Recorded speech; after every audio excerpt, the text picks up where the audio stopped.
Welcome, Chad. We are here with day number 6 of the TePe Sigeman Tournament and day number 2 of the GCT Poland Tournament. GCT Poland हो चुका है चालू and सहज भाई मैं आपके आते ही क्या देख रहा हूं गुकेश चेस ओपनिंग थ्योरी भूल गए सहज भाई भाई ये गुकेश ने पहले first of all welcome chat and secondly perfect timing to go live या पहली चाल E4 हुई और हम लाइव गए भाई व्हाट अ मोमेंट एंड भाई just to come back to the game Tiku भाई he did this in Menorca Masters you remember he played D3 and then उसके बाद he played A3 he did भाई दिस बिफोर पहली चाल की आप तारीफ कर रहे हो दूसरी चाल can we go through the second move Sahaj भाई वो विजुअली देखना है मुझे एक बार E4 E5 D3 चैट जो भी ओपनिंग वीडियो आज तक हम सब क्रिएटर्स से बने सब बैन कर दो भाई E4 E5 D3 is the new setup and सहज भाई what is the I look at this bishop B4 G3 now अरे ब्यूटी भाई Hi, I'll tell you.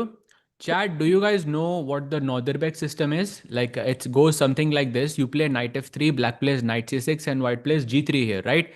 So this is what we call, I mean basically इसका official name नहीं है but Nodirbek बहुत खेलता है तो we're just calling it the Nodirbek system for now until it gets a name. But Gukesh played this a lot against Vishy sir in GCL.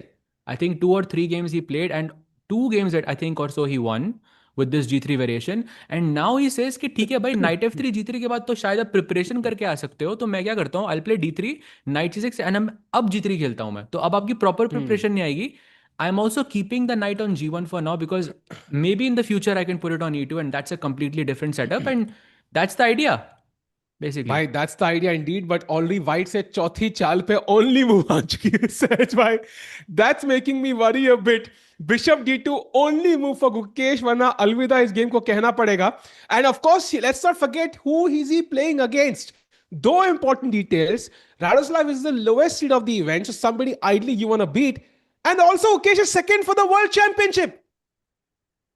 Oh, that is so true. That is so भाई अब तो second को थोड़ा अपना भाई अपनी responsibility निभानी पड़ेगी पर पर सेकंड को तो ओपनिंग पता होगी ना भाई तो उसके अगेंस्ट खेलने का तो कुछ मतलब बना नहीं वो तो साथ में बैठ के ही देखे होंगे opening but I think this is clear कि he okay do you really expect Gukesh to play E4 E5 D3 in a world champ भाई मैं रो दूंगा अगर गुकेश ने E4 E5 D3 सिंडारोव के साथ वर्ल्ड चैंपियनशिप में खेला भाई I can tell you like we will all cry on the on the stream there but मजा आएगा but I think भाई this whatever Gukesh is playing by these days especially D3 he has employed at least 2 times that we know this year once in Menorca and once just now. So that means he's not going to play this in World Championship. नहीं तो आप you very rarely repeat. Right, टिको भाई? भाई आपने world championship होने की बात करी अगर बिशप D2 नहीं आता मैं तो अभी रो पड़ता भाई 6 महीने का वेट क्यों करना है and now of course D4 के बाद black can gain a lot of space but essentially what white has done is उसने E4 पॉन पे टेंशन रिवील कर देंगे after D4 and then knight E2 F4, knight F3, bishop G2, and you can basically try to launch an attack. Of course, it's objectively not the best way to play, but practically might offer chances. And to be honest, I am not phased at all by this. I love this. कुछ different try कर रहे हैं Gukesh. You know, it always takes courage to play these opening styles. सामने कोई भी बैठा हो, and if it wins, you look like a badass, Sahaj bhai. Oh, absolutely, absolutely. Because you played D3, and of course, like trying something new. Of course, you are also being a pioneer when it comes to opening theory. When you try out things like D3 as the world champion, then people follow. People like 2600s will follow, 2700s will follow. Then unko dekh ke 2500s, 2400s will follow, and so on and so on and so on. And who knows? Maybe right now this E4 E5 D3 is known as Leonardus variation, something like this. But who knows? Later it could get a name Gukesh variation. Because I don't think Oh, Gukesh has a name in the opening, right? That's not yet. missing. That's the thing, and only a slight error by his opponent. So I think D4 खेला था, but understandable why he took that pawn, and now he's kind of equalized. Chat, welcome to the stream. First of all, एक बार सबके सब chat में लिख दो कहाँ से आप join करें. Where are you joining us from? Let us know the location. Let me point out there's a poll in the chat. I'm going to set up on the Chesscom India channel. So can we set it up on the Chesscom India channel? If you can potentially, I'll do it. Gukesh versus Sindarov का poll because इस game के बाद जो अगला game होने वाला है सहज भाई it is Sindarov with the white pieces versus Gukesh with the black pieces. The warm-up match for the World Championship is 6 months. It's all or nothing, Sahaj bhai. भाई भाई भाई, वो जो दिन आने वाला है, वो जो एक एक घंटे के अंदर वो मोमेंट आने वाला है, basically chat, and we are all waiting for it 100%। And of course Gukesh has, मेरे को लग रहा है गुकेश और राडेक ना अपने राउंड को छोड़ के वो सिंडारोव के साथ ही प्रिपरेशन कर रहे होंगे कल रात को बैठ के।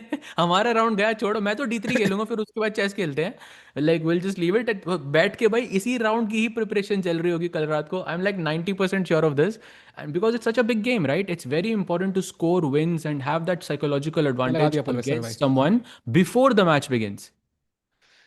Indeed, and it's going to be a lot of fun, of course. And मैंने दोनों चैनल पे पोल लगाया सहज भाई. Would love to see the differences in the poll results on both channels, सहज भाई, if you know what I mean. Will be quite Oh, right. interesting to see that one. And meanwhile, chat, glad to have you all. It's going to be fun. Meanwhile, we are still focused on this game. Iski ugly game. The next game is the one versus Sindarov. And of course, TePe Sigeman will also start in around 45 minutes. Sehaj bhai, so far, I think White seems to be very happy with what he has. He can play knight f3, he can castle rook e1, and e5 pawn could be a weakness. Great point, I think. And also, this knight on f6 kind of helps, because imagine if the knight was on e7, black could play f6, yeah, to defend this pawn. So you can definitely target this. So knight f3 looks like a very strong move. By the way, just wanna, just speaking of the TePe Sigeman event, since you mentioned, just wanna mention that Fabi made a very interesting statement about Erdogmus yesterday. I'm not sure if you caught that, Tiku bhai, No, but no, no, no. he said something along the lines of that Erdogmus is the probably the most promising chess player in history of chess, Hmm. like the most impressive player in the history of chess, or something like this. What do you make of that? Because I think that's big words coming from Fabi. That's huge because we also kind of think the same, but our assessment is based on the results, right? It's just based on him being the youngest ever to touch 2700. But for Fabi especially, I mean, of course, for you, Sehjbhai, as well, and maybe some title players in the chat, jo do log dekh rahe hain, but for Fabi especially, it's also based on the analysis of his games, right? It's based on him going deep into why is he playing so well, how is he playing so well, and clearly he's impressed by Erdogmus's play. So I think, or Erdogmus actually, I'm trying to adapt to his pronunciation. So that means Fabi clearly sees something which the common man has not seen just yet, and that means there's a huge future for Erdogmus at the top level. Yeah, for sure, for sure. And also, he was mentioning the fact that against Nodirbek, by the way, I believe he plays against Nodirbek today. And the last time Erdogmus played against Nodirbek, chat, I think we've spoken about it many times, but just want to remind you guys that, can you guys take a guess how many moves that game lasted? Just like a random guess. Can anyone guess the last time Nodirbek and Erdogmus played against each other? How many moves did the game last? Anyone? Just a random guess. I'm guessing it was with Tata Steel where they last played. Oh, not And Tata Steel, the one before that. The one before that okay, in okay, Grand okay. Swiss. My Acha, acha, bad, acha. my bad. Grand Swiss. Okay, okay. Exactly. Savita Sharma ji, I think you got the context in this. It was a 190 move game. Yeah, It was a queen pawn versus queen endgame. About 8 hours long, the yeah. match actually stretched, 8.5 which Sehjbhai, is I think. मेरे को eight वो and a FIDE half का hours. हाँ. And a 13-year-old Erdomas did not make a mistake in 8.5 hours against Nodirbek. That's so, so, so impressive. Yeah, I remember FIDE posted a proper Instagram post about it. Was insane to me that he defended that game. If he had lost, it would make sense, yeah. But he had the stamina and the understanding in that position to hold on. And thanks a lot, Mr. Sick Dude bhai. Sick बोलने का मन नहीं कर रहा but compliment दिया आपने तो लेना पड़ेगा. And meanwhile, Sehaj bhai, Gukesh के लिए ये game बहुत important है chat. Why is this game important? Because whatever happens here is gonna, of course, dictate a part of his mood for the game against Sindarov. And that's the next one, Sahaj Bhai. So this game, if he can have a nice victory here, and to our surprise, Gukesh was right in the middle of the standings after day one. After that, couple of rough rounds at the start, and he's only 1 point behind the leader. He's just I a feel, one drop behind the leaders. He's on three yeah, I points. He's on 4 points. I just feel that, as anytime we want to assess whether a tournament is going well for us or not, is the amount of opportunities you get in a single game. And I think Gukesh got opportunities to win basically in the first game against Firouzja. He had opportunities throughout his match against Hans, to equalize matters. I feel like his play has definitely improved since Menorca, which was actually not that long ago, but he feels like a different, like slightly different, more improved version for sure to me so far. Because the fact that he's taking down Firouzja like that, the fact that he's outplaying him like that in rapid, the fact that how he defeated in the third round as well, is pretty impressive, I would say. Agreed. And chat, please, no racist comments. And I've seen a few over the last couple of days. I'm going to ban you instantly. Just fair warning. That's the last warning for anybody in the chat. Meanwhile, coming to the game here, Sehaj by h6, a quite a normal move, I think, kind of saying, passing the buck to white. Okay, what are you going to do now? I just want to target that e5 pawn. That's my goal. I think that is the biggest weakness right now. Rook e1 makes a lot of sense. Of course, h3 to prevent bishop g4 long term makes sense. And my goal is, I think, even though you have this central pawn, you don't have a target just yet as black. So your plan after you play the normal move like bishop f5 is not so clear, maybe.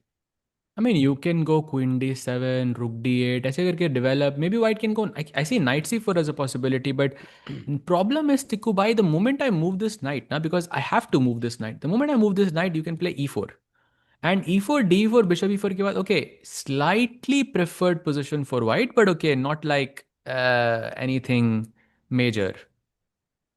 Yeah. So Yeah, it I could just agree. end in a very like a quick draw as well. But let's see what happens.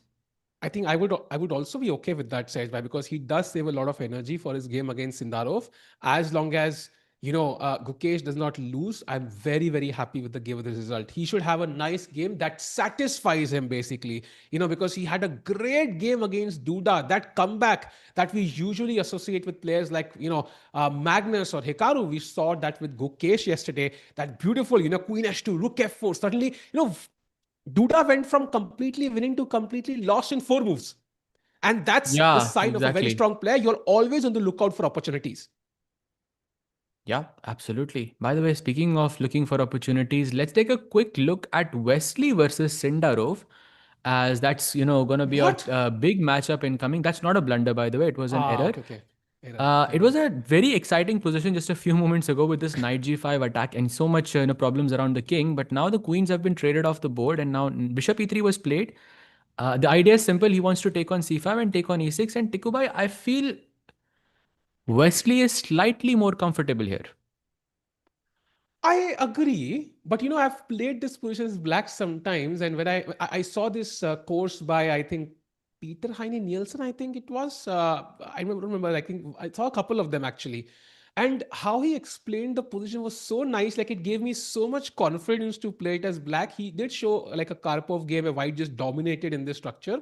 But look at the bishop, Sahaj Bhai. That's where I'm happy. The bishop on b7, the bishop on d6 kind of give me a lot of faith in my position long term. But I do agree with you that e6 pawn is a big thorn, and that bishop e3 move, simple threat, take and take. It can't get easier than that. Yeah, exactly. This threat looks dangerous, as dangerous as it could be, because it's going to be a discover attack, and black has to basically go knight d3 here, Tikubai, which I'm not so sure. After bishop takes, pawn takes, let's say something like rook d1, you will win the pawn on d3, and this pawn is now, let's say, a permanent weakness in the position. So difficult road ahead for Sindarov. True. And I think this game is going to be exciting because we can already see a 4 minute time difference building up.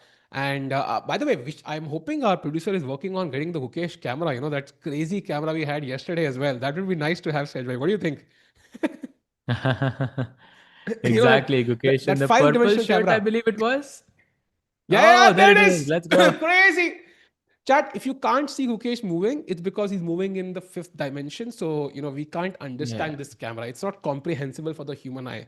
So we've Mm. worked really hard to get this. We had to interact with aliens. You know how light years work. It was a difficult Starlink and communication. everything, yeah. Yeah, but we did it just for you guys, just for you. Mm. And meanwhile, Sahaj bhai, jumping Gukesh, back to first time I'm seeing Gukesh in 4K, yeah. yeah, and 5D and That's a 4K bhai. very, very nice picture though. Like can we appreciate how good that picture is? Like that's a beautiful picture. Yeah, true. Agree, agree. That Waka logo really, shines bright. on his shirt there. And he does look very intense and focused, which he is in real time as well, I'm pretty sure. And so if you jump back to his game right now, I think after castles, we had a couple of moves. Knight c4 was played, and Gukesh piling on the pressure on that e5 pawn. Not totally convinced with knight e3. I would have again played rook e1 first, but okay, makes a lot of sense. Attacks the bishop. Where do you put the bishop? Bishop g6, bishop e6. Both look tempting. No, don't go to g6 for sure, because then there is knight h4. And I'm not so sure if that is good, because then you would have to go bishop h7 and lose a tempo. Hmm. Knight f5 is also incoming, and I would rather put it on e6. That feels more centralized, you know? And also, maybe in the future, I can play something like queen to d7 and then bishop to h3. This is the biggest. Oh, wow. He goes bishop h7. Not a big I fan of think, this. Wouldn't have chosen it. Okay, it makes more sense than bishop g6. That's for sure.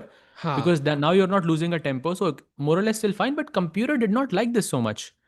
I think he's planning e4 basically. That's why he went there because the bishop on e6 would not allow e4 anymore. He really wants to get rid of that pawn on e5. I think maybe and that's an ID2. So this makes a lot of sense. But can we go e4 now? Is it a good move?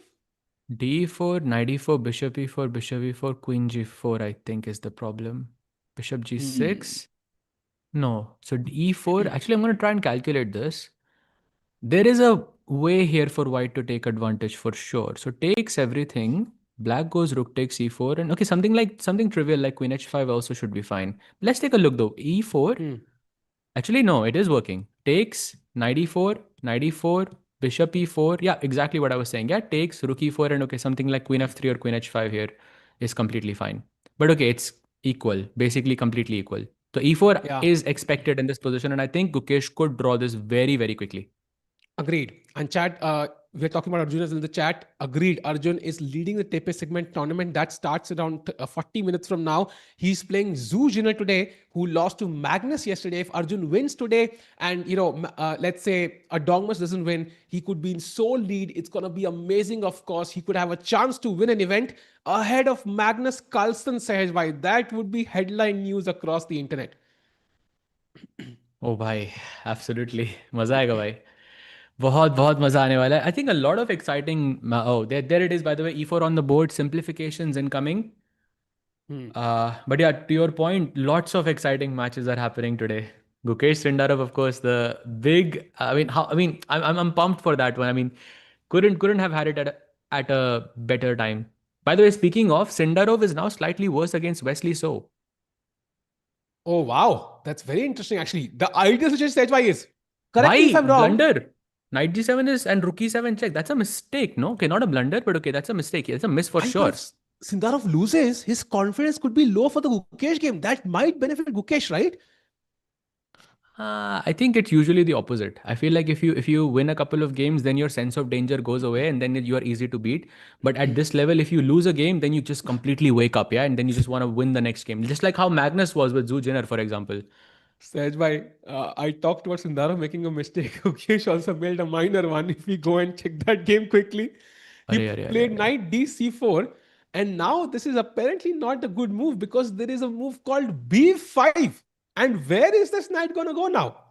But guys, but Tikubai, can we explain why knight d4 is a mistake and why Hmm. Gukesh went for something like this? So, like, of course, Gukesh knew knight takes e4 and queen takes d8 is equal, but just like how Magnus yesterday played that f3 move, I'm Hmm. sure many people in the chat will remember, where probably it was not the best move according to the engine, but it led to more complications.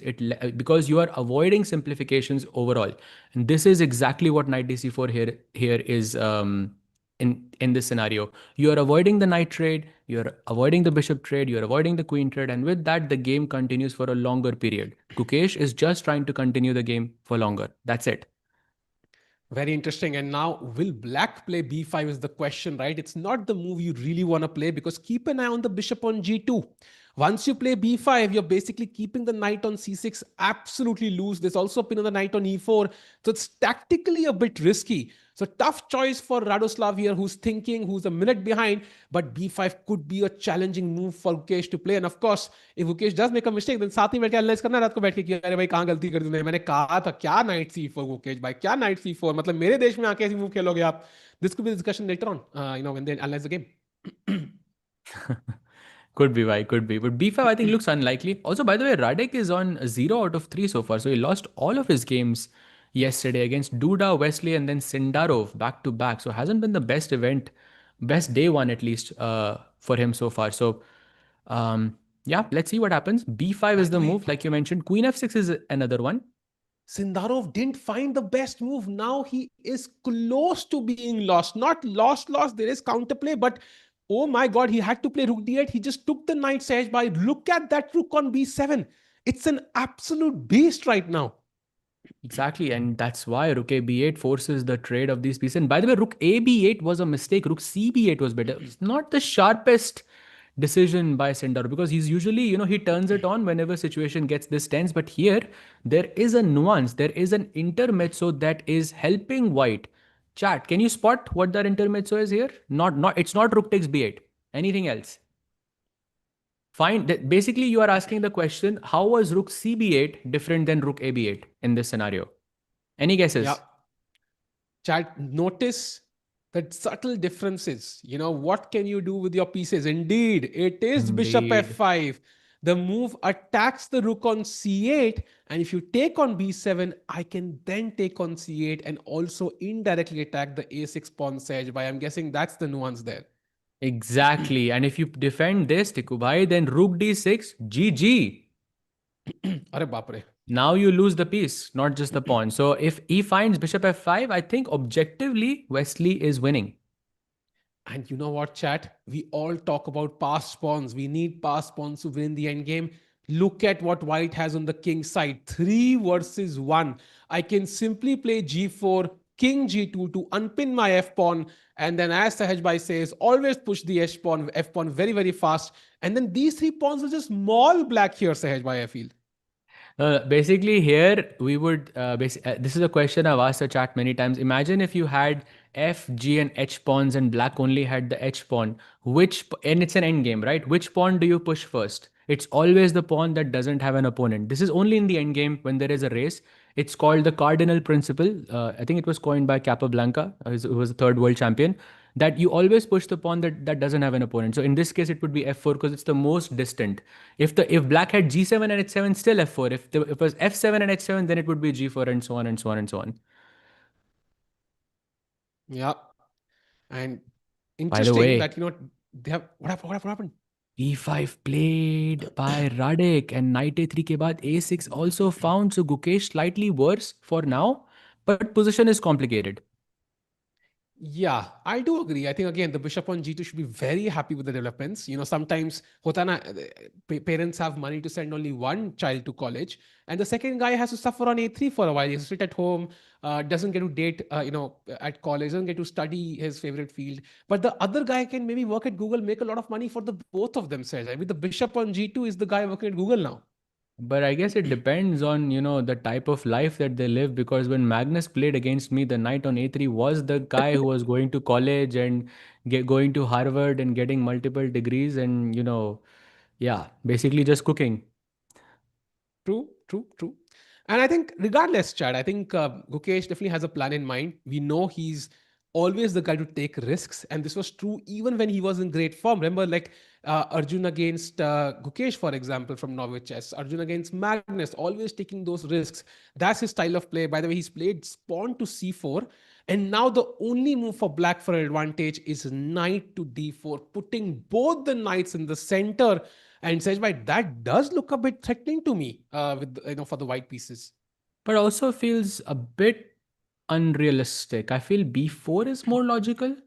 I don't know, but you see c4, your eyes go to b4 instantly. Knight a c2 and a5. You are saying, okay, that's kind of better for me. But knight d4 ke baad, bhai, knight a c2, knight c2, knight c2, and you're supposed to capture on c4, basically.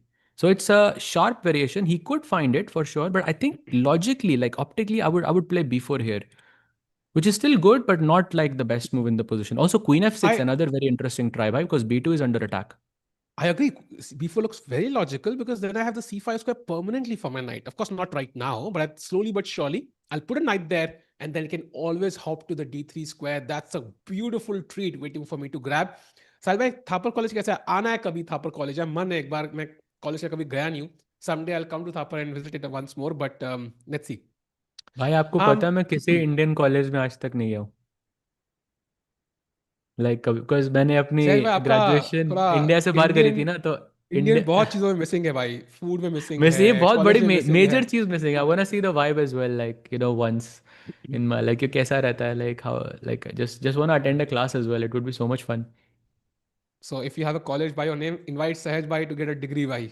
किस में degree लोगे सहज भाई अगर और अ India में नहीं degree होती तो? भाई, just to visit, that's what I तो वुड लव। रणछोड़ दास छाछड़ से सीखे सहज भाई, go to IIT Delhi right now and just learn. By the way, knight d4 played, the best move in the position, and look at that, knight c2, the only move for Gukesh. Wow, knight a c2, or else he is a whole lot worse. Let's see if Wow. he finds that, because if he doesn't, then black can get c5, and then this knight on d4 becomes an outpost, which is something you absolutely want to avoid. We don't want Gukesh to lose, chat. That is very important, right? The confidence matters. I know he had a draw in hand, but he needs to find knight c2. I think a pushing draw, one way he's taking risks and ends up in a draw, is still okay, but we don't want him to lose his confidence. Come on, Gukesh, knight a c2. I can see on his face, he's thinking about it, Sajwa. His eyes are looking towards knight on a3.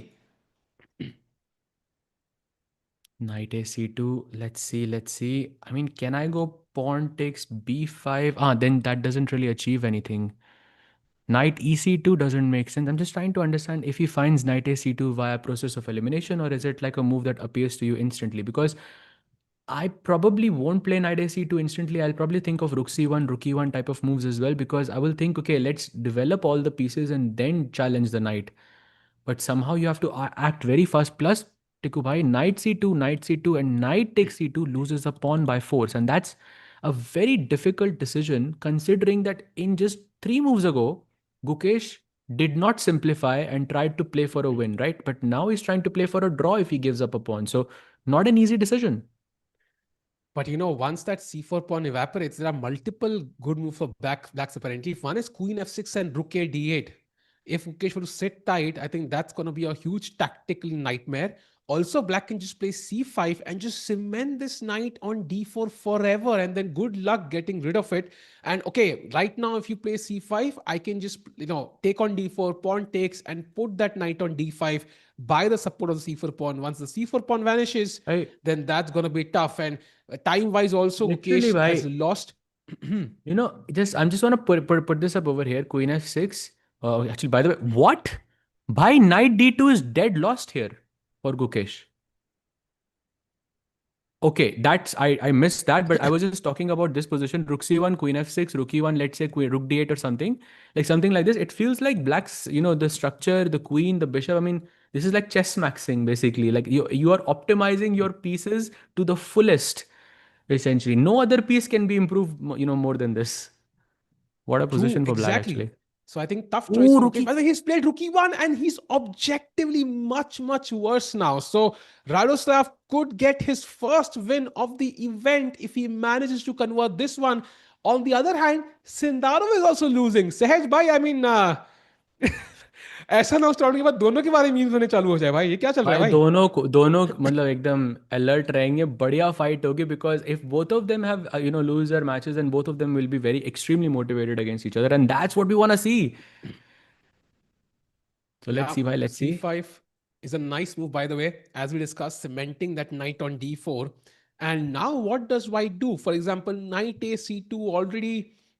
I mean, it's a decent move, but looks less impressive as it was earlier because black is not forced to react. The knight on d4 is defended now, so I have other options. For example, Actually, Guki after will knight fight a back. c2, I can just go pawn takes pawn, and that's just a free pawn again, because knight takes c4 is not possible, and as knight c2 and knight g3, I guess was the problem. But there are bigger problems in the position, like queen f6 and attacking this and so on and so on. So Gukesh Oh, in by the deep, deep, way, deep trouble. Sanket by telling us, I'll be watching the game live from Poland tomorrow. Super excited. Arey, brother, get us some videos of Hey, Gukesh, man, and send it to my, I don't know, on Instagram or whatever, some Google Drive link or whatever. Would love to check it out by and have fun. Meet Gukesh, hopefully. And hopefully love he's it, leading the bhai. tournament by then. Love it, love it, love it. Good luck, bhai. Enjoy it.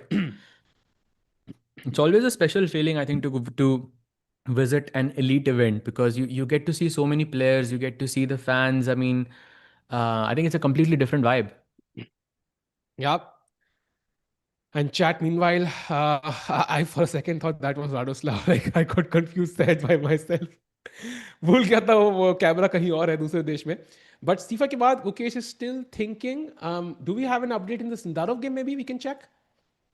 Yeah, absolutely. So this is the current position. After rook takes b8, rook takes b8 happens, and then he plays g4. So the cardinal principle essentially, black plays h6. And now Wesley's thinking he can go king g2 basically, or he can to try and basically push f4, or he can play rook d6. The idea of rook d6 is that you want to tuck the rook away to c6, where it puts pressure on b6, f6, basically the entire sixth rank where majority of your pieces are.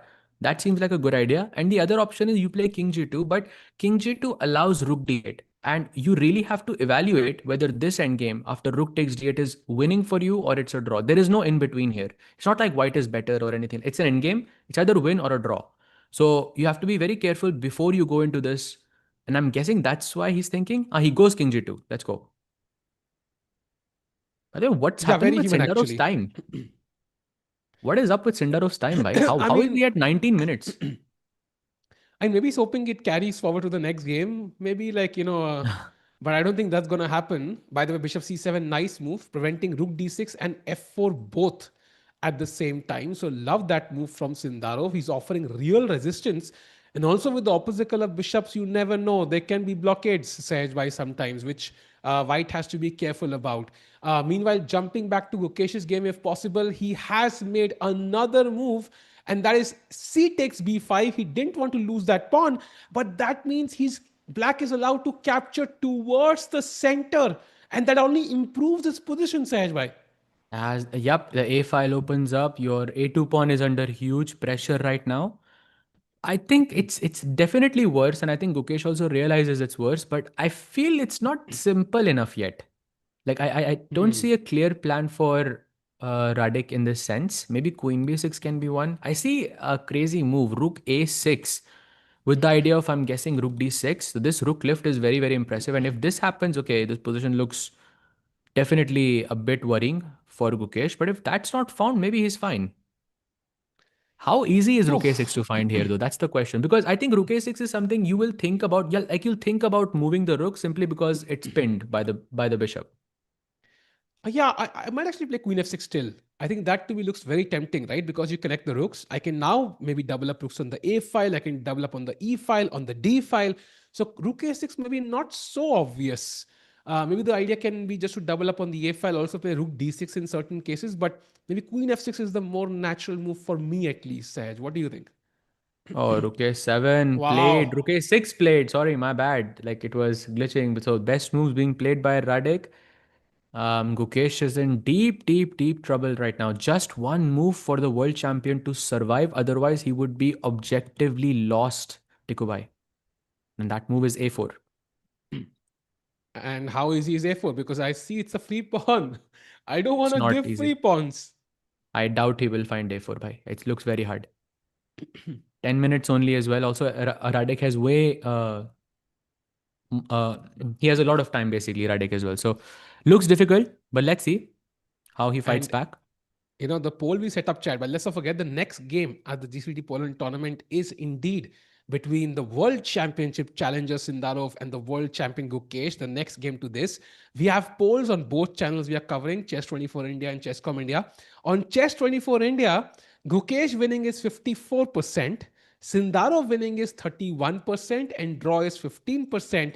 On Chesscom India, however, Gukesh winning is 46%, Sindarov winning is 38%, and draw is 16 or 17%. So, and with every move, what I can see is Sindarov's chances are rising because we're looking at Gukesh losing. Sahaj, why people are voting Sindarov more? Oh, okay, okay. Then let's go back to Sindarov's position because he's also in a worse position. Let's get those votes. No, I'm just kidding. Actually, it looks like Sindarov has fought back a bit because the knights have been traded off and opposite colored bishops could hold some kind of a fortress here. I agree. And of course, black has a potential pass pawn. And if you ask me who has the more advanced pawns, it is black. If I somehow put a pawn on c3, b4, c3, defend with the bishop on e5 long term, then you always have to take care of that pawn, right? Your bishop has to stay on c2, the rook has to stay on e2 to defend it.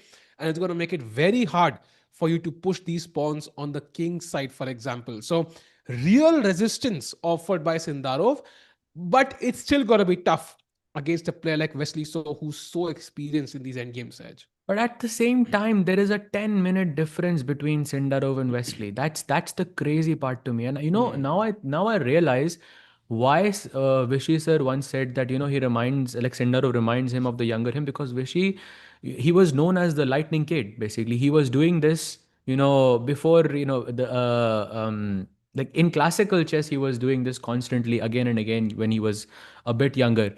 Um, this is a big, big, big strength for Javokir. And Tikubai, we have discussed that for Gukesh, fast chess is the problem, Hmm. right? When it's blitz, when it's tie breaks, and all of this, and it looks like for Sindarov, it could be one of his biggest strengths.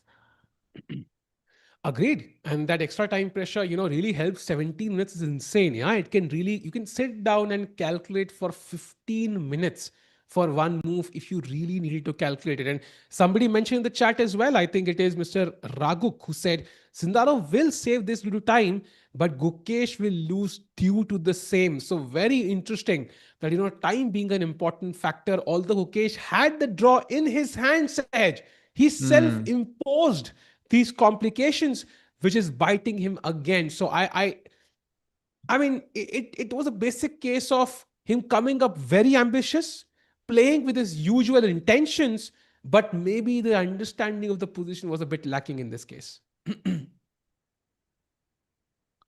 I don't, I mean, I guess it's just a series of bad, like, positional decisions. And yeah, sometimes you think, okay, I can continue the game, and then you start to regret it. I'm sure he's regretting it right now, but Mm. still, I think you should push for the win, whether you shouldn't push for the win. I mean, it's very nuanced. Yeah, maybe in this situation, knight dc4 was a bit more extreme than usual, but it's difficult to calculate all of the outcomes. Now then the question becomes, should we stop playing for the win altogether, or should we stop pushing for the win altogether? Of course not, because that's exactly the reason why he won candidate. It's exactly the reason why he won the world championship, because each time Gukesh was putting that pressure, I believe, on Ding on each game, and that's how Ding kind of collapsed, and with that blunder in the king pawn end game.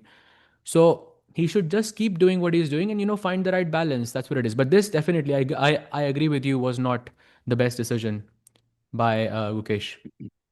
Agreed. And the time difference is, really speaking volumes as well. Chad, look at Gukesh's clock, less than 6 minutes now. And I think this is almost impossible. And of course, we saw A4 as the best move. What is the idea of A4? It feels like Black has so many options. First of all, there's Rook D6 threatening a bunch of tactics. There is Rook E6 threatening a bunch of tactics. There are Queen A8 ideas, Queen F6, Rook A8 ideas. A4 tries to split these pawns and just create, like some squares. I mean, Knight C4 is now an option for me. At least I have something to play for. And of course, this A4 pawn will be attacked by the Queen as well. And if I can somehow neutralize the A2 and B2 pawns for the B5 and C5 pawns, I have chances to hold this again.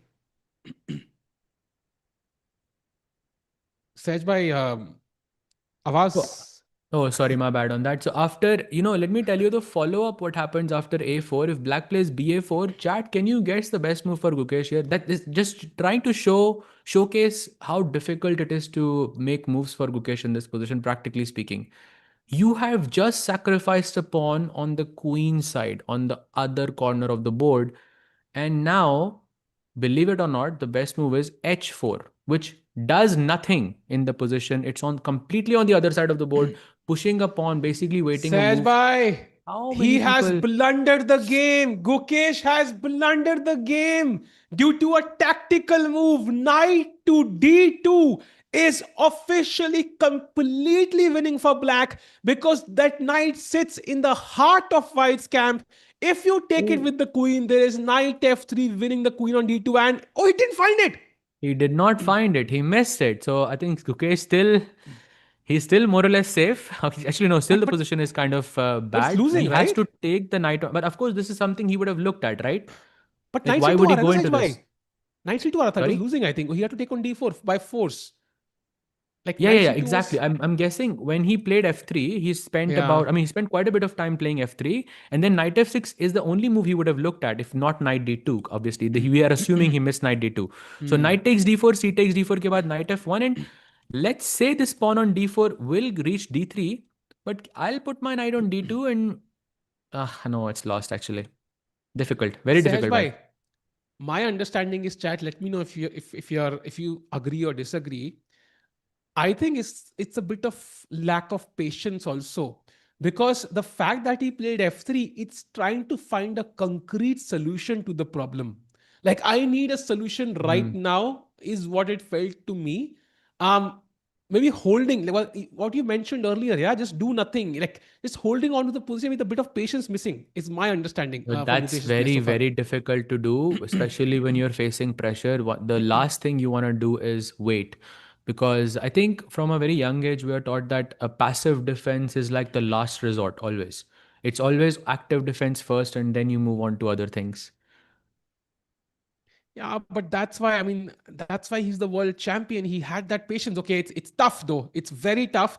And now the question is, this d4 pawn, what do we do about it? And also, Sahaj bhai, like technically the material is even. So if you can explain to us, why is this -3 for black? Why is it so bad? It's purely because of piece activity. Bishop on h7 is very strong because it controls d3, and largely because of the pawn on d3. Yeah, if you put the pawn on a7, this is equal. But the pawn comes to d3, rook comes to e6, and then e2, and white just doesn't have enough time to defend against all of these threats. And that's why I think Gukesh is completely lost.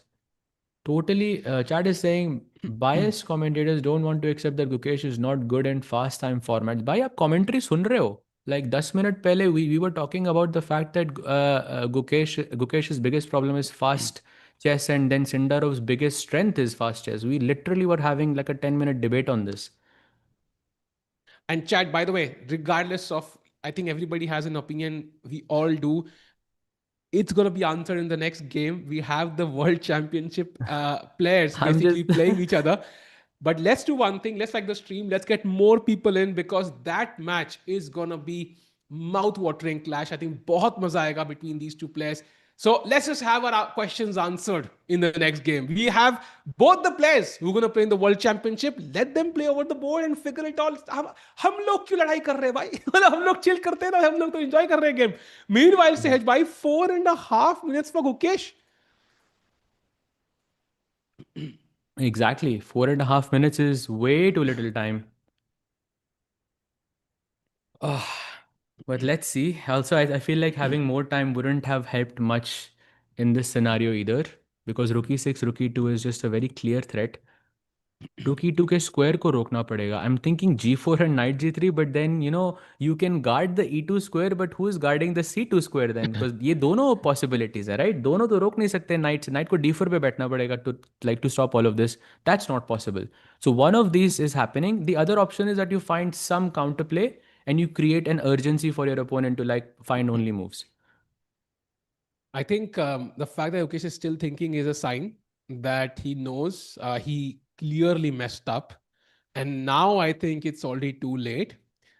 For me, Sehaj bhai, I think, I mean, maybe I'm hoping I can create a passed pawn somehow, like on the queen side. That's enough to distract the pieces a little bit. But I'm still not sure how do I even do it. And also that bishop on g2, which earlier was the star of my position, right? You were talking about how that b5 move is going to, give that bishop a smile on his face. But now that bishop is crying. It's crying, tears dripping down his cheeks. कि भाई मैं दोनों जगह से block to, वो भी अपने ही pieces से. Arey bhai. Also, just putting it out there, golden pawn was pushed. And it was not for a tactical reason. You see, it usually is a mistake. By the way, 3 minutes for Gukesh. And Chad, of course, we'll also have TePe Sigeman start in around 13 minutes. But I think until Gukesh Sindarov finishes, our main focus will be this. Of course, this tournament, of course, is going to be crazy, that lineup between both the players. Oof. By the way, is that another mistake, Sehaj bhai? Yeah, that's a blunder. That's a big blunder. Okay, not a big. Okay, it's like a -2 से -5 पे चला गया. Basically, there's a check on d4. Rook e6 is incoming still. Rook e2 is there as well, and queen f2 is the plan. So check, king h1, rook e6. I'm guessing you take, let's say rook e6, rook e6, rook d1 or rook c1, something like this. He will go bishop g6 and queen f2, rook e2 is unstoppable in this position. So very clear plan for Radek to bring the queen and put it on the f2 square. And again, if the pawn was on f2, this problem would be, let's say this position would be less worse at least. And Chad, I think there are a bunch of questions I see about Gukesh, about us. I think in terms of playing Gukesh playing events, which I think is the main question, I feel like he's already withdrawn from a bunch of events. For me, I think whether he plays or not is a different strategy, because I have seen players who've played like 3 events in a year, 2 events in a year do very well. I have seen players who have played like 2 events a month do very well. So it depends on the problem he's facing right now. I don't think he's playing too little or too much. He's found a nice balance in the number of events, so I don't think that's a defining factor for his play. By the way, queen b6 check played. King has to go to h1 now, and that f2 square looks so tempting. Sehaj bhai and It's not chat. about events. It's not about events. It's not about the fact that he is playing a lot or not playing a lot. I mean, it's obviously the weight of the crown. We have established that. But I feel like to an extent, it's also hunger, because in 1 year he won everything, and then uske baad he's thinking, okay, now what's next? And probably that hunger is going to come back, I think, for the world championship. That's why I think it's going to be a very, very tough match. I would say either side. But let's see. And Chad, the poll results are shifting dramatically. On Chess 24 India, it is 51% Gukesh wins, 35% Sindarov, and 15% draw. On the Chesscom India channel, it is 43% each for Sindarov and Gukesh, and 15% is a draw. So Gukesh's game is changing the poll. Your votes in real time. Will the game end that way? We'll know very, very soon. It's the next game after this. By the way, Rook E2. Look at that move. And Saj Bhai and chat, I think we'll all agree. If your opponent's queen can land upon the f2 or f7 square, 99% cases you are suffering. The game is over. Whether be it scholar's Oh, mate or whether yes. be it in the end game or the middle game, whenever that happens, you're suffering. Yeah, this is just checkmate in this scenario. It's not even suffering. This is over. I think he can resign now. Yeah, for sure he can resign now. By the way, Sindarov is, I'm not sure if that endgame is winning or if it's a draw, but I think it's shifting more towards winning, if I'm not mistaken. Yeah, I think So he's yeah, going to very, have two very pawns, interesting right? developments there. Yeah, Yeah, looks like it's winning. I think this, I mean, Yeah. Gukesh probably is going to resign, I feel, in this moment. Let's take a quick look at Wesley versus Javokir to see what's going on. Yeah, only move for Javokir, which is c3. And this is where those extra 10 minutes really help him, yeah, because now he can take Hmm. his time and put up the best defense. Imagine now if Sindarov had 2 minutes on the clock and Wesley had 10 minutes, it's very less likely he would be able to find the right defense and make it as hard, for his opponent to convert into a win. But it's very This is a important. very big quality for Sindarov. If he takes on b3, you have to take with the bishop. That's very crucial. If you take with the pawn, I think that's a draw instantly, because black can just play a4, even sack that pawn, but it doesn't matter because the bishop, opposite color bishop, can actually stop 2 pawns on its own. So, crucial decision. I think Sindarov making a choice what to do. He ideally should play c3, but he could just take a practical bet, Sahaj Bhai. I'm just going to take on b3, hope my opponent just takes with the pawn, yeah? CB3, bishop takes b3, only move that's winning. AB3 is a draw. But yeah, you were right in saying a4, pawn takes, bishop takes. This endgame is a draw.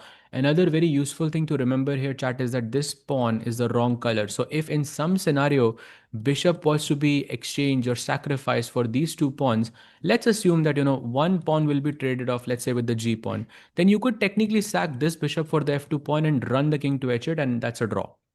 So this Yeah. is what he has to find. This is why after CB3, bishop takes B3 is really important to avoid and keep this pawn. This pawn is what's going to help Wesley win the game, essentially.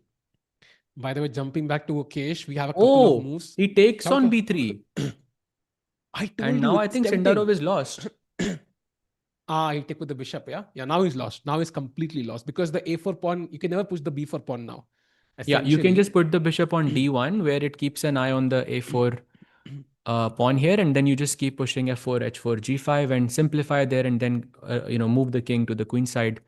It's easy from here. By the way, Gukesh, 20 seconds. He plays queen c3 Oof. and then rook a8 aata hai, and then I believe resignation is on the cards. And it's the demolition on the clock in on the position with the white pieces. Like there is nothing to take forward for Gukesh as a positive here, Saj bhai. That's the sad part, and it all comes at a time when he's about to play Sindarov. Queen f2, by the way. Isn't that just mate or a piece drops? By queen f2, rook e2, I guess, is only move. By the way, you're threatening mate in one and the piece is gone. So that's where the thought is coming from. But rook e2, d2 stops both of them, but then there is a queen incoming. That's sad, no? I'm not ये तो sure खत्म हो if गई भाई. that's any improvement, but yeah. By the way, you can't play knight e4 because there is knight e4, fe4, and then there is bishop takes e4, and that's also Oof. winning. And can you show the? Oh, okay. I think Ah, we'll yeah, yeah, see it sure, on the sure, board, sure. anyways. So Yeah, bishop takes e4 के बाद bishop takes e4, queen f1 check, yeah. and that's a checkmate. But okay, Chad. I think on one side, Gukesh did kind of bring this upon himself. He had a draw in hand. He tried to overpush and is going to lose now.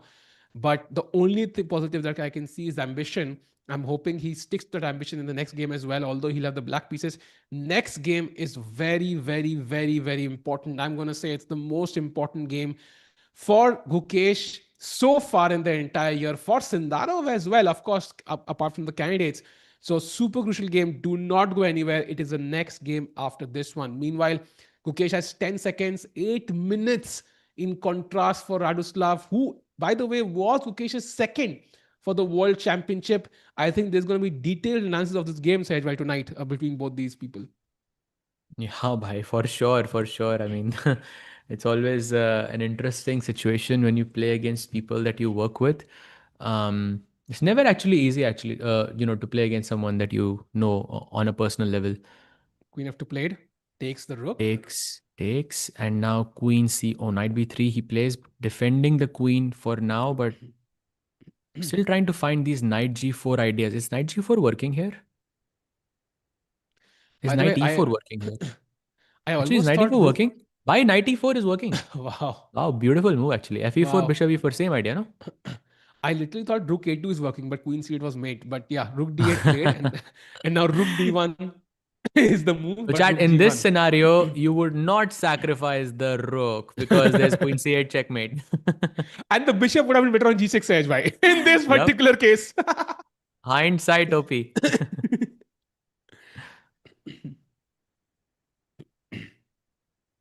By the way, Rook g1 played, but okay. Yeah, I mean, Gukesh is saying, oh no, I blundered. I blundered rook d1. I missed that there was a queen. How could I miss that?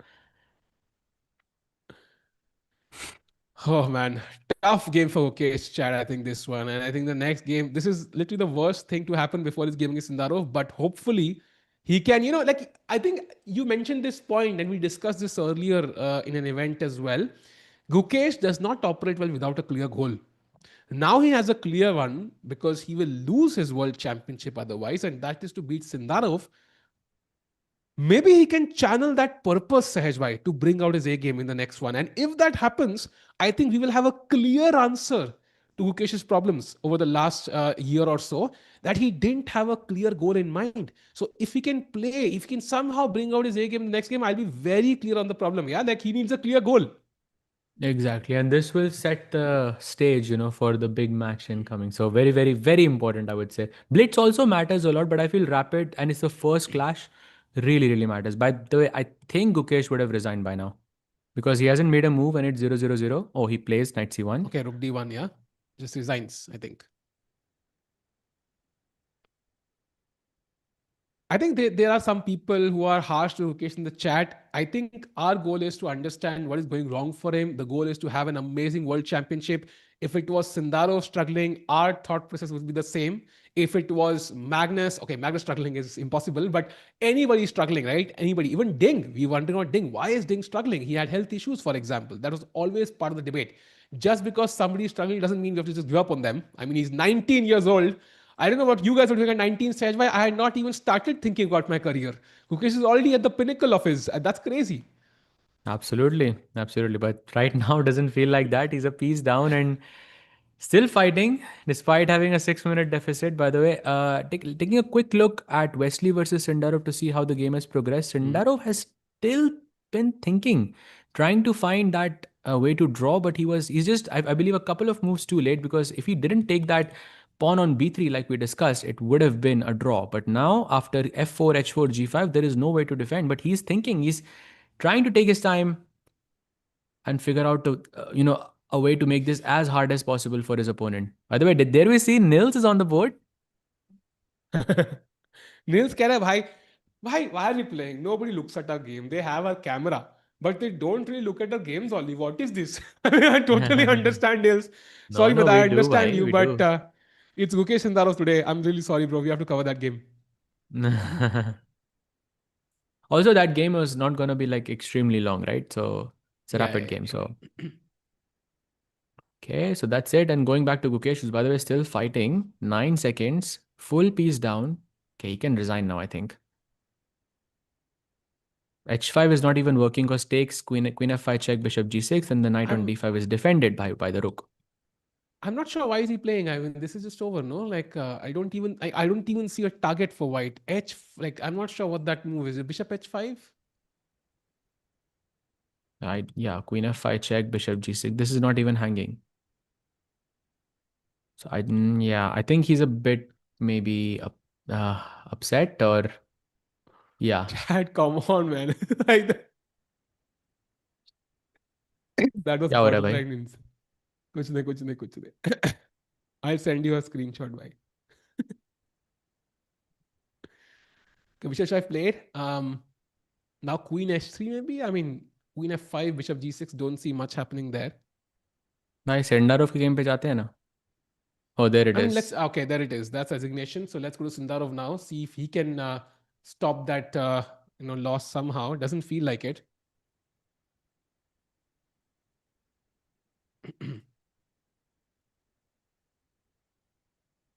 Exactly. By the way, also this is kind of similar. If Sindarov loses, no, this is kind of similar to that candidate situation of Magnus and Kramnik, where both of them were Oh, by the fighting way, for the first place to win the match, and both of them lost. Sahaj look at this king f4 only move, by the way, for Wesley. So, or Sindarov is back because you can, maybe you can play bishop e1 or something. I don't know what the plan is, but king f4 only move.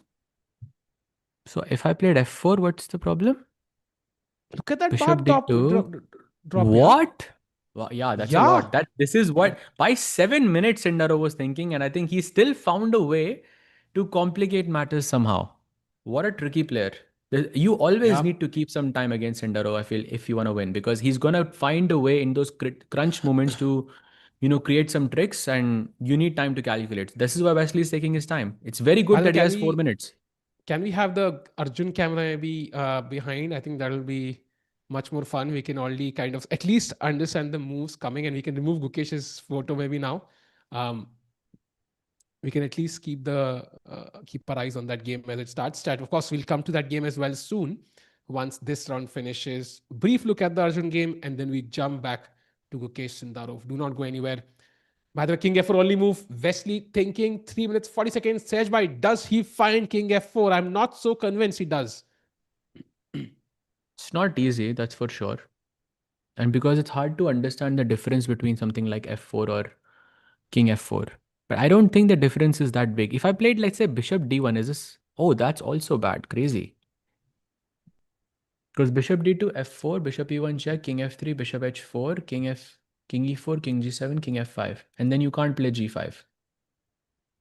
Yes, that's the problem. That's the problem. You need to. Okay, I think I understand. Your idea is essentially you want to take away the h3 and the h6 pawns because this is the wrong color.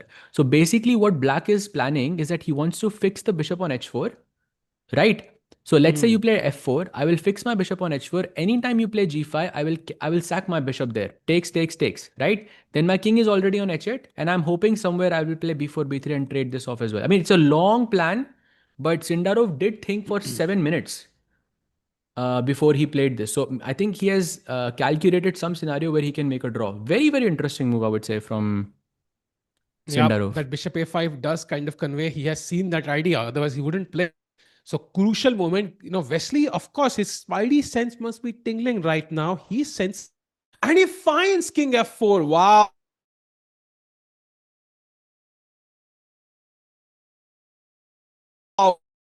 Man, finding that This is idea why you need those easy extra at 4 minutes. all. Why? With 30 seconds, I'm not so sure he plays king f4. Agreed. And chat, do like the stream. Let's get more people in. Gukesh Sindarov could be starting in just about 10 to 15 minutes from now. Sahaj, by the first time after the candidates, I'm so excited for that game. Even though I'm kind of worried about Gukesh, but I'm still hoping he can bring his A game somehow. Can he do that, Sahaj? Bhai? Can we somehow, through some magical process, see Gukesh of 2024 in this game against Sindarov? Possible, right? Definitely possible, of course. I mean, it's a game. Anything is possible. Plus, I mean, we know that both of the players would have spent a lot of time, preparing for this match. So let's see. But yeah, for sure. Let's go. F4 was the plan always. By the way, the Arjun game has begun. I see E4 D6, by the way, by Arjun. If you wanted an opening surprise, there it is. E4 D6 was Arjun's choice. Crazy.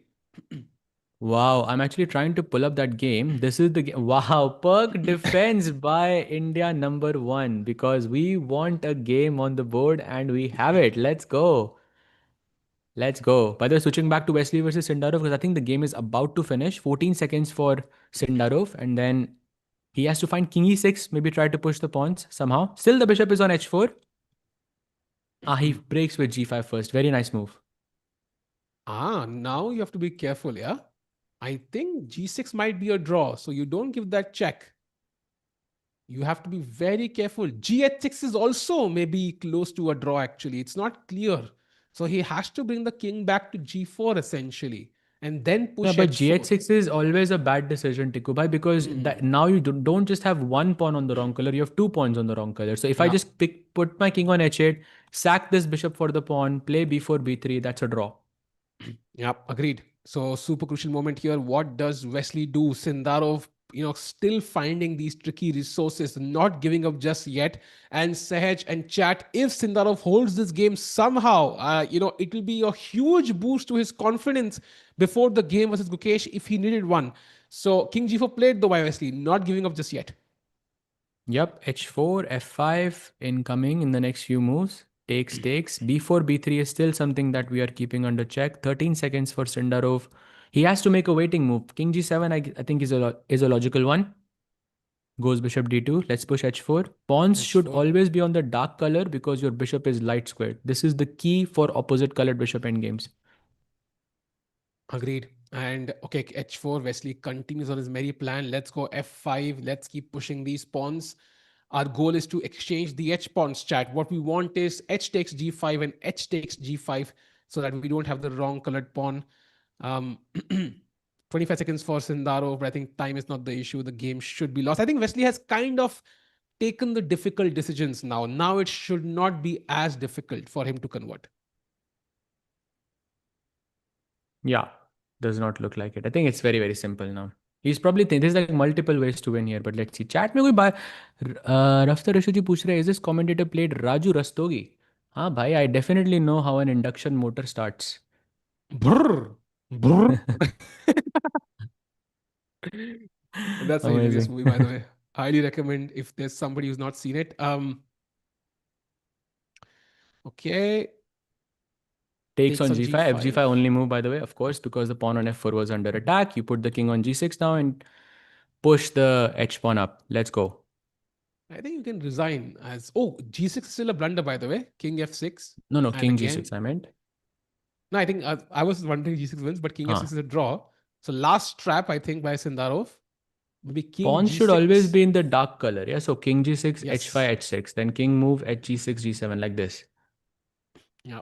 He plays King G4, also does the job, and now H5 is incoming. I think time for Sindarov to resign now. I think now it's pretty clear the game is over. Yeah, so both of the world championship challengers start off with a loss, Tikubai.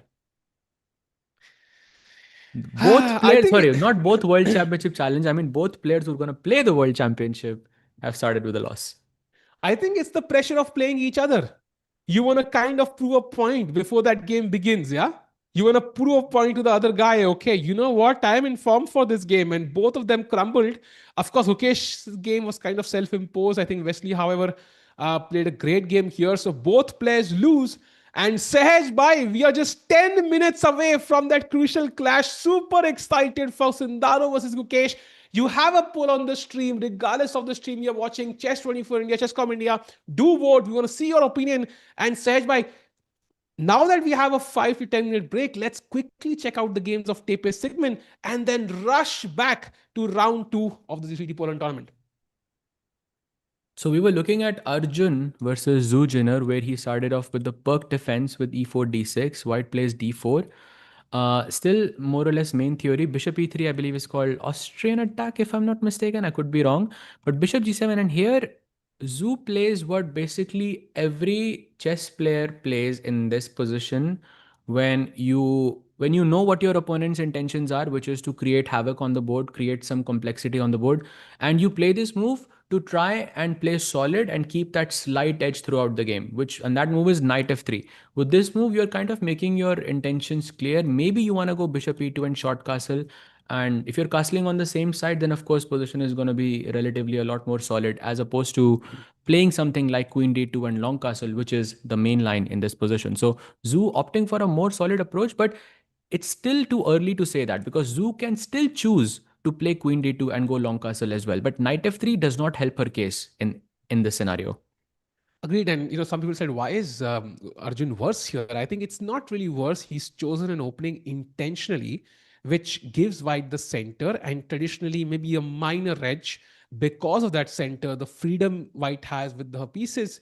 But Arjun is planning to counter attack either with e5, c5, or some break in the center long term. So he has faith in his understanding of the position, the opening preparation he's done, and the kind of form Arjun is in right now. I think it's not a bad decision at all. And I remember, Sajay, we talked about this yesterday, Olympiad final game. I think he played the Scandinavian and still won that game. So when Arjun is in flow, he is very flexible with his opening choices. Yeah, he's not hesitant to play any opening under the sun.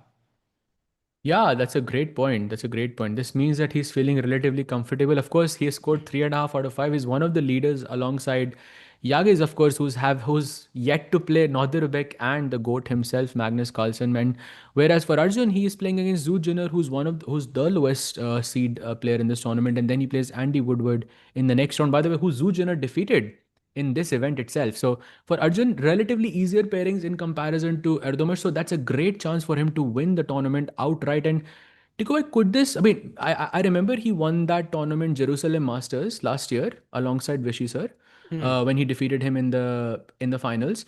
Apart from that, any other major open elite tournament victory for Arjun? I think if you exclude the Rapid and Blitz bronze medal, which is, by the way, an Yeah, insane of achievement, course. because I don't think like, uh, it's so hard because Magnus and every big name in the chess world is playing. But in terms of classical chess, if we focus, I think this could be the biggest win of Arjun's career by far, not even close, because he is playing an event which is not only a tough one, a high average yellow. He's playing an event where we have Magnus Carlsen. I mean, we joke about this, that the graphics are ready even before the tournament has started, that he's won. And to win a classical event where Magnus was playing, apart from him, you have Nodirbek, who's world number 4 and in the form of his life.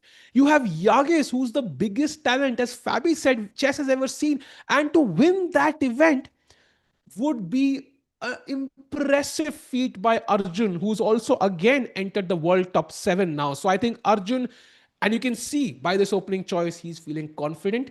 So that would be insane for Arjun. But of course, it would also be insane for somebody like Erdogmus, who's just reached the top level, and winning an event ahead of Magnus could mean a huge boost for his confidence. So this is not just a chess battle here.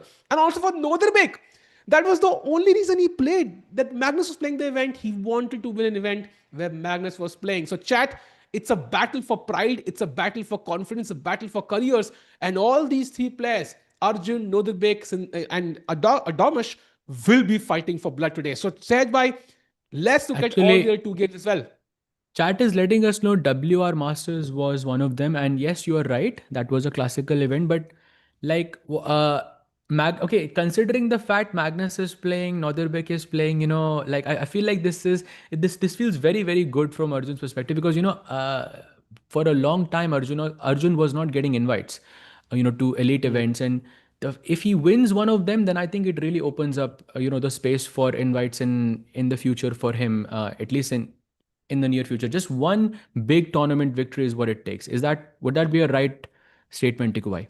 Agreed. And also, like doing it when Magnus is playing is definitely a boost for his confidence and for the visibility. Imagine everybody's following this event, right? TePe Sigeman, because Magnus is playing, and guess who wins? It's Arjun. Or guess who wins? It's Erdogmus. Guess who wins? Nodirbek. That's huge, I think, for these players who are trying to beat the GOAT. By the way, I think Sejbhai, we need to play it. So Zuzina clearly, hinting that she has some dangerous plans with queenside castles, bishop h6, h4, h5 to build up an attack. So Arjun's opening prep, look at this, plays instantly pawn to a6. Wow, nice. He's still very much in prep. I think looking very. This is where Arjun becomes super dangerous. Now it's looking like the proper Arjun we know. What was that E5 Petrov that he was playing before, and those solid openings by Hatao Osa. We want mess on the board. That's what he's known for. This is what he plays. This is what he does the best, and love to see the old Arjun back, more or less. Which is nice. Agreed. Chat, when someone's asking, I'm not lying. You guys aren't blind. After Gukesh won the world championship, what did he win? I can tell you he won a match against Magnus Carlsen. So Chad, I think is that not good enough? No, I mean 2024. If there was a player of the year, it was Gukesh. There's no doubt about it, and it was even when Magnus was playing classical chess. So it might not have been a great 2025 for Gukesh, and we can all agree on that. It was for a world champions level not impressive, but 2024 was arguably one of the best years for any player. You can ask Magnus that question and he will agree. So that means Gukesh has the potential to do that. He's just not done it last year. So can he do it this year? The start hasn't been impressive or great, but he can still pull that off. For example, if I've run a 1 minute mile, okay, random stuff, I'm not able to do it now because I'm unhealthy, I'm not in form or whatever. I've pulled it off before, right? So I can do it again. There's a higher likelihood I can pull it off again. And he's also very young, so age is not a factor. So anything can happen. So let's just see what happens. Meanwhile, Sehajbhai, let's have a quick look at Magnus and then Erdogmus, because we need to rush back to the GCT tournament as well. Oh, yep, there it is. This is Magnus's position. It was a King's Indian employed by Magnus. So, by the way, another aggressive choice by the GOAT of chess to, have a game. And he knows he's half a point, trailing behind Yagiz and then, of course, Arjun as well. And he wants to catch up. So, he plays a very sharp opening, goes a5 in this position. And knight f3 ke baad, he plays knight to g4. And I'm taking a look. No games of Magnus here, which is actually very surprising. In the previous position, not either. But do you know who does have a game in this position exactly after knight g4? It is an Indian player, chat.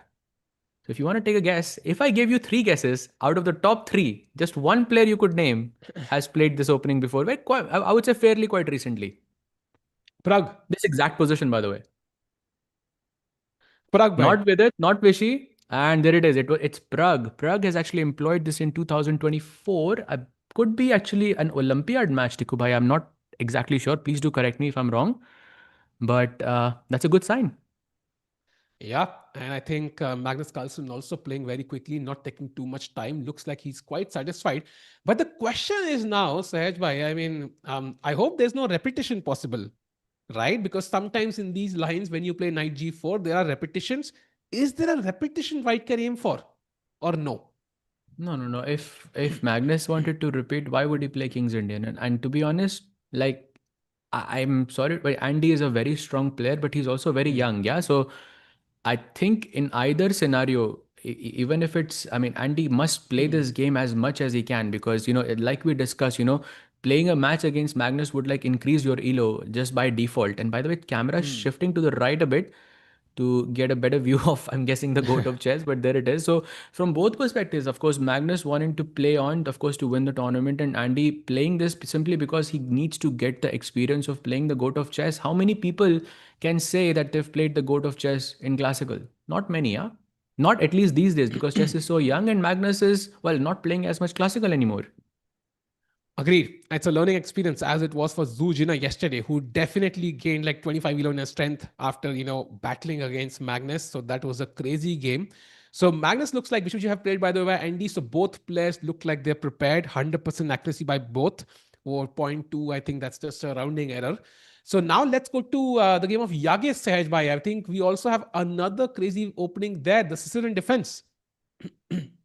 Oof, let's take a look. Oh, ho, ho. We have this is, I think, a very, very big match, I think, for today because एक revenge तो होगा भाई because Nodirbek, tried to win for 190 moves.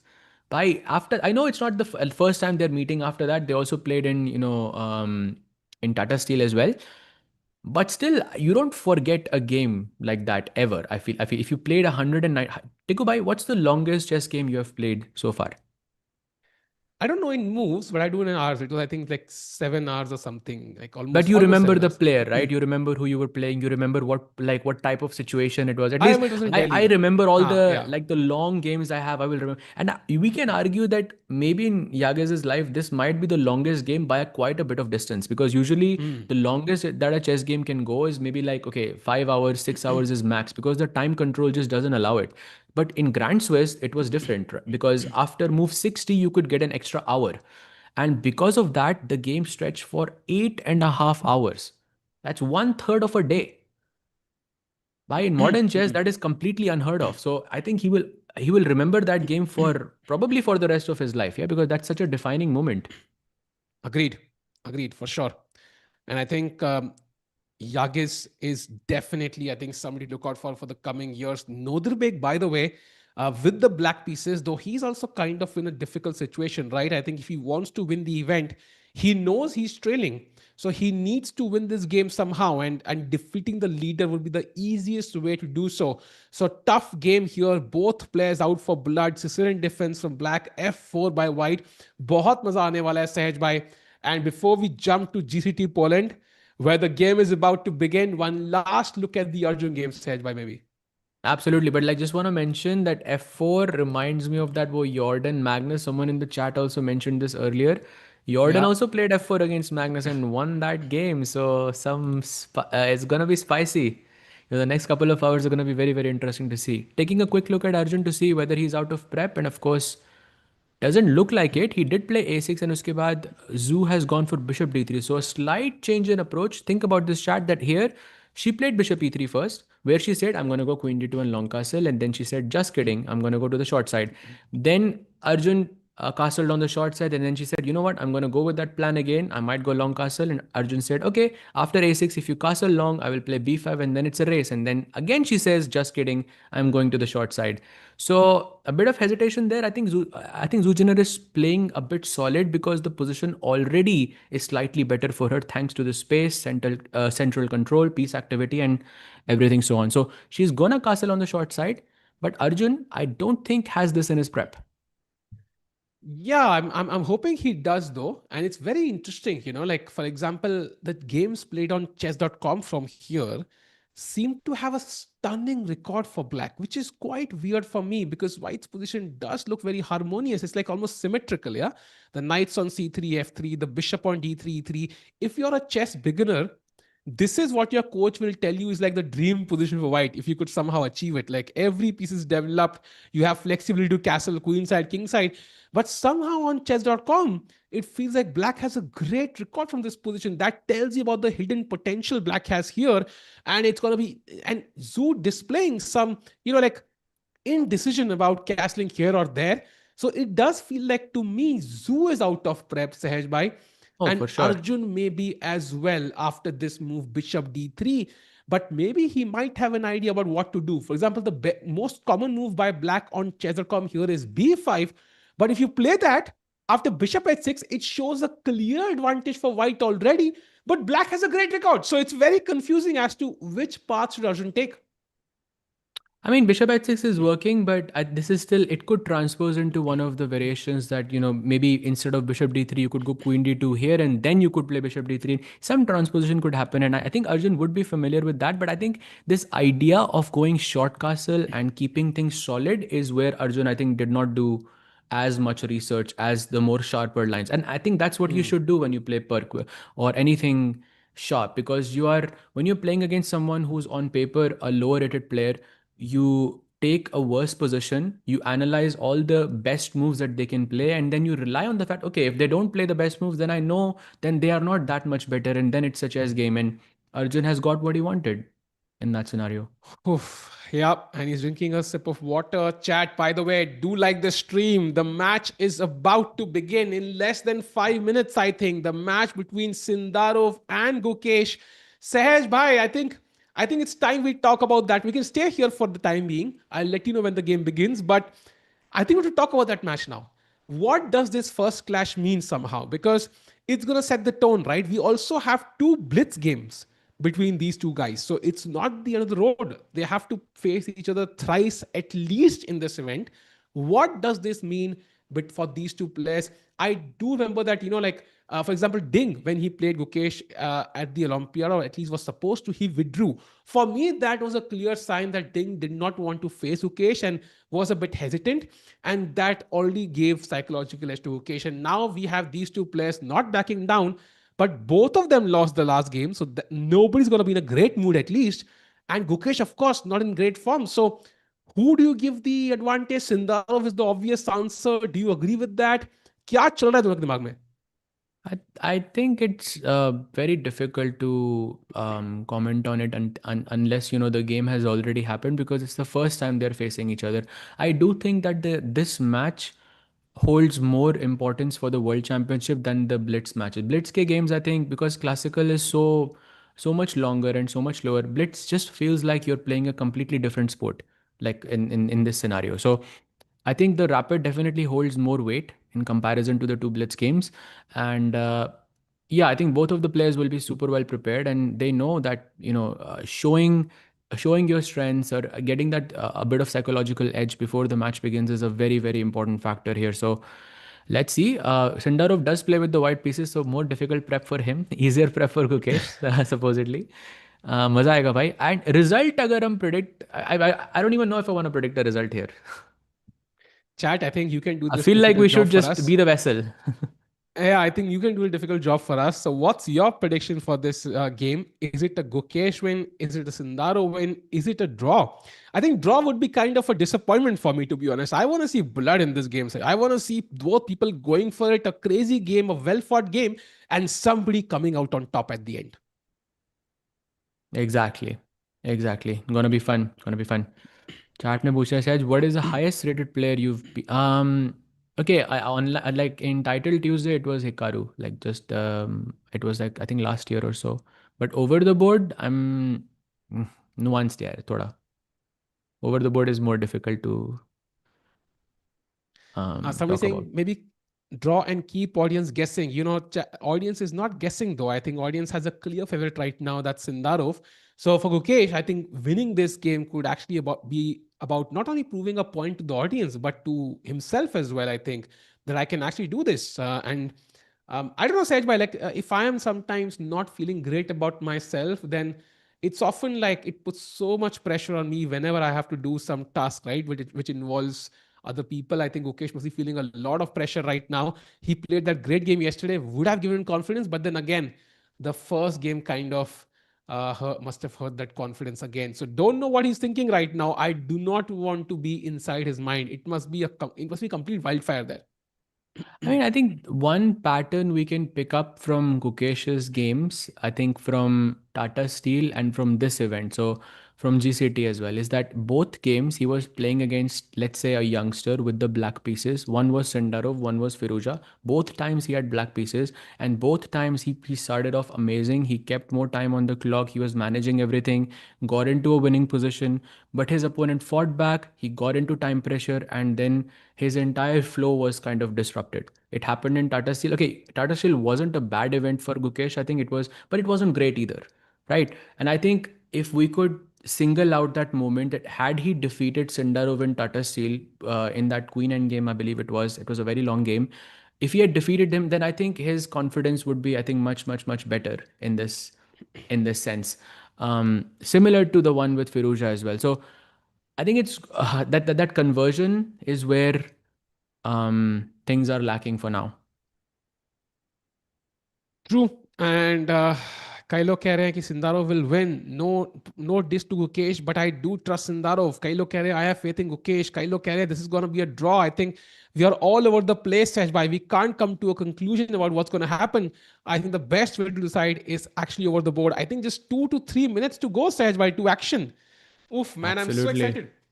So while that happens, of course, Arjun is thinking, let's do a quick roundup of all of the games before we move on to GCT, so the people know, the updated game. So let's go to Yagiz versus Nodirbek. So we were at Bishop E2, E6, and then F4, and Abdusattorov, after thinking for about 3 minutes, plays Bishop E7, and now Yagiz is already thinking. And by the way, chat, just to let you know, this position is like hundreds of thousands of games have been played here. I'm not even joking. Like it's very, very, very famous. Even if you don't see it right now, it will transpose into something else. This is what we call the Scheveningen system. You can go short castle, bring the queen like this to G3, and thousands of games being played. But the fact that Yagiz is thinking does not mean that he's out of prep. It means that he's choosing a direction right now. He could play A4, he could play G4, he could try to, muddy the water earlier on, or he can go into the classical main line. Both of them are possible. But he's still in prep. He's just thinking which direction to go to. Going to Andy versus Magnus, I believe we left after H6, sorry, Bishop G5, where Magnus plays H6 and Andy goes Bishop back to C1. Bishop H4 is also fine. A very typical King's Indian position. Generally speaking, Black wants to play E5 here, White pushes D5, and then Black tries to push F5, White tries to, advance on the queen side, the regular stuff, and it becomes a race who's going to be faster on their attack. Very complex. Anything but a draw is what's going to happen in this game. And then moving lastly to Jorden versus Nils Bay. This is also a crazy matchup, but the position is relatively quiet. It's a simple Italian. Maybe he's threatening to take on b6, go bishop e3, play with the double bishops, and yeah. And by the way, Nils is now half out of five. Right? He made a draw yesterday. Like so, that's great. Because he was not having a great event, and then against Abdusattorov, very quick draw. Yeah? Yeah, but of course, like it's still not going to make him happy. But of course, at least a start. It's something on the scoreboard. And this one, of course, will not be easy. Jordan coming full guns blazing after that loss to Arjun will try to, of course, gain a win back. So, bada maza aega Sahaj bhai. I think aaj we have so many battles to look out for. I mean, we have Gukesh, Sindarov, we have Arjun also, we have Magnus, we have Erdogmus. So both tournaments exciting. Achad, the game has not begun. I'll let you know when the Sindarov Gukesh game begins. You can quickly switch. Maybe till then we stick to the Arjun game, Sahaj bhai. Yeah, for sure. We can go back to Arjun and check out how he's doing.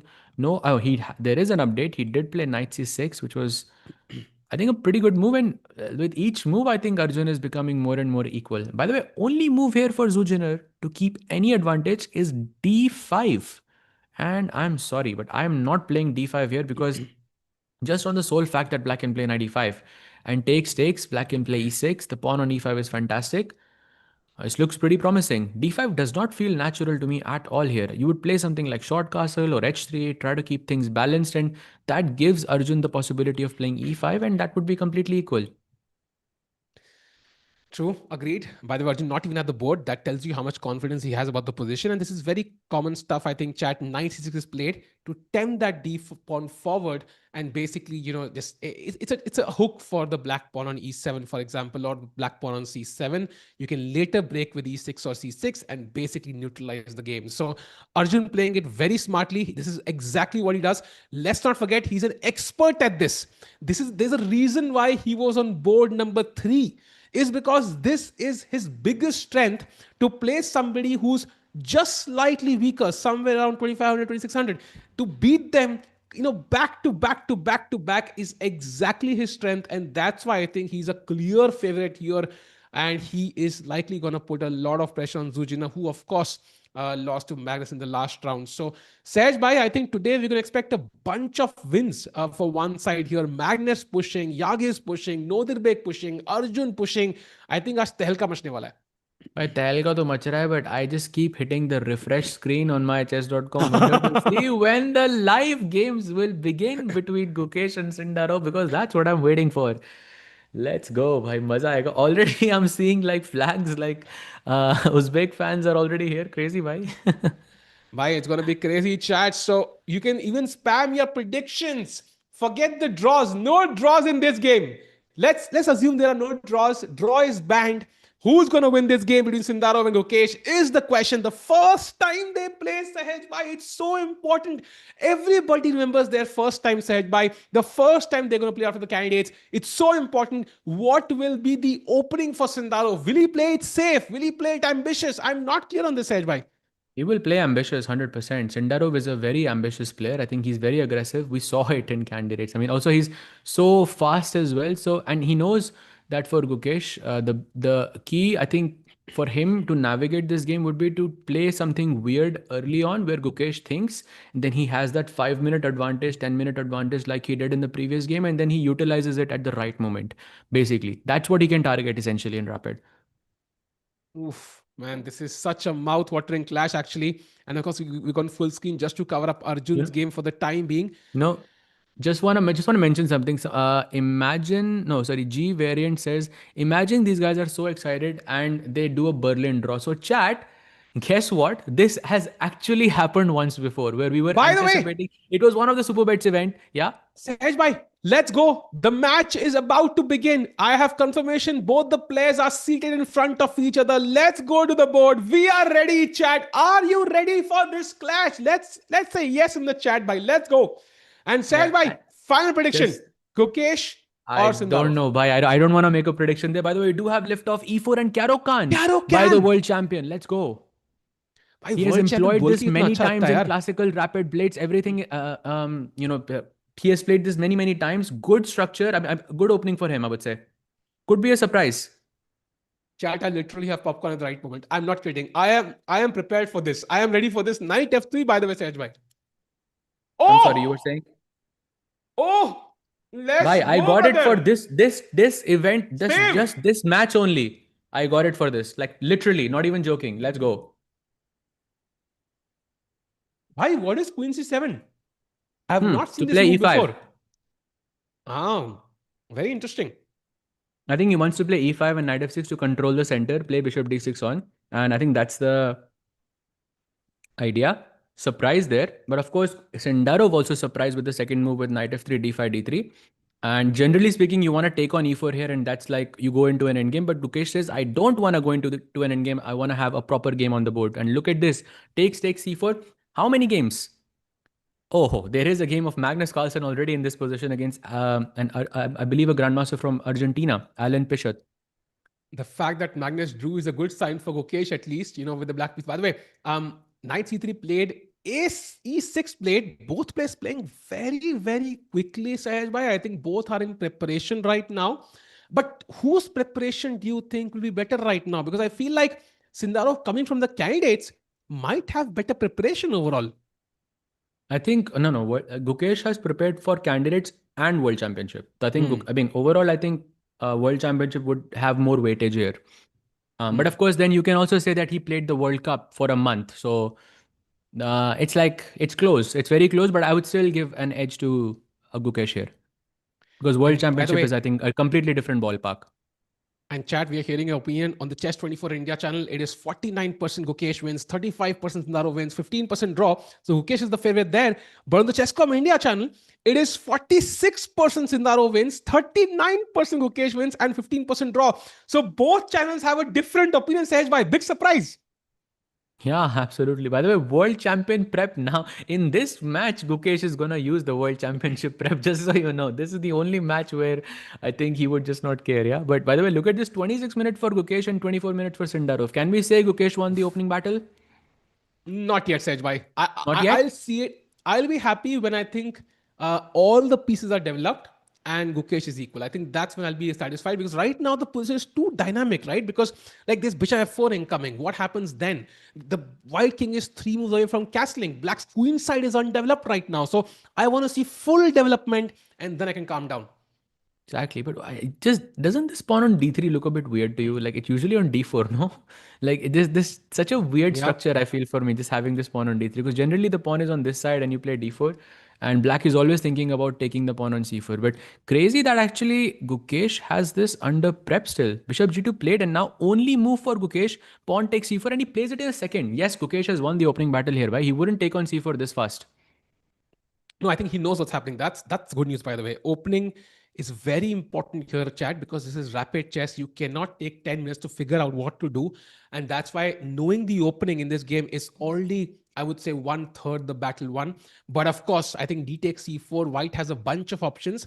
And that does not include the recapture, Sehaj Bhai. That is crucial. White has to either play bishop f4 or he has to castle. So essentially sacking a pawn temporarily. Wow.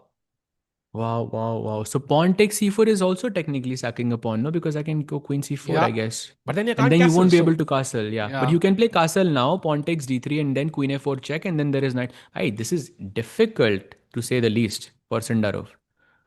It is, if he knows the theory, it could be a potential attack building up for Sindarov. If he doesn't know the opening, Gukesh has a genuine chance to just pick up the pawn, neutralize the initiative. Like if I could somehow put the bishop on c6, Sahaj by knight on d7, and just gobble up these pawns, I'm already just a pawn up, yeah? So Sindarov has Yeah. to be to the point. The queen on c7 is awkward. Let's play bishop f4. Let's attack that queen.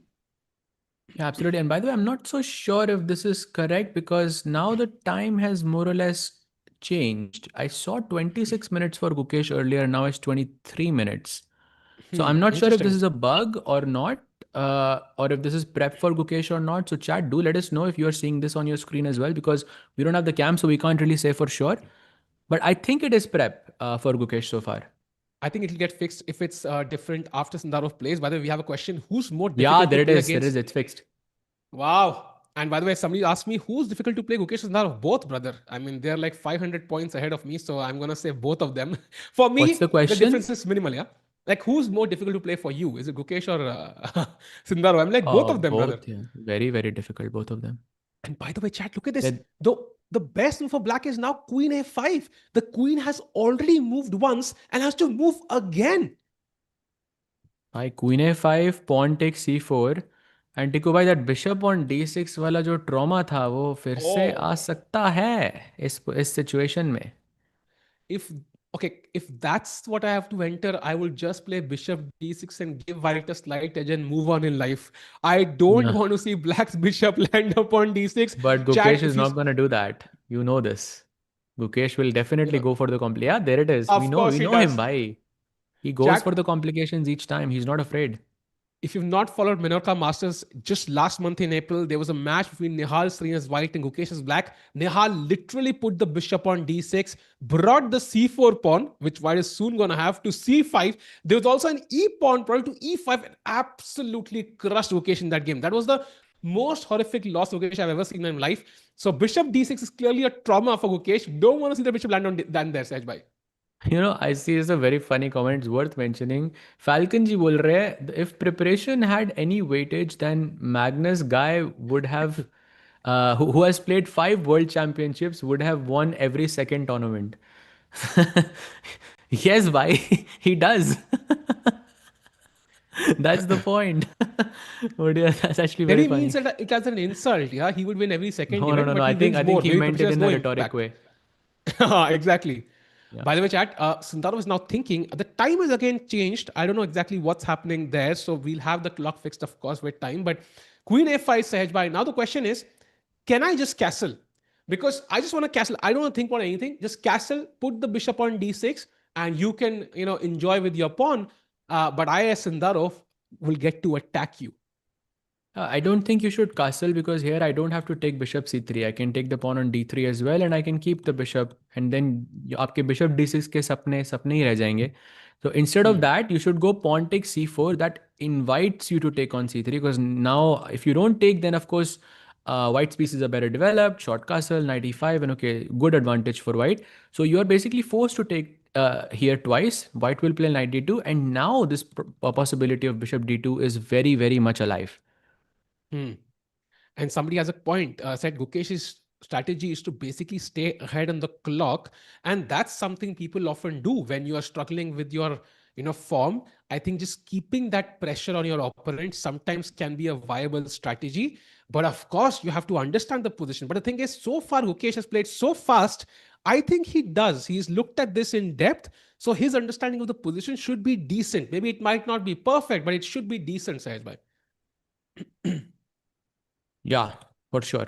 I think time thoda upar niche ho raha hai, but we know that he is playing relatively quite quickly. If we had to estimate, I think he has around 26 or 25 minutes on the clock, which is what he Hmm. started off with. So I think Gukesh is still in prep. Yes. And this is live board. Yes, Chad. The exact position right now in front of you. Queen f5 was last move played by Gukesh. Bishop f4 was the last move by Sindarov. And of course, Sindarov has a bunch of options. He can just take on c4. He can play bishop d2, but that would be passive, right? The bishop just came from there. So he has to go for the pawn sack line in one way or the other. He has to go for the initiative. And what does he have in return? Look at the pieces on c8, b8, and a8, and the king on e8, all four of them still not developed. That's what he has for the pawn.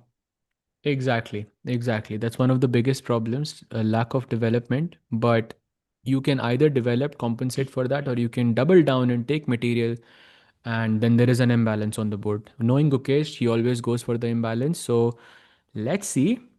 He takes And the take pawn a on look. c4. And By chat the way, informing us, Ukesh has Sindarov down 25 on the minutes. clock is already like very, very new to me because in the previous match, he had like 19 minutes on the clock after move 30 or something and against Wesley. Now he has 18 minutes already on move 10. Yeah, that's a 7 minute difference already. Yeah, and chat confirming that Gukesh actually has 25 minutes. So the 7 minute difference is on point. And maybe it's just about Sindarov not knowing the position as well. So that's already a huge leap for Gukesh. But now after pawn takes c4, he has an only move. He has to take that knight because white just kind of took the pawn back. So now white has all the advantage. Look at the bishop on f4. Look at the bishop on g2. So he takes, he has to take on c3 with check. And now, Sahaj, how do we block? I'm thinking knight d2 because I want to save the pawn on c4. A knight d2, but this there is knight d2, but there's also bishop d2. By the way, he does take the pawn on c3. There's also bishop d2. Okay, he goes knight d2, simple enough. And now short castle. It defends the pawn on c4 as well. But now short castle is mandatory. Otherwise, bishop d6 का जो trauma है भाई वो at least castle तो कर लो. Bishop तो आ ही रहा है. But castle कर लो पहले, नहीं तो castle कर नहीं पाओगे बाद में. Yeah, I think castles is very important, Chad. You can always delay the development of the bishop and the knight on b8 and c8, but you cannot delay castling. That's super important. Just count the number of developed pieces for each player, Chad. The number of developed pieces for white are three, two bishops and a knight. For black, all those three pieces are undeveloped right now at home. The only developed pieces is the queen, and that will be harassed. We know already you should not develop your queens early in the game. So it's a liability more than an asset. So Sahaj Bhai, white is a pawn down, but has three extra pieces developed for it. Exactly. One, two, three. But let's see. Short castle. Short castle is the direction. The position. The thing is that the position is so tactical, so sharp that we can only discuss it with direct moves. Essentially, of course, in some scenario, in the ideal scenario, if Black's bishop was on c6 and the knight was on d7, like you mentioned earlier, if the bishop was on f5, let's say e5, bishop f5, and knight c6, you give me three moves. I think Gukesh is close to winning here. But it's that initiative of those 2 3 moves that Sindarov is keeping. Like you said, he has three extra pieces developed, and that's where the advantage lies. And Gukesh now thinking, I'm not so sure if this is a good time to think because short castle seems just very straightforward to me. Yeah, because I see bishop d6. I remember my game against Nihal, and I just never played. And I just short Yeah. castle instantly.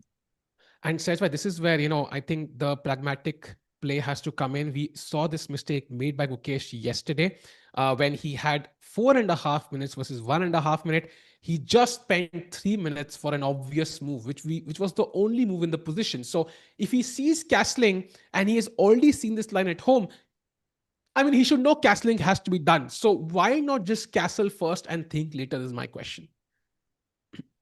Yeah, that's a good question actually. But okay, the position is sharp. Maybe he's not comfortable right now. He's trying to navigate. Plus, he has a 4 minute advantage as well over his opponent. So difficult moment. Also, it's good to understand, yeah, like where the pieces are gonna go. Should I push e5 maybe in this position immediately?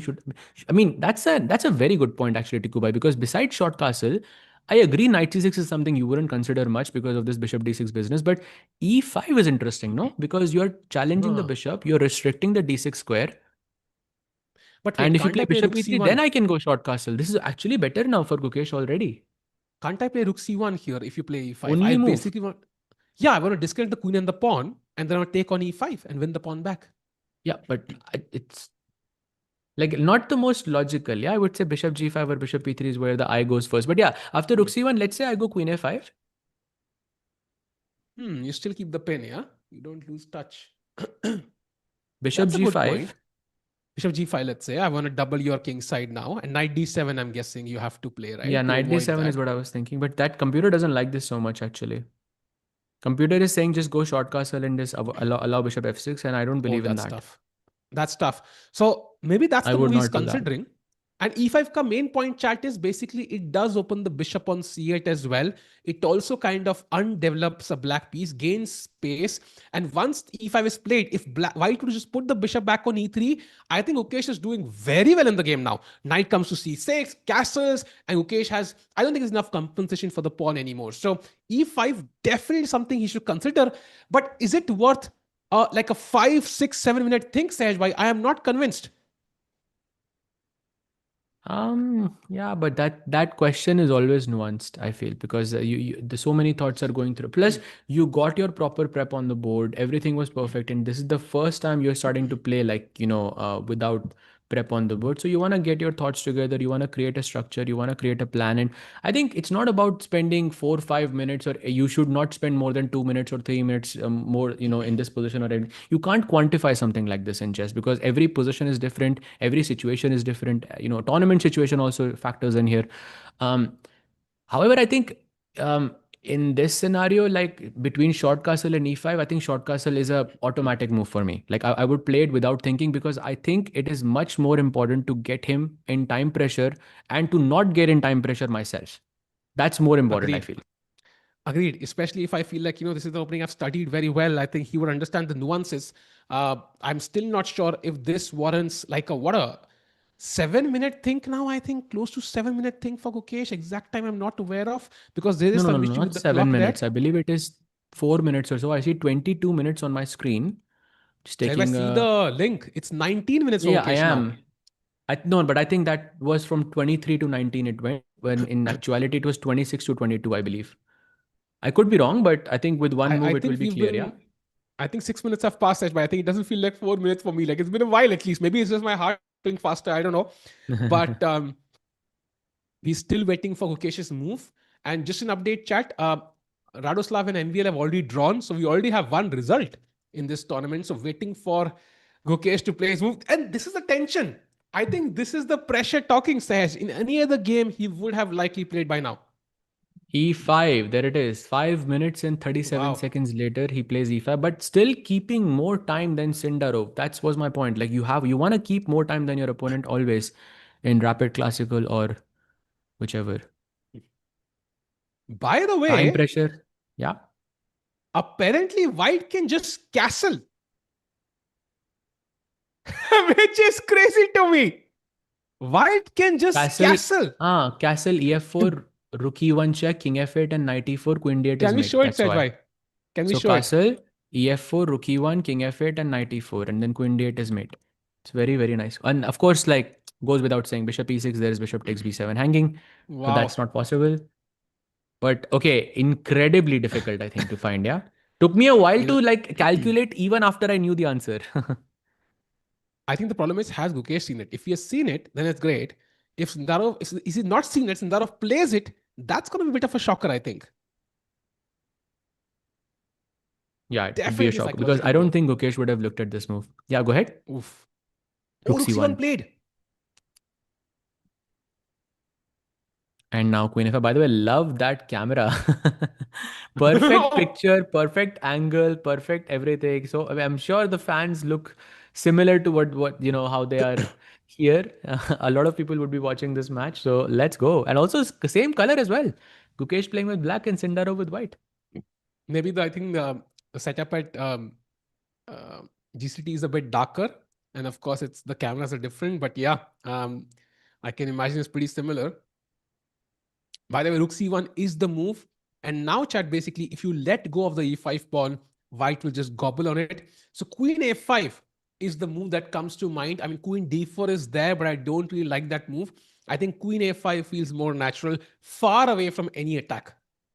Queen D4, I think unpins the knight. So I can play Queen E2 and knight F3. and the pawn on e5 will fall. Queen on a5 keeps this in check. So even if you play queen e2, I can just castle, and then soon you have to take the pawn with your bishop, not with your knight in this scenario. So queen f5, by the way, only move and played. Let's go, Gukesh.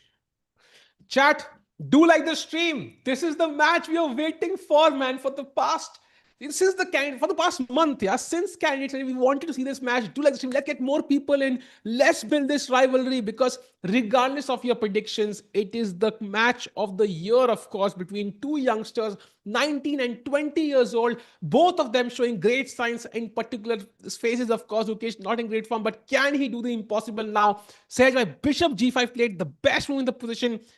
Now, does Gukesh allow damage off to his pawn structure? I don't think so. He should allow that, because then practically becomes easy, right? Bishop 6, knight e4 long term, and the And king could be very weak. I'm just gonna say, Tikubai, this feels like very, very difficult for Gukesh to play on, because short castle damages your king safety.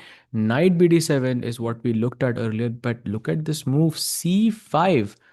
Just giving the pawn for free in hopes that you will take it, and then I will take on f6, and then I will castle and everything and everything. Just that black's position looks so cramped. You are technically 2 pawns up in this position, and yet still the eval favors white. That's you can just see the weight of the compensation here. The bishop on g2, bishop on g5, knight coming to e4, rook super active, king, just anywhere the queen jumps, it's going to be super active. So Sindarov playing for initiative, Gukesh playing for, of course, he has to take material as a compensation. Game is very complex. All three results possible. Sahaj, maybe let me know if this is, if you agree with this or not. Okay? I'm very curious about this. This is the kind of position where black has a pawn or two and white has dangerous compensation, and then attack is building up, right? In classical chess, you can kind of play this, because you will have a lot of time on your clock to basically figure out the nuances here. It's tough, but you can sit for 20 minutes when it's needed. You can find out the details and hold. And if white makes a mistake, you are essentially a pawn up. In rapid chess, maybe this is not the best version to play, because likely, regardless of what you do, white is going to have a lot of initiative. So maybe Gukesh's opening repertoire also kind of signals that this is not the best for rapid and blitz chess, then this might be decent for classical. It's an interesting, I think, point that you're making, because generally speaking, it is very difficult to play against initiative, because you have more things to worry about. Moves just don't flow freely. Like hand moves are very difficult to make. You always have to be aware, calculate, and that takes up a lot of time. But I'm not sure if it was the best rapid opening in that sense, but I think he has gotten what he wanted, which is basically a game. And if you think that the king is unsafe, there is a way for Gukesh to in some way balance out the situation, and that way is bishop to g4, attacking the queen. White plays queen b3 and just simply knight bd7. And okay, like you can take the pawn on b7. I'm not materially up. I get to castle, and it's a game. I don't really see a reason why Sindarov would be putting pressure here. Yeah, I'm hoping he does find bishop g4. That does seem to be the best choice among all the options. And also, to continue that point, I feel like we already saw Gukesh playing faster in the first 5 moves, and now we see him thinking, already falling behind on the clock by 2.5 minutes, close to 2.5 minutes. So that tells me the opening choice was a bit difficult, because imagine white's moves. I already know if nothing crazy happens, castles, maybe c5, maybe knight b3, knight c4, maybe rook e1, But attacking, bishop s6, of course, on the cards, bishop b7 on the cards. So I already understand all of white's moves, but black's moves are much tougher. Like, oh my But God, that's I not don't know what because to of do. the opening. That's not because of the opening, because you see he played Kaan, knight f3, d5, d3. I mean, queen c7.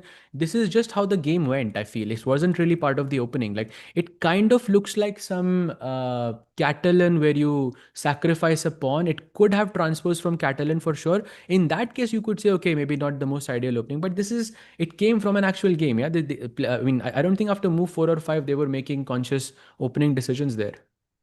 No, but I think the queen c7 line, for example, maybe if Gukesh knew this, like he might have known that this line might arise, right? So maybe you want to go for something Hmm. safer in rapid chess, but I think it's a very hard debate, right? He might have expected Sindarov might not go for a certain line. So you're hoping he goes for a particular variation, which you have prepared very deeply. Very hard to know for sure. But what I do know for sure is Gukesh is going under time pressure now, chat. I think I can only see a close to 4 minute difference on the clock, and he's not even developed the pieces yet. Sahaj bhai, this is not, but he does find the best move now. Bishop G4 played. Let's go. Bishop g4, expected. Nice move. Queen b3, I think, is automatic from Sindarov. We should play it fairly quite quickly. Yeah, but I think the time pressure is where there is an alarm in my head that's just ringing right now that the time is Yeah, going to go lower and lower and lower. And we know Sindarov will keep that 5 minute advantage over Gukesh. And in those crunch moments, we've seen Gukesh like lose against Hans. Draw a completely winning game against Firuza. I don't know. Like I hope that doesn't happen again now. agreed. And now the queen, I think b3 move looks quite natural. You want to pressure b7. Queen c2, of course, also possible, but not sure what the queen is really doing there.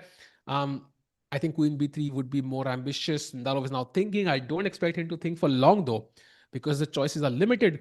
And then, of course, knight d7, castle. So Gukesh feels like an automatic choice. He took a lot of time for this move, but I'm hoping the next 2 to 3 moves should come very quickly from Gukesh Sahaj Bhai. That's where he has to make sure he doesn't waste time for the sake of it.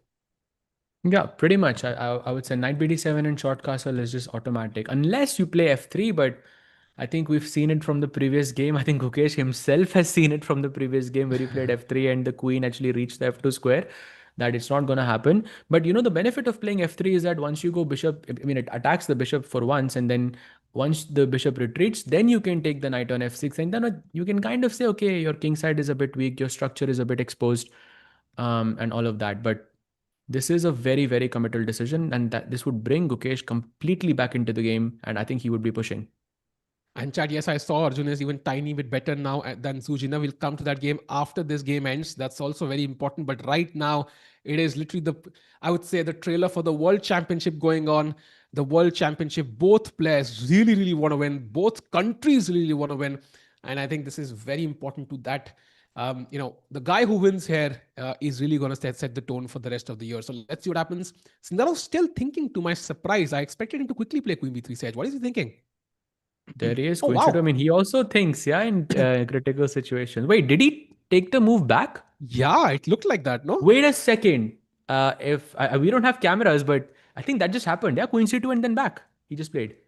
It does look like it.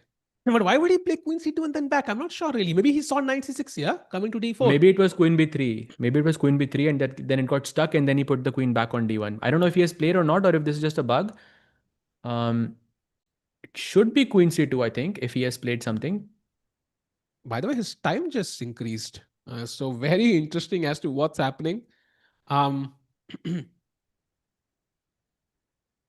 okay, I'm gonna confirm this very quickly. Sahaj I bhai, am. I meanwhile, have. I have Queen C2 is played. It's already played, there. played, Checked played. already, yeah. Okay, fair enough. And now Knight C6 is the move. Only move, by the way, but a very logical one because it protects the B7 pawn. But why not Knight BD7? Not Played. Knight BD7 because you could take the pawn, Rook B8 may, the queen is not trapped. Now you see why Queen C2. But now it seems like Gukesh is kind of equalized, yeah? Because the knight comes to the ambitious square, can now come to d4 later on. Of course, the f3 square is also weak, right? Imagine the knight moving from d2 at some point. Knight d4, knight f3, such a great idea. And white's light squares could be weak. And Gukesh definitely having a better version of what he had 2 moves ago. Yeah, but his king is going to be a bit unsafe. So bishop f6, gf6, short castle, for example. Okay, after, you can castle here, but your king is kind of unsafe. You are a pawn up, but a bit uncomfortable for sure. But time management, by the way, is more or less good now. It's pretty much equal. समोसे भी खाएंगे Chad, I think, if Gukesh wins. But meanwhile, um, time यार is भी sure time completely. यही है because कहीं और पे मुझे टाइम कुछ और दिख रहा है. I'm hoping it's the same because I that would mean, be dead equal, right? I mean, that would be dead equal chat if time you for can, both. I don't no cameras में कहीं check कर सकते हैं. I can Sindarov I का can time confirm. I can बहुत कम confirm दिखा रहा है that भाई, time 7 मिनट quickly. दिखा रहा है मुझे. No, no, no, no. It can't be 7 minutes. That would be ridiculous. By the way, he's castled now, so that's important. No, it's the same. It's the time is correct. Same, yeah. Roughly, it's correct. Roughly, it's correct. Okay, Yes. got it, got It it, seems got like it. So it's let's, yeah. yeah. Okay, he So let's castles. continue. Now what do we do? It's a difficult choice, Mukesh. I'm guessing castles should be automatic. Of course, we're gonna allow this doubling of our pawns. But now that I have the bishop on g4 Sahaj, I feel a bit more comfortable. I have this option of bishop h5, bishop g6. I have this option of knight d4, also controlling the f5 square. I feel a lot more comfortable than I was earlier with this. I was looking at knight d7 in this position just to not. Okay, right. So short castle, bishop f6, gf6 is okay. It's something.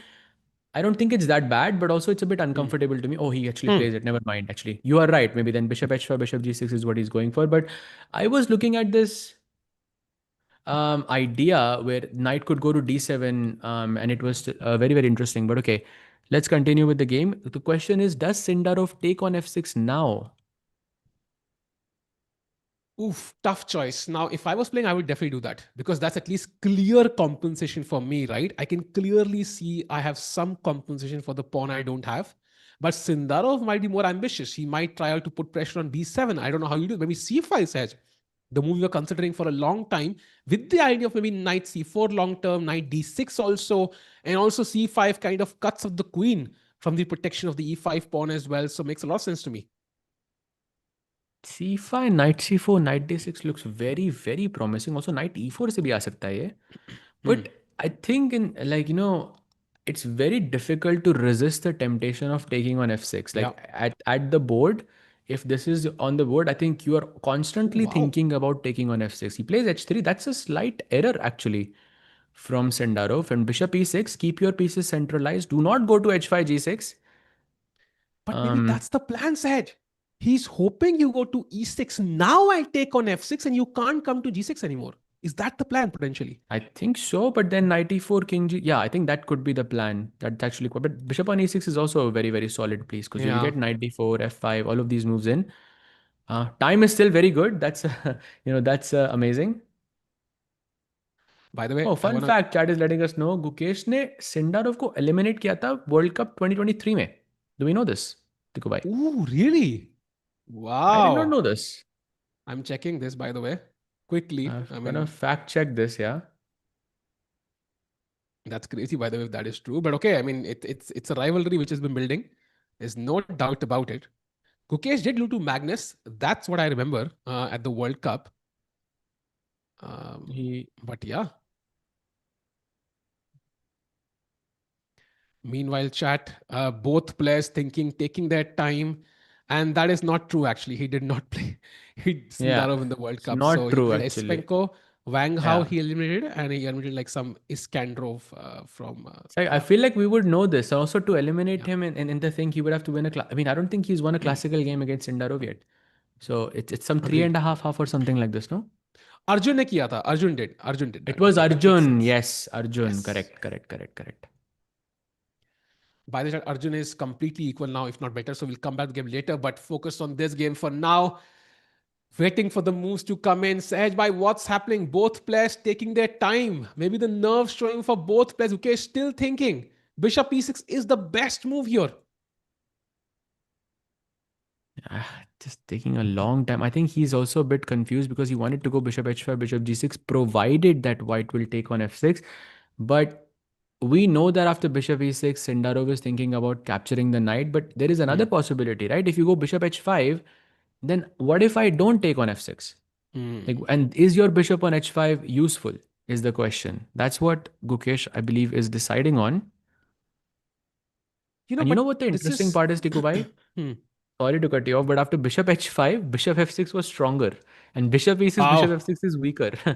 Okay, so clearly I have to, upgrade my chess skills. But okay, I mean, sometimes there can be subtle details. And Bishop e6 played, by the way, the best move in the position. So now that is looking at the c4 pawn and also controls the d5 square and does feel like a bit more harmonious in the position, right? It has influence over the king side and the queen side both. Also keeps an eye on the h3 pawn. So whenever the bishop on g2 decides to take on c6 or b7, I might have the h3 pawn under my grasp. So I do love that move. Yeah, very, very nicely put. Now, Sendarov has to decide whether to take on f6 right now or not, because I don't think he's going to get a lot of chances after this, because Gukesh can also go knight d7. and just completely, then it would just be similar to him having an extra pawn in this position. So the clock is ticking. He has to take on f6 fairly soon.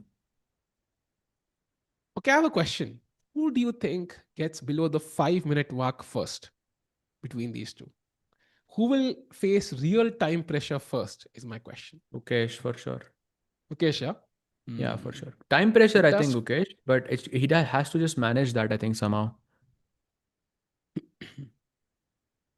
And I think the Black Queen also needs to decide a new location for herself because the knight is no longer pinned. By the way, taker on f6, important choice.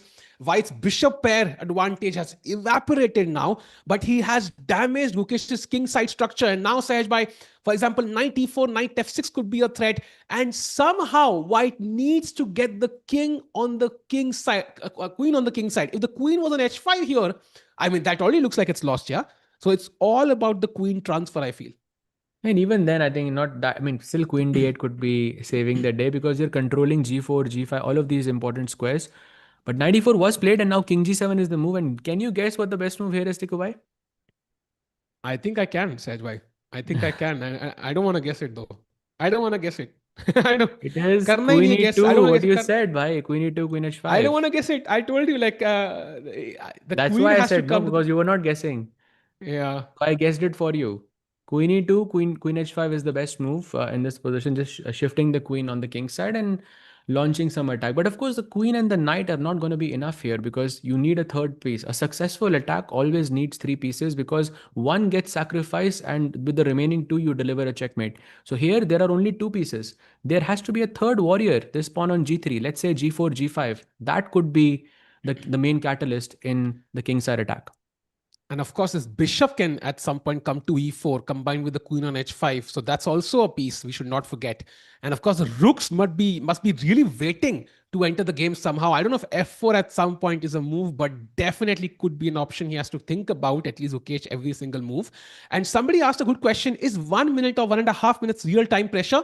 Maybe not now, but if we reduce 5 minutes from this for both players, like 4 versus 3 minutes or 3 versus 2 minutes, is significant time pressure. So I think whosoever goes below the 5 minute mark first, regardless of the form, is going to feel some extra pressure there.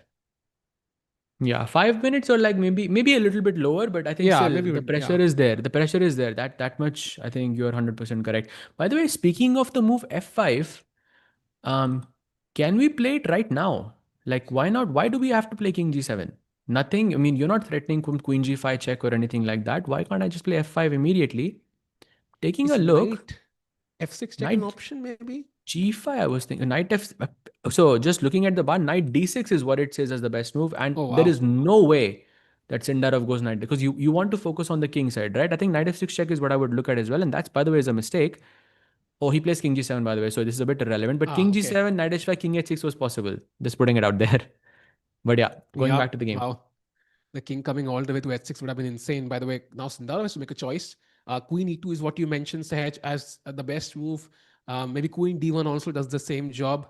Same thing. And I'm wondering if f5 is a real threat here. Even like, is g4 a move? Like, I see my engine is screaming g4 somehow.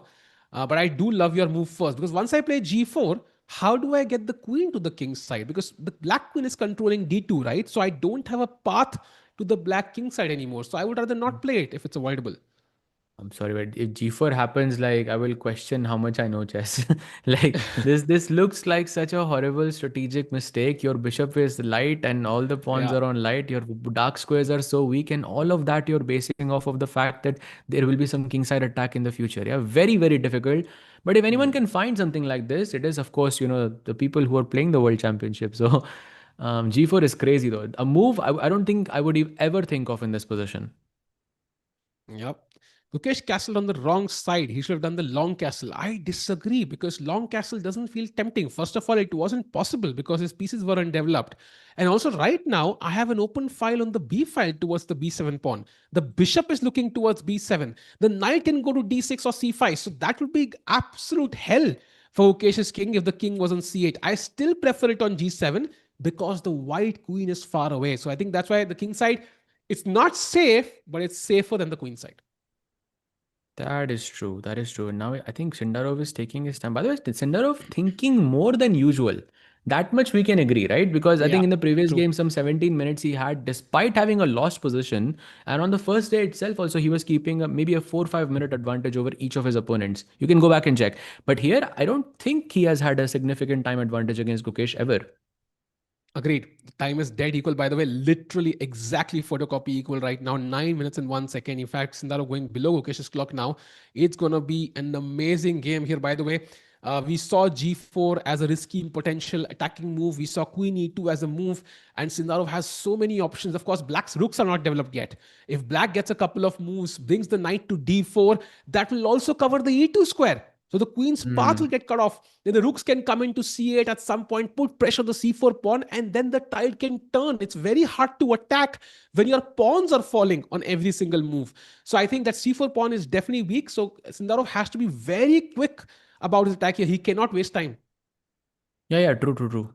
Definitely not. And he has 8 minutes left. Queen e2 or queen d1 or queen b3, I guess. f4, I really don't like. I never like these moves, to be honest, because I mean, optically it looks good, but I feel like you're giving me a lot of tempos with knight d4, rook c8, like the moves you mentioned. Maybe f5, e4 could also be a possibility, just to completely shut down and not give you the chance to open up the f file, basically. F5 is actually the best move here. So knight g5 and e4, something along these lines I was thinking. You can even Hmm. keep the pawn on f5, because even if you take queen takes e5 and the file is not really open, so he's fine in on that sense. I think, look, optically, I think if I had to choose whether you're picking black or white here, I'm picking black.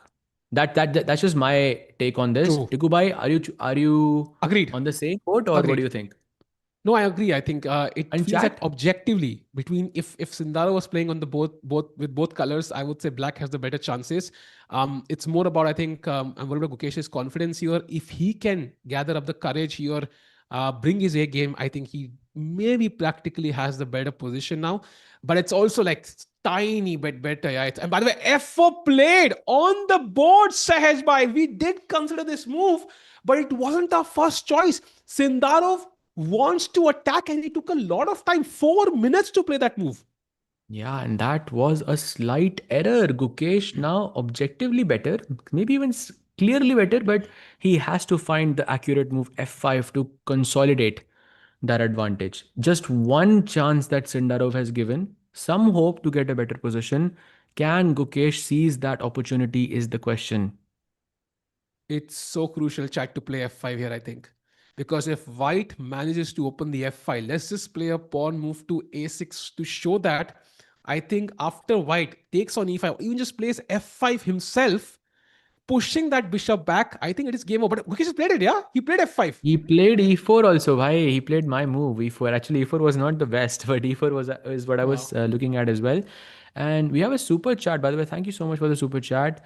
They have mentioned a channel which I don't think, even if I tried, I could pronounce it. But this channel has interviews post games at TePe Sigeman, including Magnus. Very interesting insights. Check it out. Thanks, bye. Thanks for the super chat. We'll definitely check it out. Looks very, very interesting. Yeah, we'll definitely check it out, Chad. Do check it out after the stream once the games are over. Would love to know Magnus's insights. And by the way, look at the position. Sindaru just played Queen B2 check. You know that key check, by the way. And now B7 is of course hanging, but the best move is actually G4, building up on the attack. G4 looks Bhai, incredibly kahe ka scary to attack? Queen me. b6 check. Kahe ka attack? What attack? Ah, One check and oh.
I think we're back. Are we back, chat? I think we're back, chat. Let us know if we're back. अभी निंदा link दिख रहा है, but I think we're back. We're back. हाँ. I think, chat, can you see us? Let us know if you can see us. निंदा link देखना चाहिए एक बार. We are back, chat. कोई चाल नहीं हुई है. गुकेश बहुत टाइम ले रहा है. I'm not sure if this is a good sign. Chesscom India में देखना भाई. हाँ, we're back. We're back. Chat, Yeah. आ जाओ भाई, सब आ जाओ. भाई, we are back. And luckily, Gukesh, उसने बिल्कुल वेट किया हमारे वापस आने का भाई. And now only he plays Queen B6. But सहज भाई 5 मिनट रह गए उनके पास. And Sindarov avoids the queen threat. Queen H5, Queen H7, mating 2 का threat.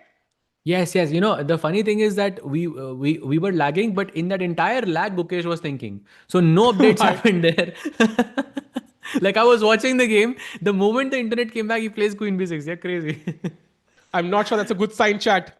Okay, we are back at least, chat. Do like the stream. Let's get more people in because this is the crucial moment, the final moments of this game. 7 minutes for Sindarov, 5 minutes for Gukesh. Sehaj bhai, so indeed Gukesh was the first guy to fall below the 5-minute mark. But Queen D4, nice move. Now Queen H5, I have Queen G7.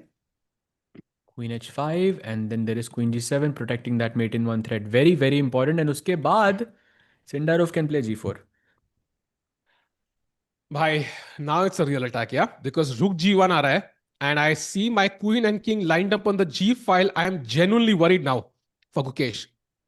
Yeah, trade the queens as quickly as possible, basically. But let's see. I still, I mean, I don't know what the chat's, opinion of this game is, but if I had to choose a color, I'm still choosing black. Like there is a high probability. You have a protected passed pawn in the position. Like let's not count that out. Plus these weaknesses are also there. If the attack is consolidated, queens are exchanged. In any end game, it will be Gukesh who's pushing simply because of these pawns. So I think pretty good development so far. Yeah, I would have preferred that he does doesn't think for 5 minutes on the previous move when we lagged. Just a little bit more time would be ideal, but position wise, I don't think it's a problem. सहज भाई, the problem is जो asset है ना हमारा वो है pawn on E4 and F5, but white is going to play G4, and that's going to essentially break our asset, and then of course these pawns might just become weak, and we might not have them anymore. So मुझे लग रहा है कि I would love to be black then, but जो move order King H2, a beautiful find from Sindarov, I think, to avoid the queen threat and keep the game going. I think this is looking better for white now. Like I might choose white now. I might switch. This is tough. Let's see. But there is Queen H5 and G4 are the moves which kind of keep things, let's say complex. Sindarov is also taking his time. Just a 1 minute difference between the two players. G4 or Queen H5 is the question. I'm sure this is what he's thinking about. I think Queen H5 any day. I think I would love to play it quickly. I'm also considering Rook G1, but apparently H6 and black is just better. So it's not enough time to play Rook G1 and kind of take it slow. So to your point, as you mentioned, like if white doesn't attack instantly, like Gukesh could just be better clearly. So Sindarov has to be careful here, and Gukesh's pieces are not done. Rook on 8, not doing anything right now. Once it comes to D8, could come to D3, for example, and then who's the one attacking? I'm not really sure. Why actually Sindarov D2 has to be on point. Actually, D2, because it will pin the bishop, and then remember you were talking about Rook G1 and the G file. I mean, if the bishop is pinned, how are you moving the bishop? You'll have to put the king on H1, and then already the king is going to be in some mating attack idea. So he also has counterplay. That's why Sindarov is thinking so much. Why? Like now the time is equal, basically. Wow, this is the kind of game I actually wanted. जहाँ पे दोनों players, both players are fighting neck to neck, punch for punch, and it feels like we don't know the result just yet. This match is super important. We're going to be deciding the world championship just by these two players. Sindarov's performance at the candidates. Chat, would you say Sindarov's performance at the candidates was like the top 5 performances by any chess player at any event ever in the history of chess? I think yes. It was Top really 5. impressive. Top 5 of all time for me. Like the kind of way. I'm sorry, but is there any performance that is higher than this? Shouldn't it be top 1? No, I think it can be top 1 as well, but it depends, right? I mean, for example, the stakes matter. So somebody who wins a world championship just because of the stakes, it might mean a bit more. But in terms of performances, like Gukesh's Olympiad performance was like 3064, which is a contender for the same as well. Like it's not his fault he didn't play as many top level players, right? So like top five, top three, maybe. Yeah. I mean, but that I think the stage, the fact that it's an individual thing, candidates, Sindarov's performance at candidates was historic. Double digits is what he scored. Yeah, no one else has done that in the past before.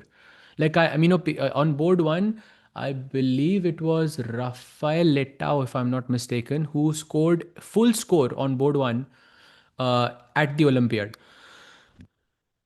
So Hmm. there was a moment where he finished ahead of the likes of Kasparov, for example, on board Hmm. one. You can also say that's like a contender. Hmm. Yeah, full score on board one at the Olympiad is crazy. But I still think that candidates, considering the the weight of the event and how much high pressure it was and the amount of games he plays and the strength of their opponents, I think it's a very clearly Sindarov is like number one, or I don't even think there is anything close. Maybe Fabi's, Hmm. that's 7 out of 7 is maybe a number one as well.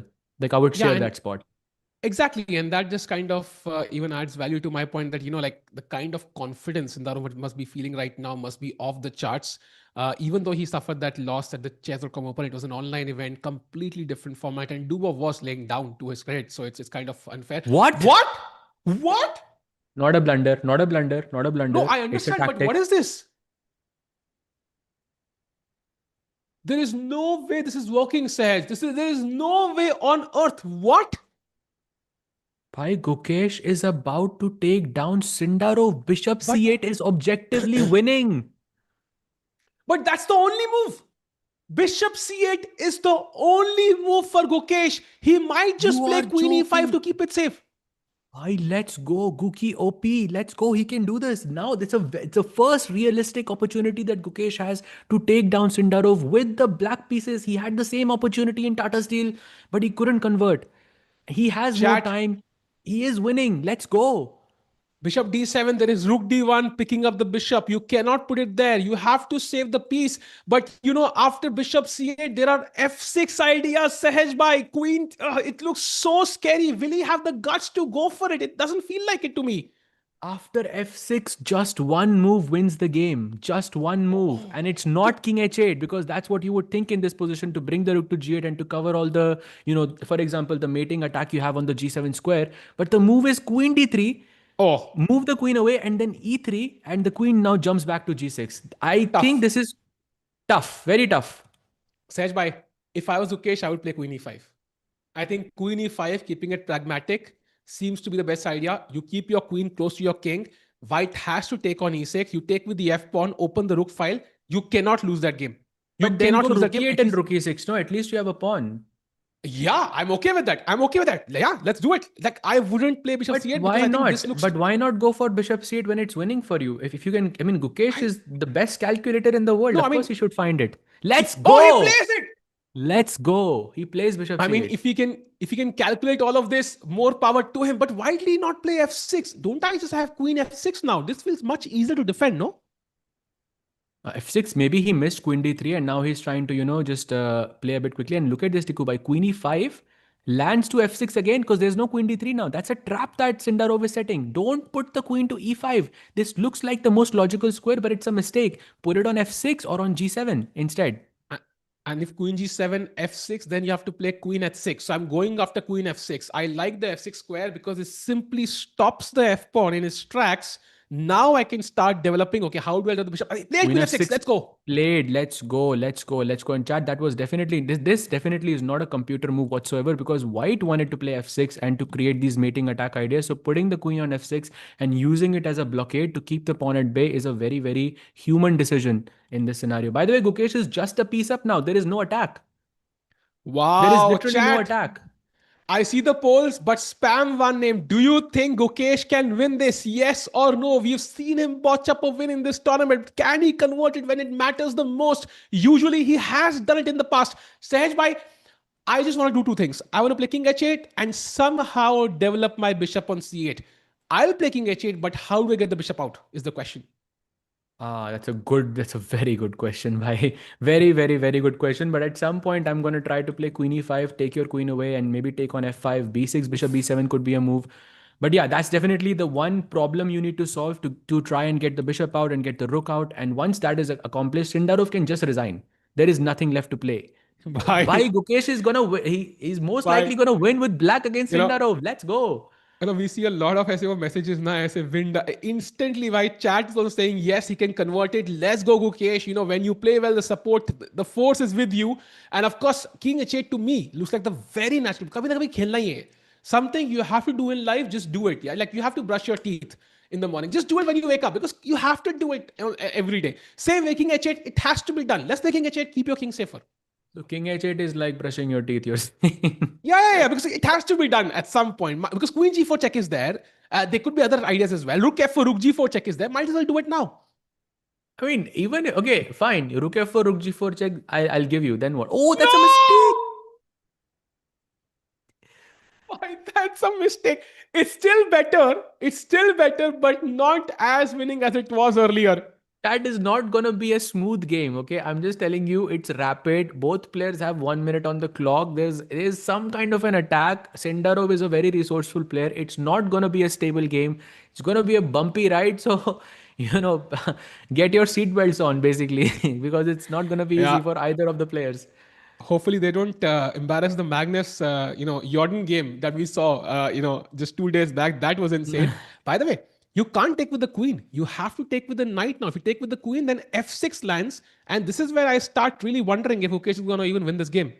Queen f4, queen h6, bishop e4, hitting g7 and h7 would be very, very dangerous. That is basically the plan. So knight takes d8 is what he has to take. But with knight takes d8, you have this check, king g7, Oof. now rook f4, giving rook Oof. g4 check, and h5 only move.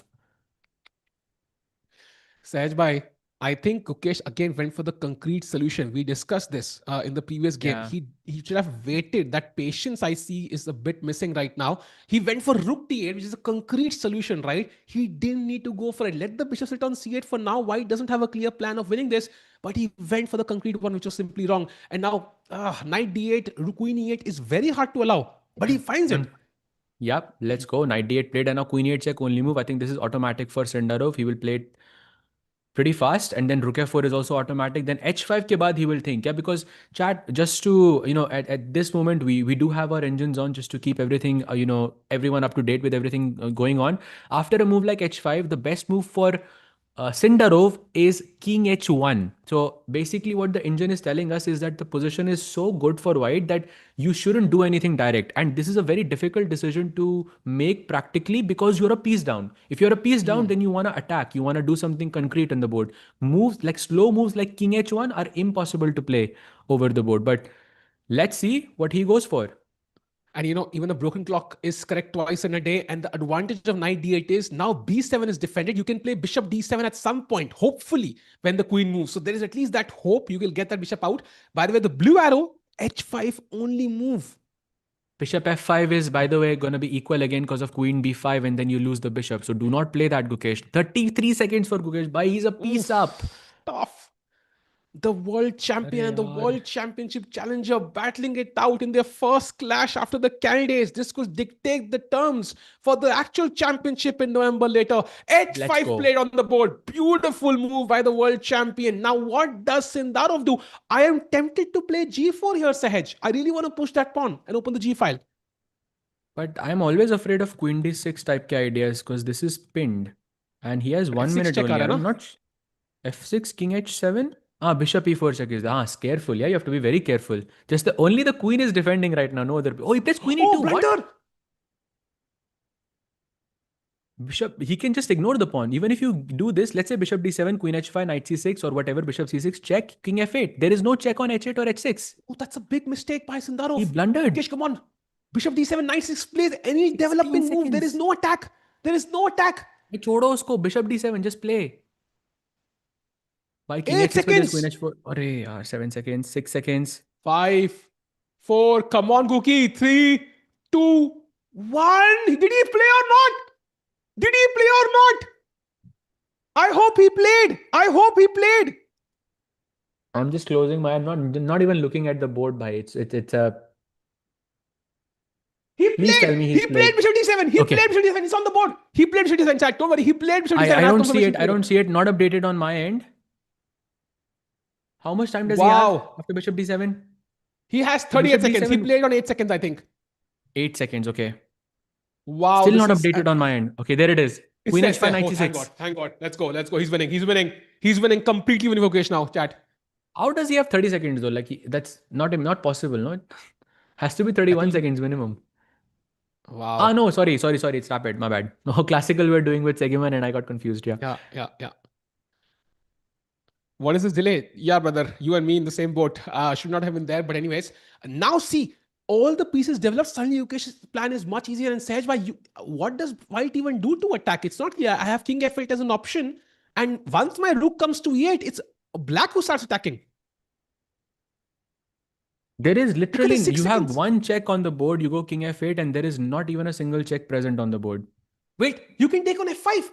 You can apparently take on f5 now, and that is just a free pawn. I Then queen bishop h7 c7. check का threat है आपका दे दिया आपको then what? I'll go king f8 then what? Like rook e8 also is something that is very very simple. But yeah, bishop f5 I don't like because there's rook f4 and you have to calculate this. 11 seconds only for the Bishop world g6. champion.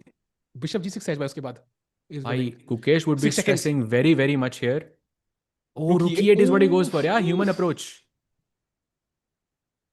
Okay, the best move is queen h7 and queen h8. There's no way white trades queens here. There is no way white's going to trade queens here. So I think practically a great bet. Yep, it worked. It worked. Now rook e2. Let's go active. Rook e2. Come on. Rook After rook e2, e2, there'll pinning the be bishop. also Anything they is cannot be knight e5 I think is very nice though because it also restricts the queen. He plays rook Wait, e2. what? Ah, oh, No, thank no, God. it's Thank God. bhai, Tiku bhai, growth movement. Let's go. In the Thank past, God, Tiku brother. would be like, "What? He just blundered," and then, no, it was a glitch. And you know the Big growth advantage now? movement there. Even if you play We're some all check growing, along bhai. the some check with the queen, there is no rook e4 check anymore. If the king comes to the e file, there is no rook e4 check anymore. Queen f3 played, and now rook anywhere on the 7th rank. C2, B2, A2. You choose. 2 seconds. Queen e5 there's f6. Queen e5 there's f6, and rook h8 is mate. Wait, Oh, again, he only takes took on on A2. a2. But Best yeah, move. Queen A3 check also guarded. Beautiful.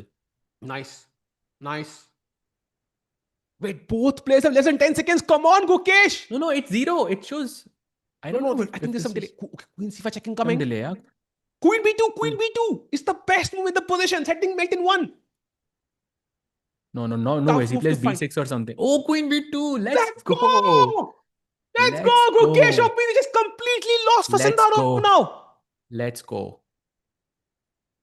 Check King e7. King e7 important. Of course, I mean, he's not going King to murder mate in e7. one. Let's play. I mean, this is now smooth sailing. Anywhere you put the king is fine. Queen e8. Oh, Queen h8 check you have to play. Bhai. No chance. There's no So, way he plays that, yeah? Gukesh, the world champion, takes down the Bye. world champion challenger. Let's just see it till the end, Sahaj. Bye. Anything can नहीं, happen. it's over now. Why? Queen He h8. plays. Come Oh, on. wow. Bhai, ये तो Tikku test. ये तो like you will beat Sindarov here with this. Wow, this is amazing, man. This is amazing.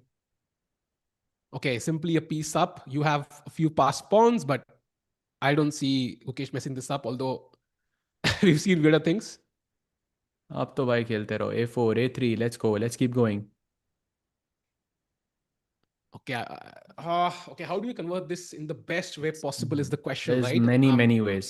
There is no best way. You just have to play a bunch of filler moves, waiting moves. Just play a normal game. Forget that you're a piece up. Keep making small improvements, and you will win by itself. And Chad, I think this will give Gukesh a lot of confidence, actually. A lot of confidence, because this is the match that matters. And this is not just about this game. This is going to give Gukesh a lot of confidence the entire year, actually, if he wins this. It's still not over, chat, while he's trying to create a pass pawn. Come And now on. 95.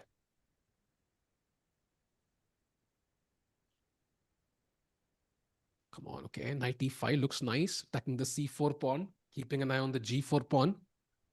95 just loses the b7 pawn. Oh, by the way, top moves after top. Why, is anyone like thinking of 2024 Gukesh? I feel like he looks like a man with a mission. Yeah, so for the moment Sindarov is there, he's playing like best moves after best moves. Ridiculous. By the way, what do you play here? It's not easy. Which is okay, nice move, but okay, let's just takes rook a1 maybe now. Anything is winning. Yeah, rook f6 a1, rook feels g1 tempting. check. No? Like f6 and knight f7 feels very tempting to me. Like Just stopping the this pawns in the and rook tracks. g1, rook g4, and Sindarov resigns, I think. h6, okay. But wait, Rook G1, King H2, King H3. No, you can't play that. Yeah, there's King no way. H3, Okay, then Rook H1 check. Rook H1 check. Yes. But Rook G1, King F2, Rook H1 you have to play because Rook G1, King F2, Rook G4, there is H7 and Queen is there.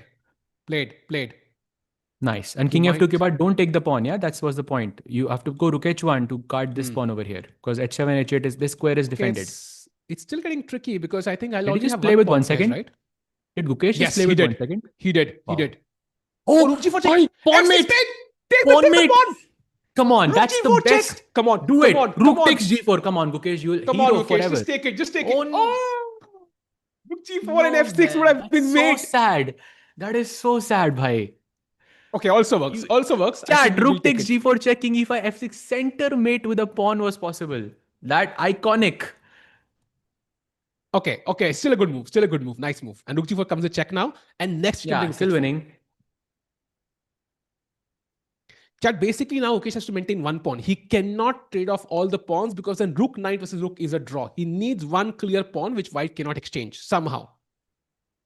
Bhai, I think H7, Rook G4, King E3, Knight F7, Queen takes, and ये Rook जो G4 पे है, उसको A4 पे ऐसे लेके लाओ and A2, A1 Queen and he resigns.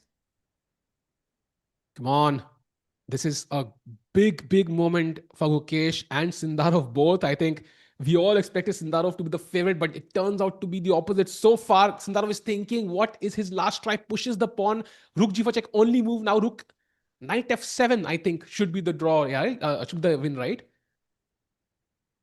Played. Yeah, Knight F7 is, yeah, this is what I showed. No, Queen takes and Rook A4. Rook A4. And you just promote. Rook H1, A2, Rook A1, and then the king comes up and it just picks up. Or B5 just maybe even should be. The king can come. Tiku bhai, I completely agree with this, with the chat. Statement win for Gukesh. I agree. I think this is a big win. I feel like Gukesh, and not just for the world championship, it's that Look sort at of the win. screen. Let's go! Alright, chat. I know we've, ऐसे गुकेश के मैंने negative comment बहुत देखे हैं. अभी positive चाहिए. We need positive comments now because this is where he deserved it. This was not easy. You know the form Sindarov is in. He converted it very, very well. And of course, there was that blunder by Sindarov, but what beautiful play, man, to convert this. Tiku bhai, 53% is what I remember. Yeah, and Chad, my camera's battery is not off. I'm just crying. 53% was a statement. अब थोड़ा तो कम हुआ होगा भाई. Let's go. This win gives him a huge confidence boost for the World Championship. And of course, what a win by Gukesh bhai. मजा ही आ गया. And also, it wasn't like he was worse at anyone. And Sindarov blundered. Yeah, of course, that piece sacrifice that he had, knight takes e4, it was a nice risk, but maybe it was a bit too early for Sindarov. But yeah, Gukesh consolidated so well, and he takes down Sindarov. He did what all of us, 10 minutes ago thought was impossible. Can we agree on that, chat? Gukesh OP, rukna nahi chahiye, bhai. Yeah, it shouldn't stop. I think he played a marvelous game, to be honest. And let's keep in mind, Sindarov, the sack he did, I mean, won him so many games in the candidates. So now to say that was a risky move would be ridiculous. I think he played his best chess. And for this game, Gukesh turned out to be on top. What a game, man. And this means, Sahaj bhai, that in their first clash, we can have the two cameras right up now. For the first clash, after the candidates has been over, Gukesh wins. That's a big win. Now, 2 Blitz games still to go, but this means a lot. It means so much. I think to Gukesh, his team, it could mean so much, yeah, because in candidates, it looked like Sindarov was invincible. Dubov then kind of showed, okay, maybe he's not that invincible. And now Gukesh himself taking him out with the black pieces, finishing what he started in Tata Steel. Let's go. And chat is kind of telling us Gukesh did a fist pump. Oof. That is so missing that actually. I remember him doing a fist pump. I say hand kuch usne kiya tha when he defeated Ding for the first time in the game, and then he fist pump on multiple occasions. That's so nice to see him gain some confidence back. And of course, his final opponent for today is actually the informed Wesley. So hoping he can continue this form, Sahaj, by now. But this win means a lot to every Indian chess fan, I think. It means we have hope. We are fighting back. and the odds are not as skewed as initially we thought. या भाई मजा आ गया दिन सफल हो गया I feel tournament भी सफल हो गया टू एन एक्सटेंट yesterday टिकू भाई I asked you this question whether it's more important to win the tournament or defeat Sindarov.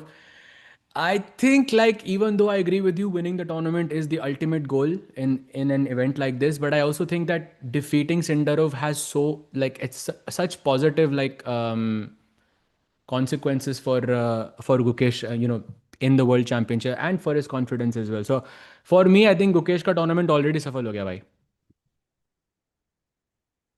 Agreed. And let's keep in mind the effect it could have on Sindarov, because now, he has to think, okay, where did I go wrong?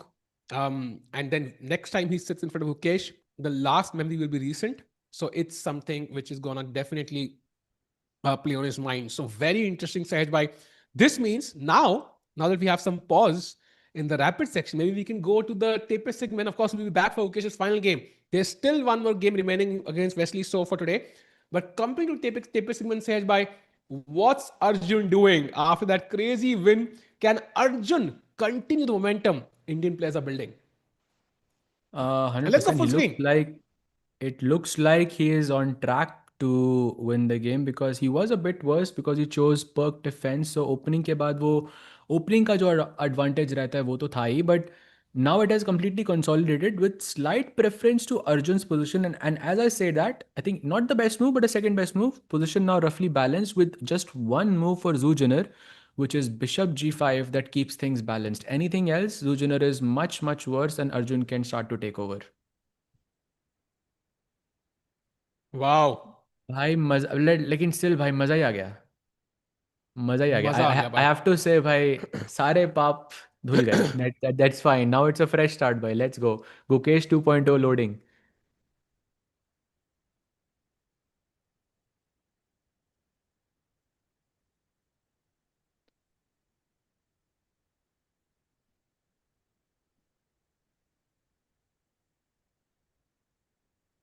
Wow. So Zujiner is right now thinking Bishop G5 is the move.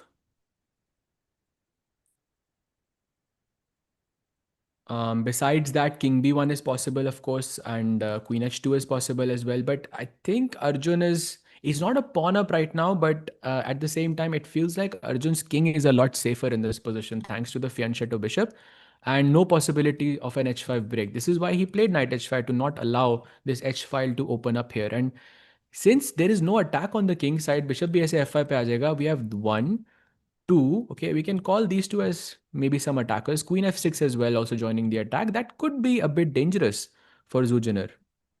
Sahaj bhai, I just had a look at the moment when Gukesh did the fist pump. It was a genuine, like this kind of fist pump. I have never seen Gukesh so excited after a win. I Let's have go, never bhai. seen Gukesh. It was this sort of fist pump. It Like meant we will the also do world. this, bhai. Let's go because this is what we've been. Bhai, 2 साल हो गए थे, bhai. Those 2 years we've been waiting for this moment, and it feels like first like time individual faster format that's supposedly supposed it's meant to be Sindarov's strength in this sense, and there you beat him with the black pieces. That's a statement. Come on, you have to feel amazing after that. Yep. Crazy game, man.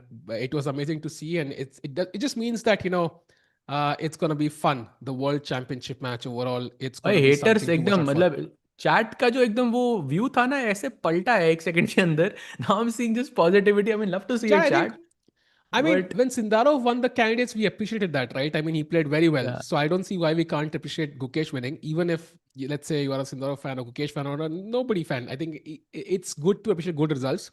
For example, yesterday, if Zujina had defeated Magnus, it would be something to celebrate because it's historic.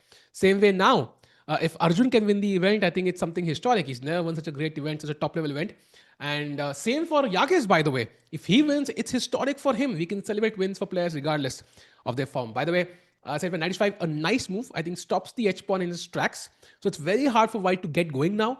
F4 would be horrific because you block the bishop, and then bishop f5 is such a good move. Bishop g4 looks tempting as well. So the point of 95, even though it might not be the best move, it's something which does not give white a clear plan. And this is exactly what Arjun does, right? Will play something second best, third best, but it's hard for your opponent to play essentially.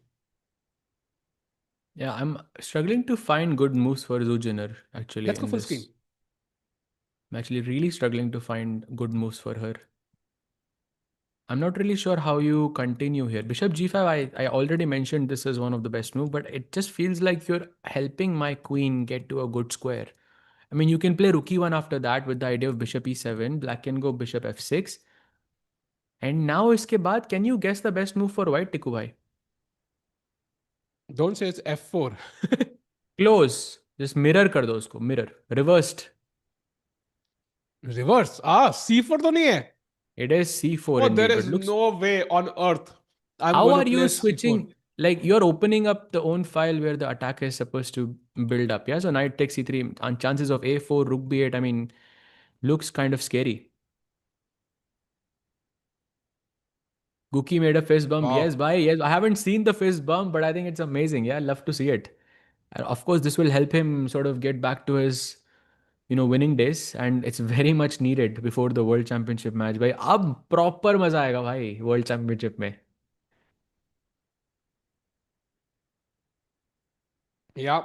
And of course, और two इससे more at least games to एक go. चीज clear हो जाती है like I just want to make a point इससे एक चीज थोड़ी क्लियर हो जाती है which is that ke maybe Sindarov had that strategy ke even if in classical you are not let's say tie break में जाना अगर आपको है तो then Sindarov would be a favorite because we keep talking about how Gukesh with faster time controls he struggles and everything, but here if he defeated Sindarov in a rapid match, right? So that definitely has to have some effect on the team. Now maybe tie breaks is 50-50 completely.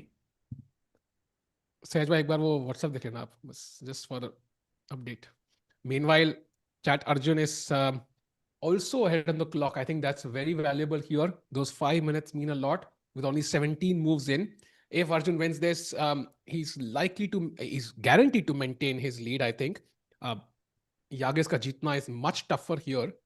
So let's see what happens, Sahaj bhai. Very excited for today. Yeah? मतलब मस्त दिन लग कल भी अच्छा था आज भी अच्छा लग रहा है. व्हाट अ पिक्चर भाई एक बार चैट को भी दिखा सकते हैं क्या ये picture I don't know we वही कांट टेस्ट कर रहे हैं. We are checking if we can I show would it love because to show this to the chat भाई हाँ, but I'm not sure if we can. वही check कर रहे हैं हम लोग. If we possible, we'll try to share it.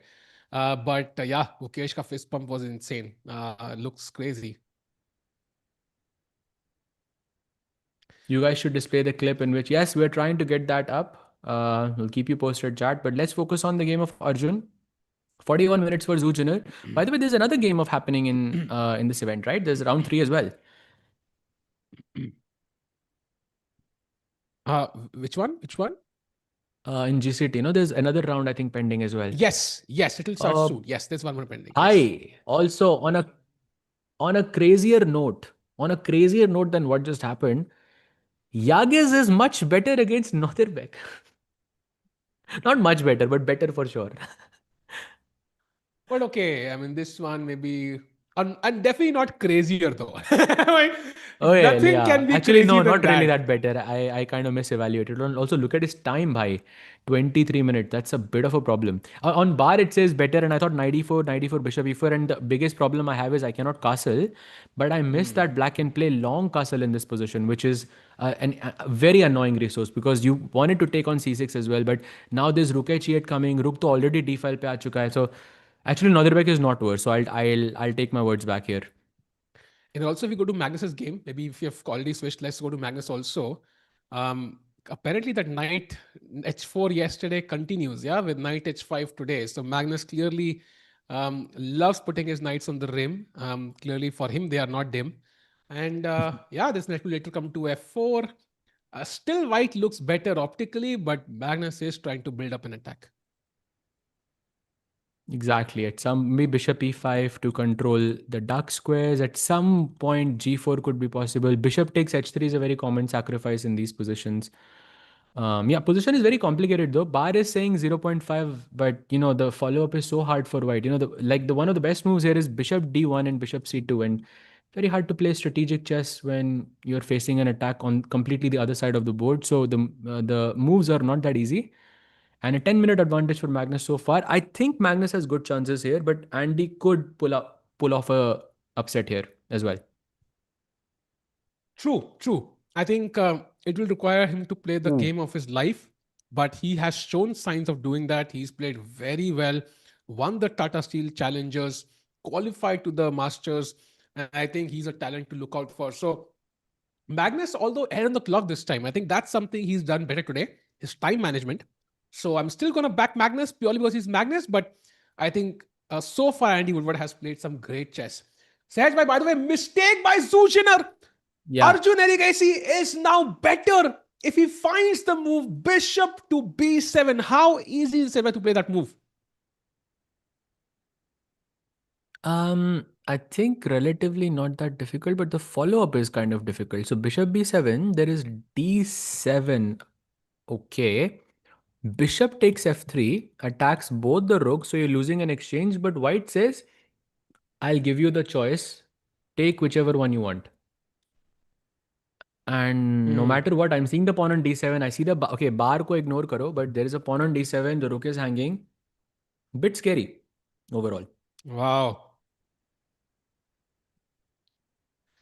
Wow, man. I think काफी interesting है. If Arjun can win this, by the way, he's going to keep gaining rating as well. He's slowly getting up towards the world number 6 spot. And Sehajbhai, if he wins both these games, he's going to be world number 6. He's going to win the event and he is going to be on a huge roll. 10 points gained in this tournament so far. So Arjun just doing Arjun things. And to be honest, it's kind of surprising, right? Like Gukesh won the world championship, Prag played the candidates twice, and still it's always Arjun at the top. In most cases, he's had the highest rating. Obviously, if you do the average rating of all Indian top players over the past 2 years, I think Arjun likely will come up on top. Yeah, for sure. Okay, let's see d6.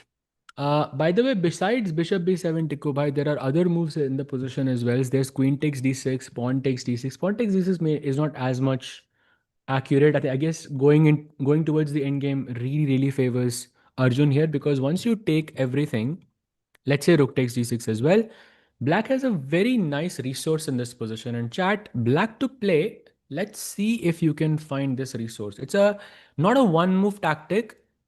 It's more like a 3 or a 4 move tactic. But you need to see properly, like there has to be a vision. Black to play and okay, not win, but okay, basically win.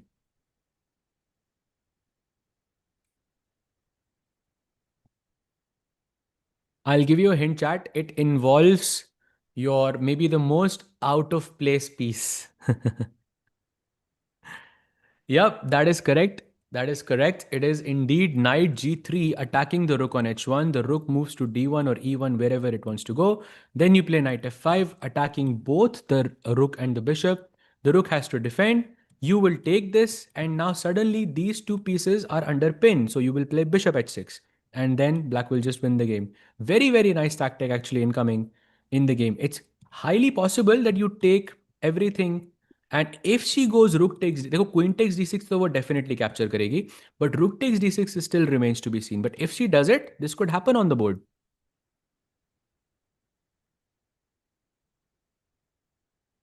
Interesting. Wow, man. It looks like all young players are memorizing all the openings. While players like Magnus and Arjun are playing entirely based on instincts and experience. So first half of the sentence is correct, but the second half of it couldn't be, I think, further from the truth, because you are thinking he's playing from intuition, but let me tell you, I think Arjun would have prepared Perk defense the same way he would have prepared conventional openings in chess. This is how you survive at the top level. And same goes for Magnus. Maybe Magnus is not working on as much on openings or chess in general as much, but because he has worked for 5 world championships, that accumulates. He has probably has like thousands of opening ideas that he hasn't even tried. So he can just live off of that basically, and you can just keep playing them. So openings are very important at the highest level, especially these days.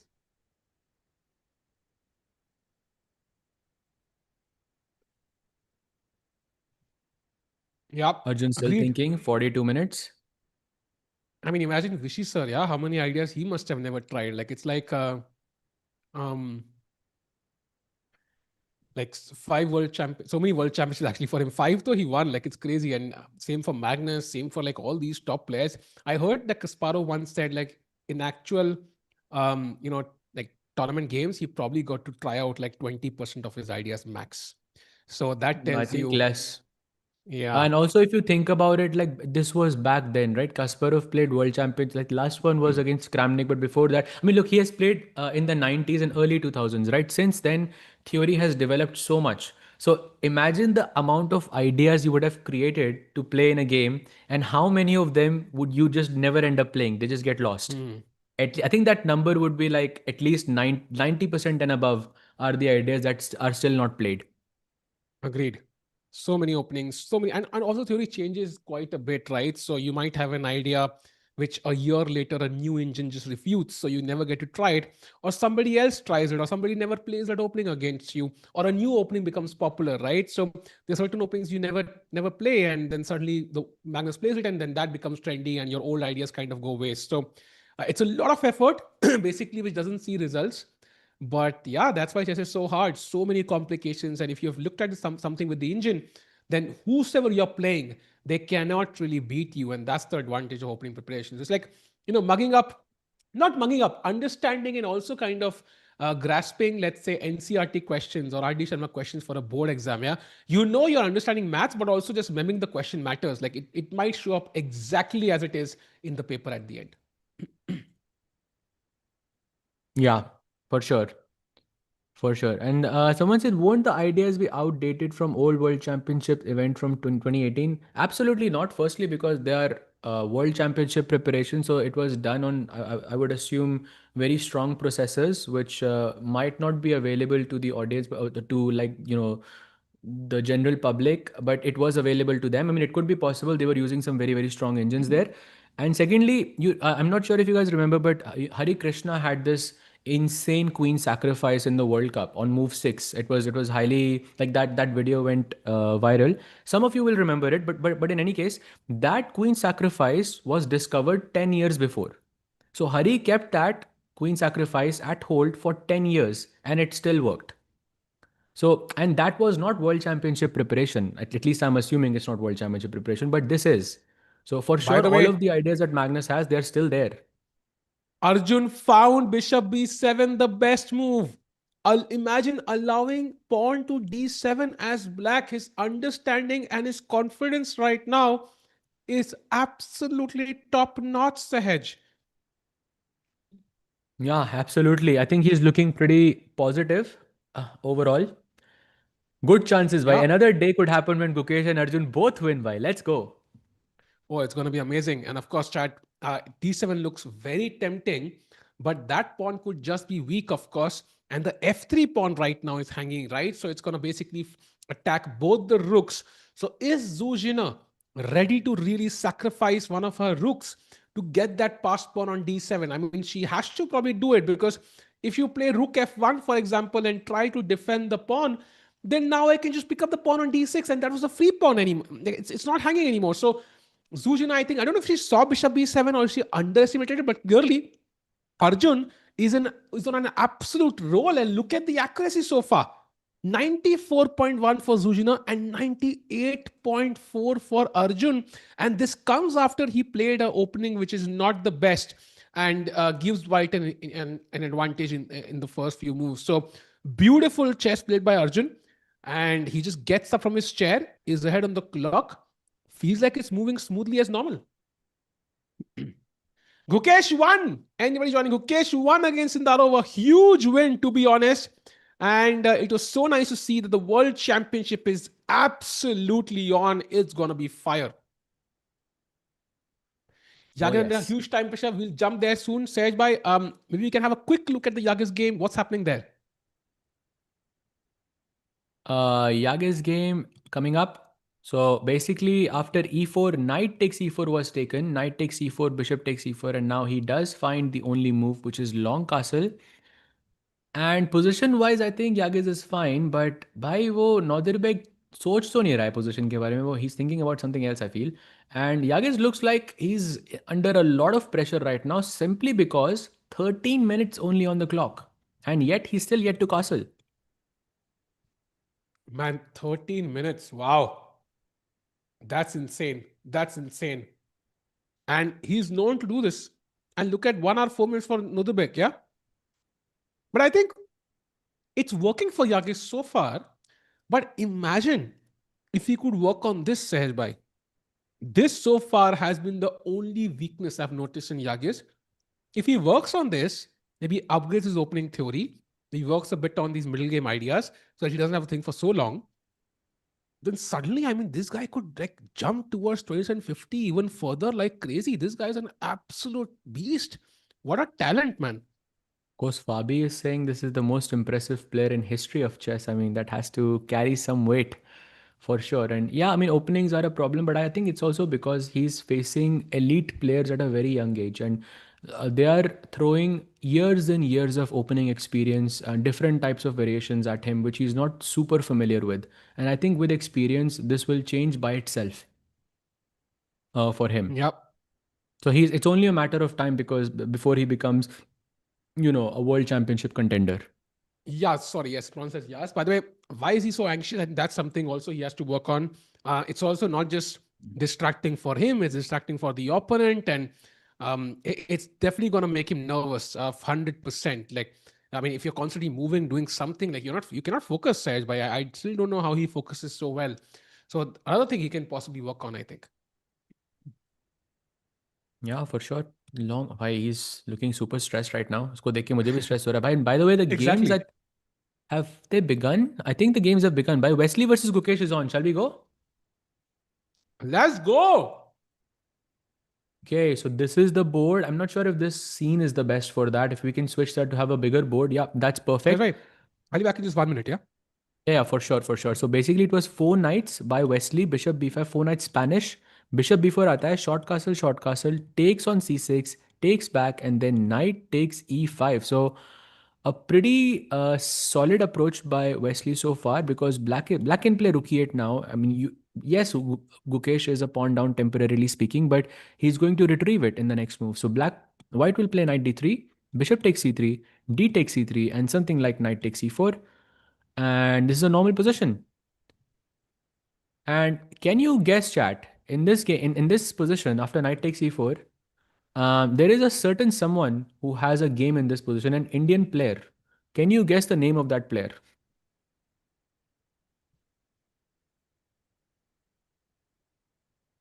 Anyone want to take a guess?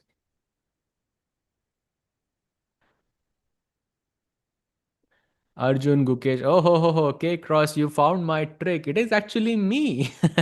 I played this. Actually, it's a very similar position in an event in Budapest. Very, very similar. White player has, went for bishop f4 and I played g5. And it was a very, very interesting game. But yeah, actually, this is happening. Wow. We're following that game. Takes, knight e4. And we are basically on that position.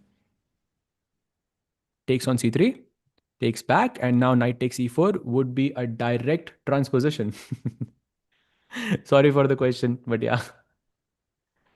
Many Indian players have had this, but really, I did not see actually. Recent times, I wasn't looking. Yeah, Vidit actually has had it as well in 2023. Prag had it against Magnus as well. Wow, I did not see that. But yeah, many Indian players have had it. That's also true.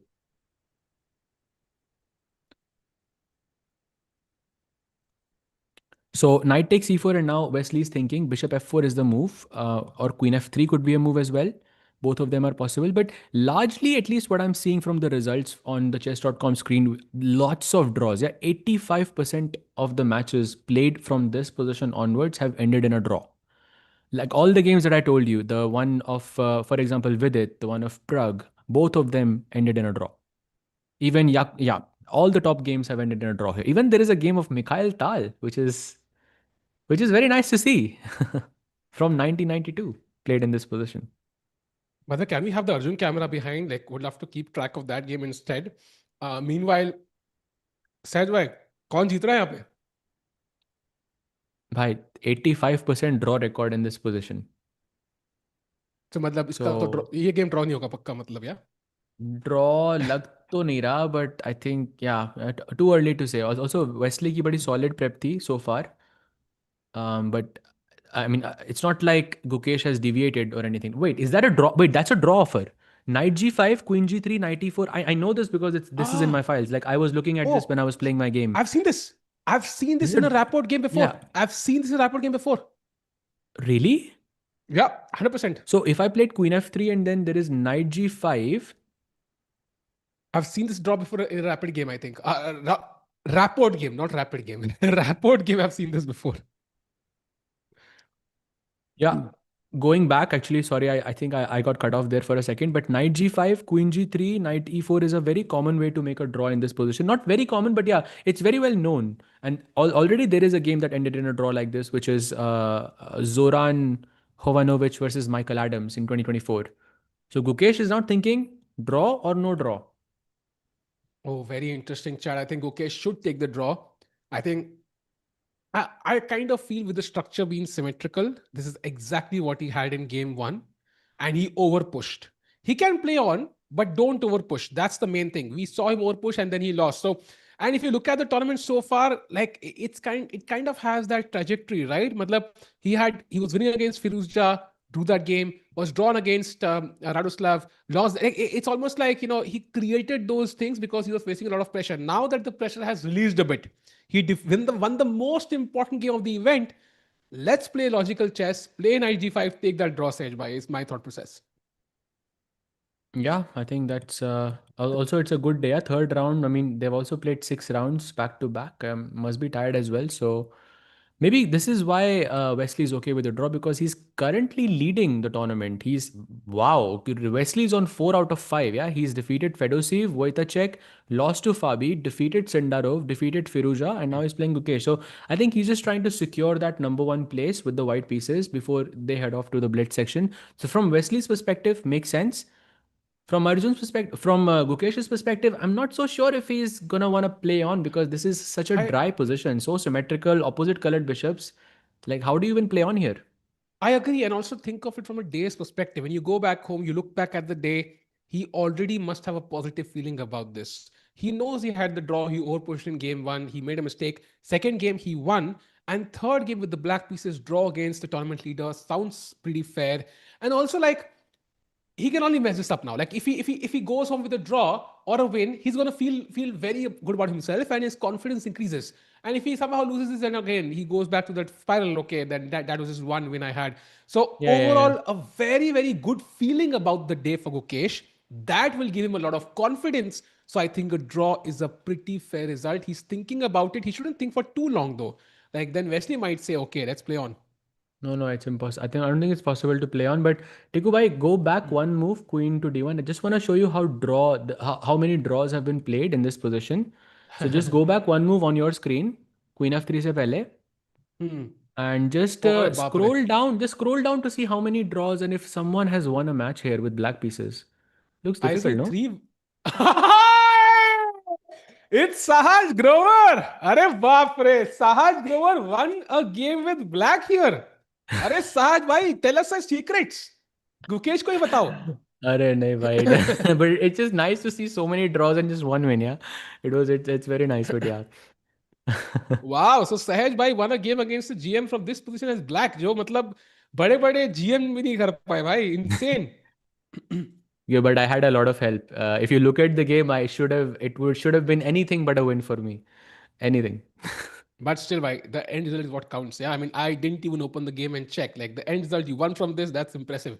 Meanwhile, Gukesh did choose knight g5. So after a thought, he's like, okay, let's just take the draw. And now, if queen f4, there is knight e6. If queen g3, there is knight e4. If queen d1, of course, you're going backwards in life. You should never do that. Then what do you do here, Sahaj? By any way to continue the game? I don't think so. Queen g3, knight e4, queen f. This is fine. Queen f4, knight e6, queen g3 you could play. But then I'm Hmm. asking, in why is white playing here? Because the position is symmetrical completely, and you can say that the knight on e6 is maybe slightly better placed than the knight on d3 because both sides are going to play b3 c4, put the bishop on b2 and attack the g7 pawn. Similarly, black's going to play b6 c5 and bring the bishop to b7 and attack the g2 pawn. And my knight defends this, your knight does not. So just maybe that one 19-20 ka farak, black is still better, but By the oh, way, he's they're drawing. repeating. They're drawing and knight e4, queen f3, and that is gonna be a very quick draw for Gukesh. I think a very good result for Gukesh, Sahaj Bhai and chat with the black pieces against a tournament leader, taking a draw in what 12, 13, 14 moves sounds like an impressive feat, and overall an amazing day for Gukesh after a long time, Sahaj Bhai. I mean, also like not an amazing. It's an amazing result, of course, but overall it's still 1.5 out of 3. Like still वो ज़्यादा consistent होना भी ज़रूरी है, but it's good to know that he can win on demand. Yeah, Hmm. that's the main takeaway I believe from today. So I think that's it for Arjun for Gukesh. Let's switch to Arjun to see how he's doing Yep. because his advantage Tikubai has only increased with Zujiner's last move, which was Queen D7, and now the move is Queen B8. Wow. Let's go, brother. I think the best part here is that after Gukesh winning, now Arjun can also win, and this could go very smoothly for us. Now, after Bishop B7, D takes, Queen takes. So Sujina had to play D7 here. That was the way to move forward. But okay, After that's very tough, here, yeah, right? D7. After that's very tough to play D7 and allow Bishop F3. I mean, it's very tough. She took on C7, and now I think Queen D7. Should Arjun trade queens is the question, though. I'm thinking why. I mean, firstly, I wouldn't want to trade the queens in general because I think I have your king is definitely more unsafe than mine because I have this beautiful diagonal to hit the b2 pawn. I can play something like queen e5 and attack the bishop for now. I know the b2 pawn is not under attack, but in some distant future, I can play bishop c6 and take the knight. And whereas your attack is not brewing, my knight on h5 is just doing a wonderful job to not allow any breakthroughs. And g file पे तो कुछ हो ही नहीं सकता. f7 pawn is safe. So I would keep the queens personally as black, but queen takes d7 is also very good. Like the endgame is also proving to be quite good for Arjun. Yeah, true. And the best part is, when after Gukesh's win, I think it's going to trend on Twitter and it'll be nice to see the debates. Sahaj bhai, do you think now people will change their evaluations? For example, कि भाई, पहले 70-30 था, अब 60-40 कर देंगे, 55-45 कर देंगे. Do you think that will change? भाई Or do you think it still be the same? 53% था भाई. 53% बोला गया था किसी ने एंड अब वो 53 से 52 तो हो गया होगा भाई. Agreed. And by the way, That's but yes, I think the public opinion will switch. Yeah, of course. If you beat someone head to head, of course it changes the outcome. replay the moves. Can we show the last 2-3 moves quickly after Bishop B7 एक बार on the board, just for the people who want to catch up? And also, chat, all the other 3 games in this tournament are dead equal right now. Erdogmus Nodirbek is equal. Andy Magnus is equal. Jorden Nils is, well, borderline equal. This is the only game where somebody's winning.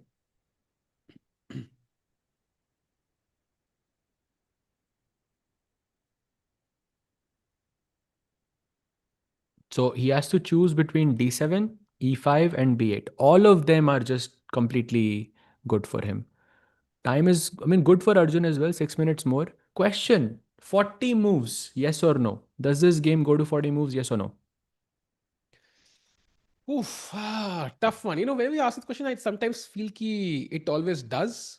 So I'm going to say yes, but maybe it might be over by then. I don't think that it'll be up for grabs, the actual evaluation of the position, but yes, the game might go on. What's your take? Yeah, I think same because both players are, let's say, around half an hour mark. Arjun has a little bit more, but let's say around half an hour mark, and they still have to make 20 moves.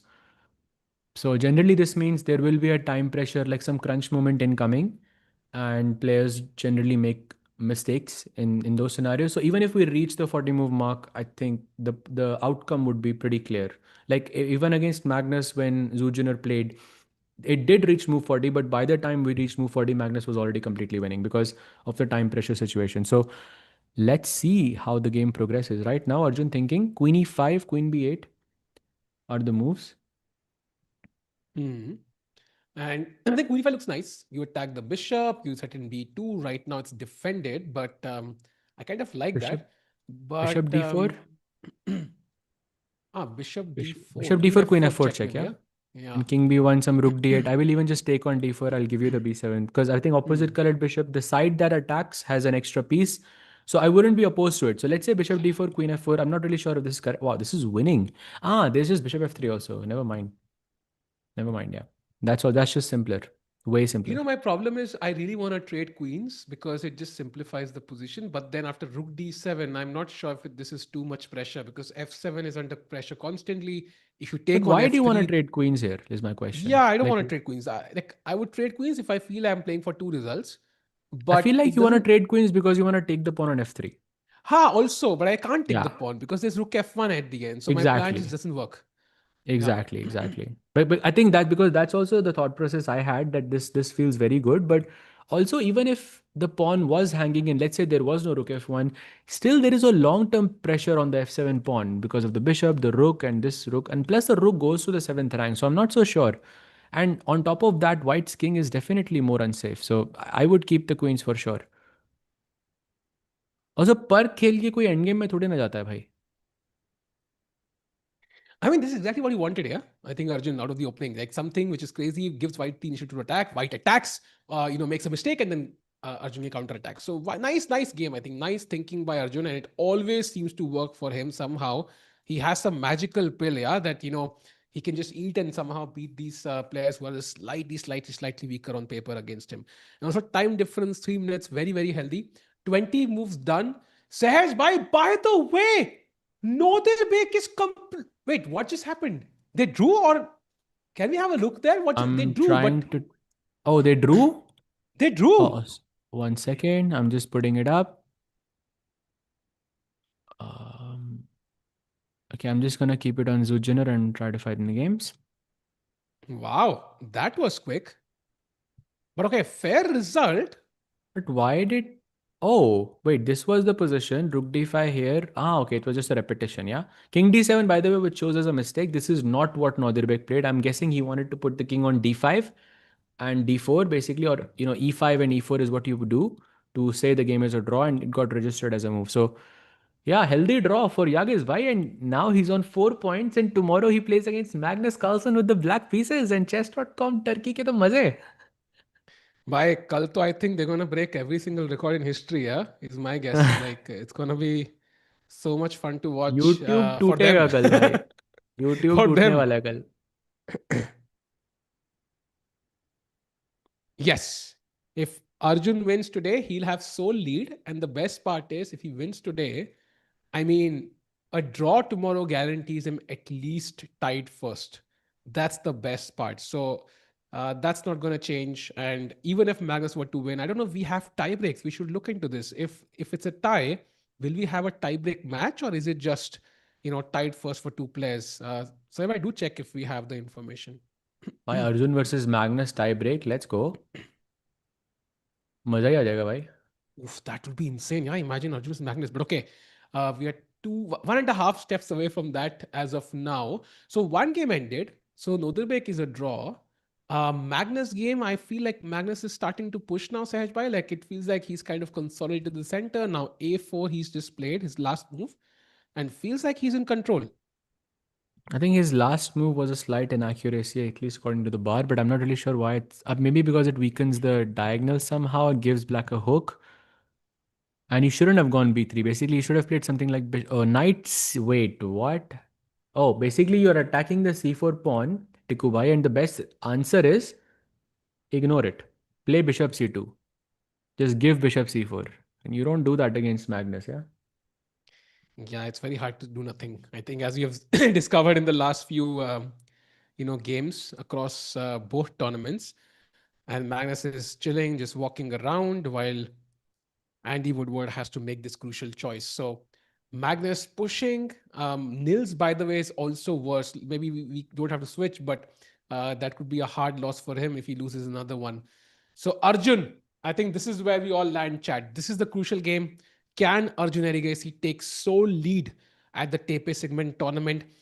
And Magnus winning would mean Magnus and Yagiz in second place and Arjun in first, right? So that will be the standings. And Nodirbek in third place. Fourth place, sorry. Yeah. So yeah, bishop c2 played. Now Magnus thinking 26 minutes. Bishop e5 is very nice. And भाई कोई भी game आज ये भी game नहीं लग रहा मुझे 40 मूव तक जाएगा यहाँ पे. By the way, looks very difficult.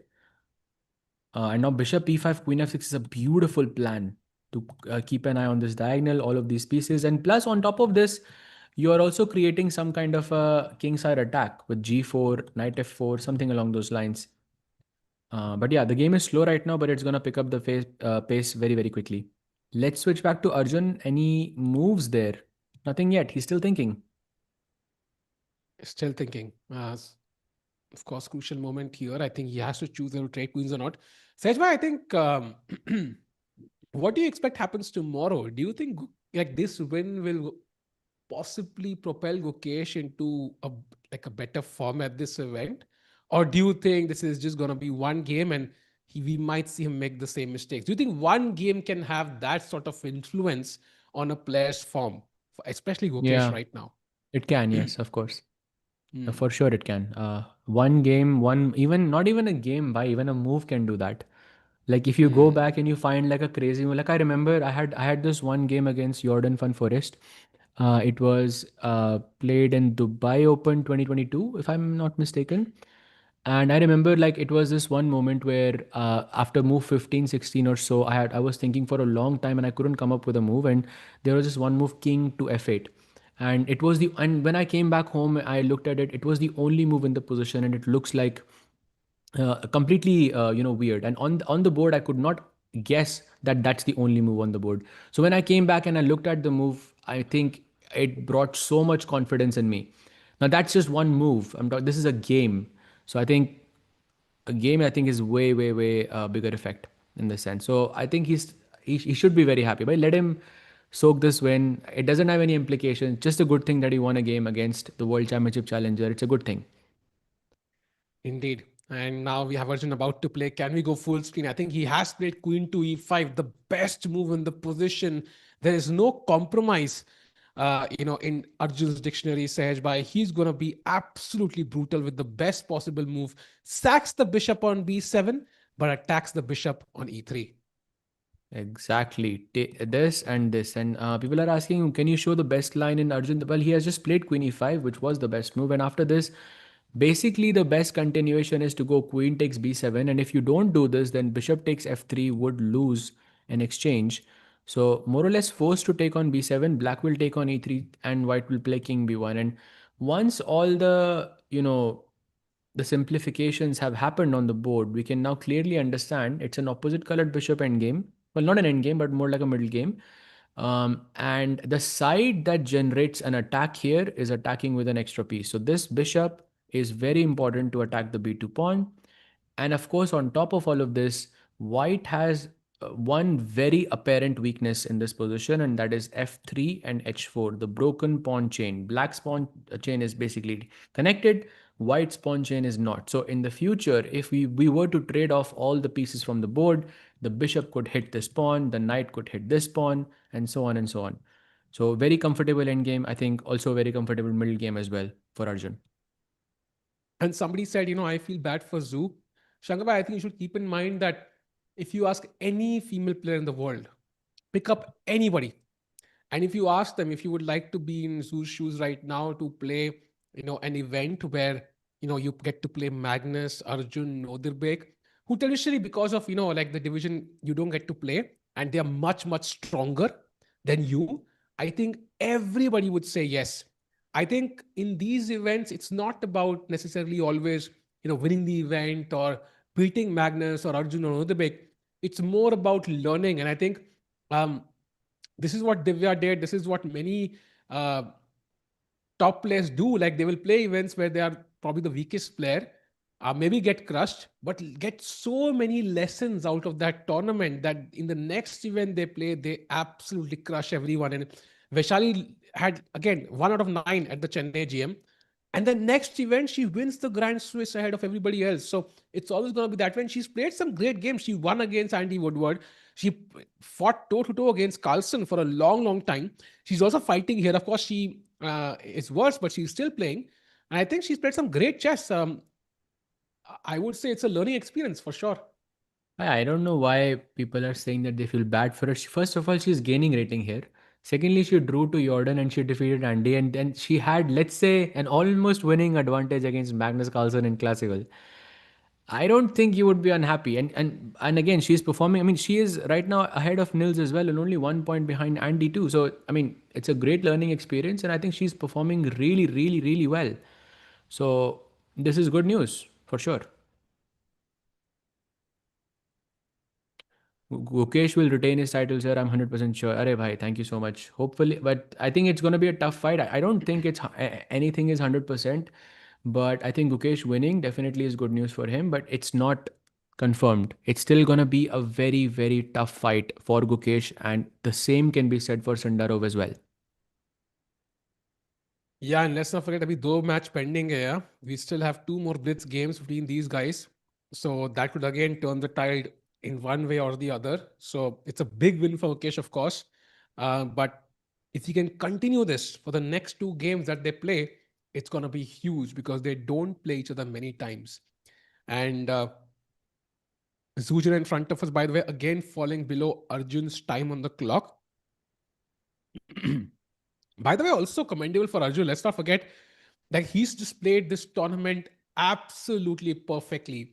He's had very, very strong players with the black pieces. Literally, Magnus Carlsen se draw kiya round 1 mein. Then he draws against Erdogmus. Then with white, he defeats Nils. Then with black, he draws Nodirbek. Then in white, he defeats Jorden.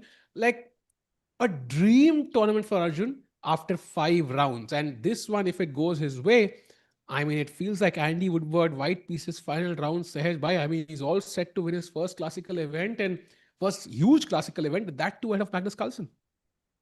Would be amazing. What a feeling. Chat ने bold quill जी पूछ रहे हैं why are you streaming the same thing on Chesscom India and Chess24 India? Tikku bhai, that question is definitely for you. Good question. So chat, there are multiple events we can't stream on Chesscom India because वही camera rights and so on जो FIDE के होते हैं, World Championship, candidates and so on.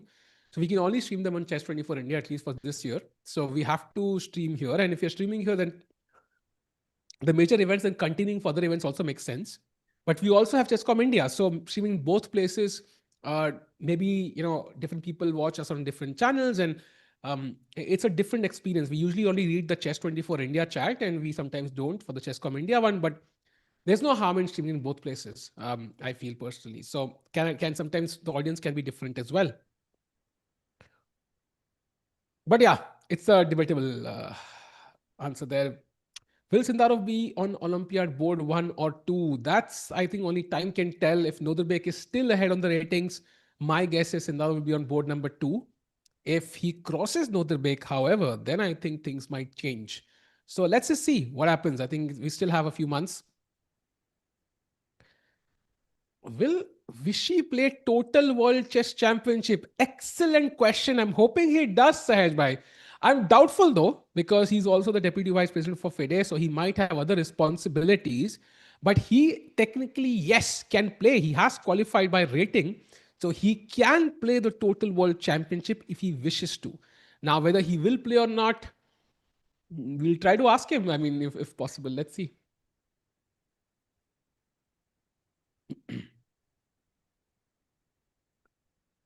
Meanwhile, the clock is ticking 23 minutes. It's not a lot of time for Zujiner to figure out the details here, chat, because let's keep in mind, we have only gone halfway through, 20 moves done, 20 moves to go. Chat, do like this stream. Let's get more people in because Arjun could be on the cusp of winning this crucial game. It's just been a dream tournament for Arjun Erigaisi, the India #1, who was knocked out of the world top 10 like the other top Indian players, but he's crawled back bit by bit, went to world number 9, then now to world number 7. And if he can win today and tomorrow, he could go to world number 6. Just crawling up the ratings. He's 2760.6 now, moving towards where he belongs, that 2800 mark. I have a question. What makes Magnus stronger than the other players? Does he have more resources? I think Magnus, of course, is one of the most talented players ever, especially how he kind of justifies it as his intuition. So Gukesh is a great calculator, but Magnus once said, this is very funny to me, he once said, when I'm looking at a chess game, I usually know what the best move is within 30 seconds.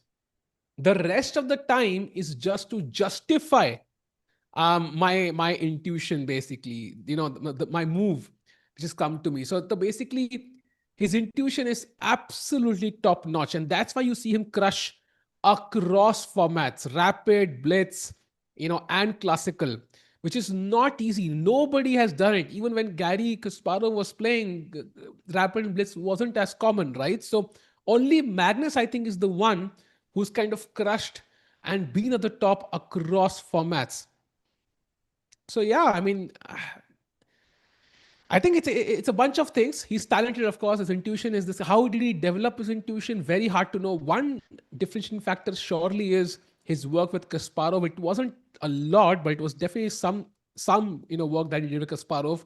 So getting into the mind of a previous goat, if you can put it that way, might be helpful. If, for example, Magnus were to coach a Dogmus now, maybe that's going to turn him into the next goat. Who knows? So the very hard to know for sure though, because he's just the best. I mean, yeah, I think Magnus worked with Kasparov for a year or so, right? I think Like it consistently. was partial work for 2.5 years, if I'm not mistaken. It wasn't like Oh, full wow. time work, but it was partial work for two and a half I'm years, I not so think. sure. Okay, Yeah, I could remember be, but yeah, but like 2013. overall, it did help like towards. I mean, in his chess, but I'm not sure if Magnus will do that. Also, like Erdogmus already has elite players. I would say around him. Like Mamedyarov himself was world number two, like 28-15 at his peak. So yeah, it could also mess up like some things, because it's a difference of opinion, difference of like approach and all of that. But it's a very sensitive thing for a 14-year-old. I mean, it depends, right? I mean, it also depends whether Magnus wants to do it. I mean, if let's say Magnus, let's say, says, okay, let's do a coaching camp. Mame Diarov, I think, will be the happiest man because I remember at Tata Steel Championship, it was 2020 something or something, I don't know, 2019 maybe. When Magnus finished first, Mamidera was asked to give a speech on on his second place, and he just went that okay, I'm just glad to finish second because we all know Magnus will finish first. Something like that he said. Like it was a compliment to Magnus. Like he's also a Magnus fan, just like everybody else. By the way, Queen takes B7 has been played by Zujiner after a 10-minute think, and Arjun just takes 3 seconds to grab the bishop. Yep. And now we have the opposite colored bishop middle game we were talking about. The bishop, black's bishop, of course, is on a longer diagonal like this, and the pawn on b2 is the target. Of course, for this bishop is also pretty useful, but not as useful as ours because it's, of course, longer range. Plus, it's a great defender for black as well. And this knight on h5 does a wonderful job. The only problem, once again, in this position is that white's king side pawn structure is broken. So at any point you are going to go into an endgame, white will suffer for sure. Yeah. And if you don't go into an endgame, then a king side attack or a queen side attack is basically happening. The pawn on b2 could be a target in the future. Or also back rank. By let's not forget back rank is a huge problem in this position, Tikubai, because white cannot play a3 or c3 anymore without damaging the structure. Agreed. And it just feels like the knight on h5, usually a horrible piece on the edge, is a great piece here, stopping the h pawn, any counterplay whatsoever, and also could hop into f4 or g3 whenever needed.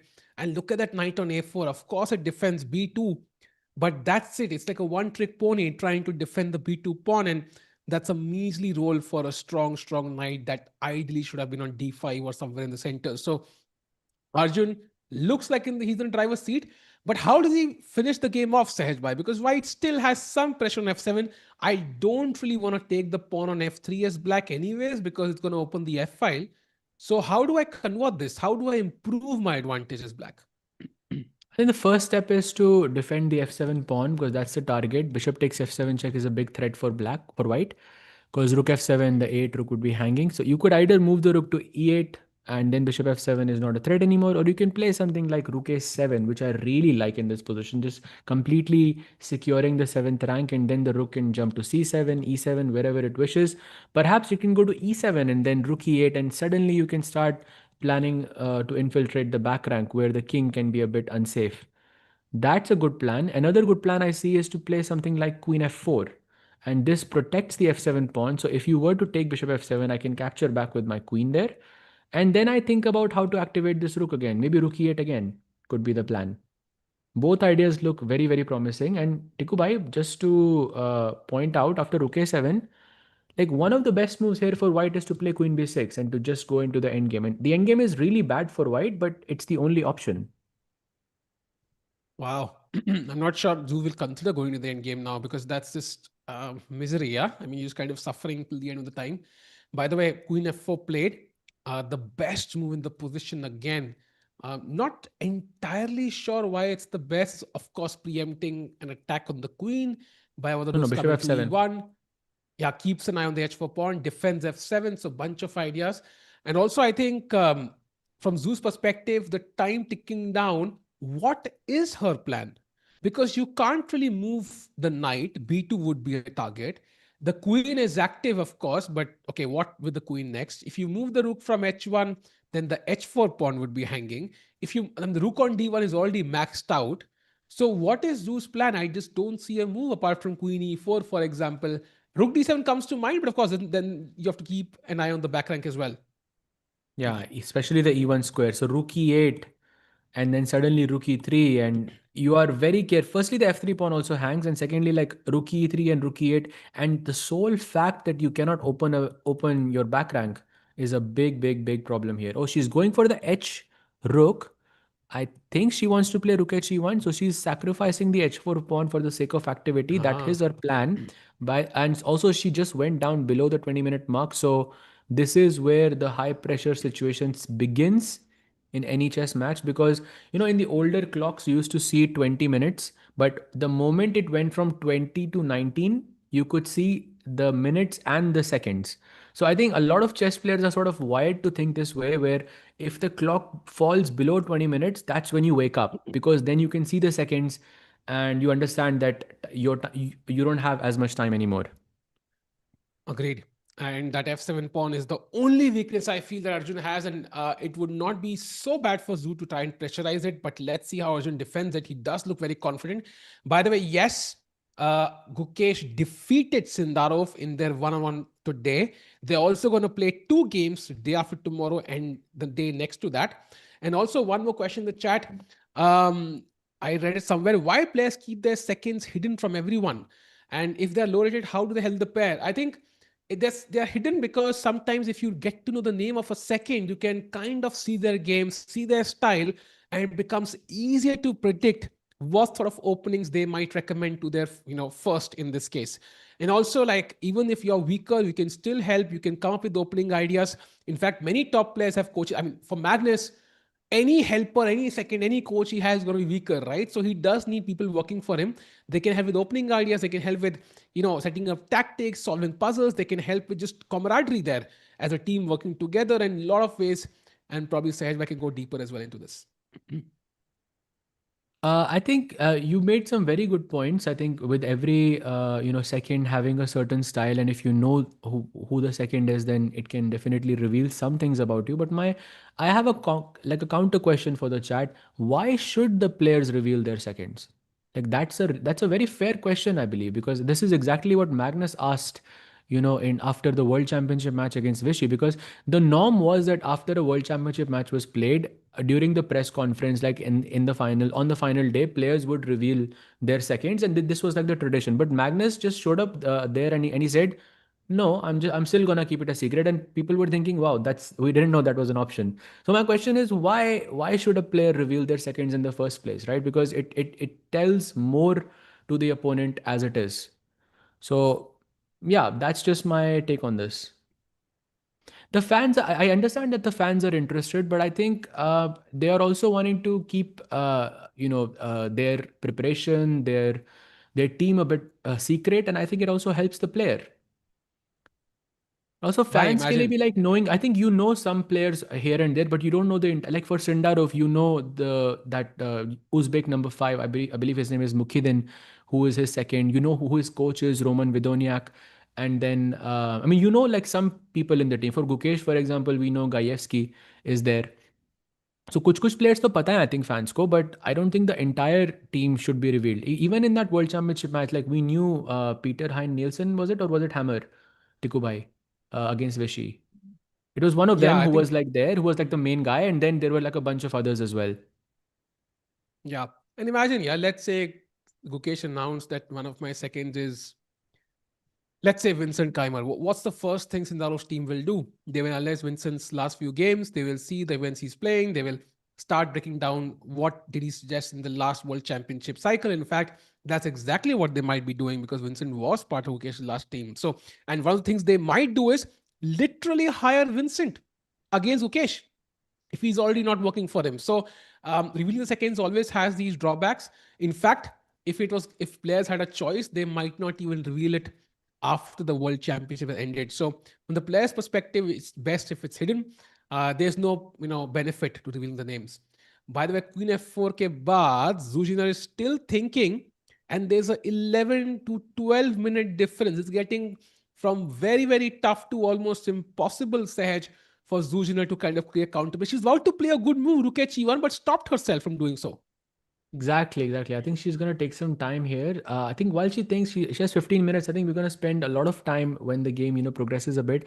Let's take a quick look at the GOAT of chess because we haven't taken a look at this in quite some time. He did have an advantage after this move b3, and after this, looks like Andy has managed to get his advantage back. So a4 happens, bishop c2, and he does not play that move bishop e5. Magnus, simplified in the sense, this is a sentence we don't say often, Magnus simplified, but it did happen. Takes, and now he plays bishop to e5. So the move actually happened, and now with the plan of queen f6, white goes rook a7, black plays c6, and now knight c to e2, overprotecting the d4 knight and maybe keeping an eye on these squares as well. Queen f6 is possible, but there is a big threat now of b4, which Magnus should be careful of. Yep. I think simplification sometimes, if it works, it works. Although the rook on a7 does look great. But after I play bishop c8, maybe it doesn't have much to do. But I do feel this f5 square is going to be a pain for Magnus as he tries to create chances. The contrary f4 square is kind of controlled. The queen's path is not clear to h4 square. So if you had to choose a color, Sahaj bhai, I might just choose white for now. And look at It's very Magnus's clock. complex here. I Look think at the just look at clock. the clock is the only reason why I'm choosing Andy here. Bike, that would be insane. And chat is letting us know that Magnus is, looking a bit rusty and all of this, but I think it's a mix of both things. Firstly, yes, he hasn't played a lot of classical chess, that is for sure. But I think Magnus's style is such that doesn't really get rusty because he's very strategic in his approach. So I don't think he gets that rusty in general, but I think this is more that chess, like classical chess, changing, and modern chess, coming up, young players sort of coming up. I think that could be a reason as well. Why we are seeing Magnus sort of not having those clear wins. But yeah, I think everything is evening out. Also, I feel like Magnus kind of being behind on the clock in multiple games after playing, classical, let's say after a break, is so human. Like, makes me feel like he's even greater than he actually is. Because, like when he was playing constant classical chess, he would just steamroll everyone. Now that he's taken a break, he's taking more time to figure out moves, and it's understand. This is exactly how everybody would behave after if they're playing after a break. Yeah, they will calculate a bit slower. They will maybe double check their calculation a couple of times, including crucial moments. So it's so human and just tells you like maybe Magnus is not as absolute peak, but even like a not so peak Magnus is still kind of beating everyone. And the only sign for me that Magnus is not at his peak is the obvious, the clock management. Like he's behind on the clock against basically everyone, Sahaj Bhai. That's my only sign. And yeah, and it's an opportunity for the other players to gain some experience and also maybe beat Magnus. Jordan did it. And Andy Woodward, technically on paper, has a great chance here. Bit early to say, but yeah, time situation does look very promising for Andy. Would be a huge win for him here. But let's see how Carlsen manages his time from this moment onwards. By the way, just two moves here for Magnus. The first one is, I think, ridiculously difficult, which is knight f4.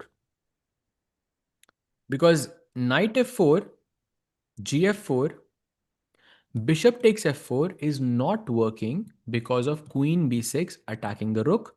And there are some problems along this diagonal once you defend this rook, basically. Now, what that is, whether it's knight e4, knight b3, I mean, there's many ways, but that is a problem for sure. So that's move number one, knight f4. It does simplify the position a bit.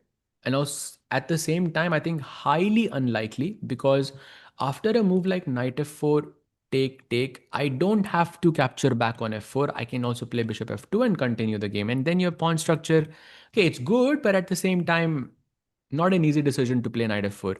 Option number two, I think, is even harder, which is bishop to c8 in this position.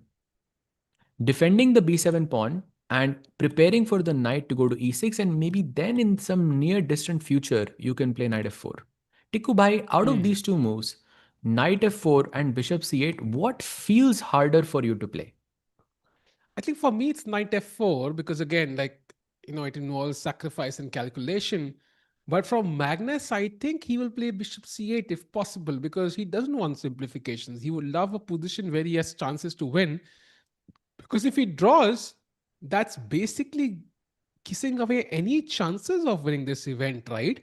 Can we have the standings on screen? Because clearly it must be on Magnus's mind.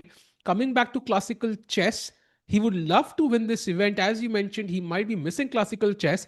He's on 3 points. Yagiz is on 4. Arjun could go to 4.5, Sahaj. So if Magnus draws, he'll be a point behind Arjun. I feel like he needs a win here. He needs to go to 4 points to just defeat Yagiz tomorrow face to face and then hope that Arjun draws tomorrow. And that will give him a chance at first place. So going back to the camera, I think Magnus has equality if he wants it, but it's very hard for him to say, okay, I'm going to take the draw and move forward. And every game is proving a bit tougher than he might have expected it to be. I mean, there is no draw, I think, in this position as of now. You can simplify with these two moves, knight f4 and bishop c8. By the way, you still didn't answer which one is more easier for you to play. For me, I think bishop c8 is easier to play. Bishop Knight c8, f4 okay. feels more Okay, tougher okay. somehow. Because also I have the g5 pawn. I'm not sure I want to capture with that pawn and open up my king side a bit. But bishop c8 feels natural. I want to save my bishop. I want to defend b7. That I can understand. It's a positional move, and that makes more sense. What's the easier move for you?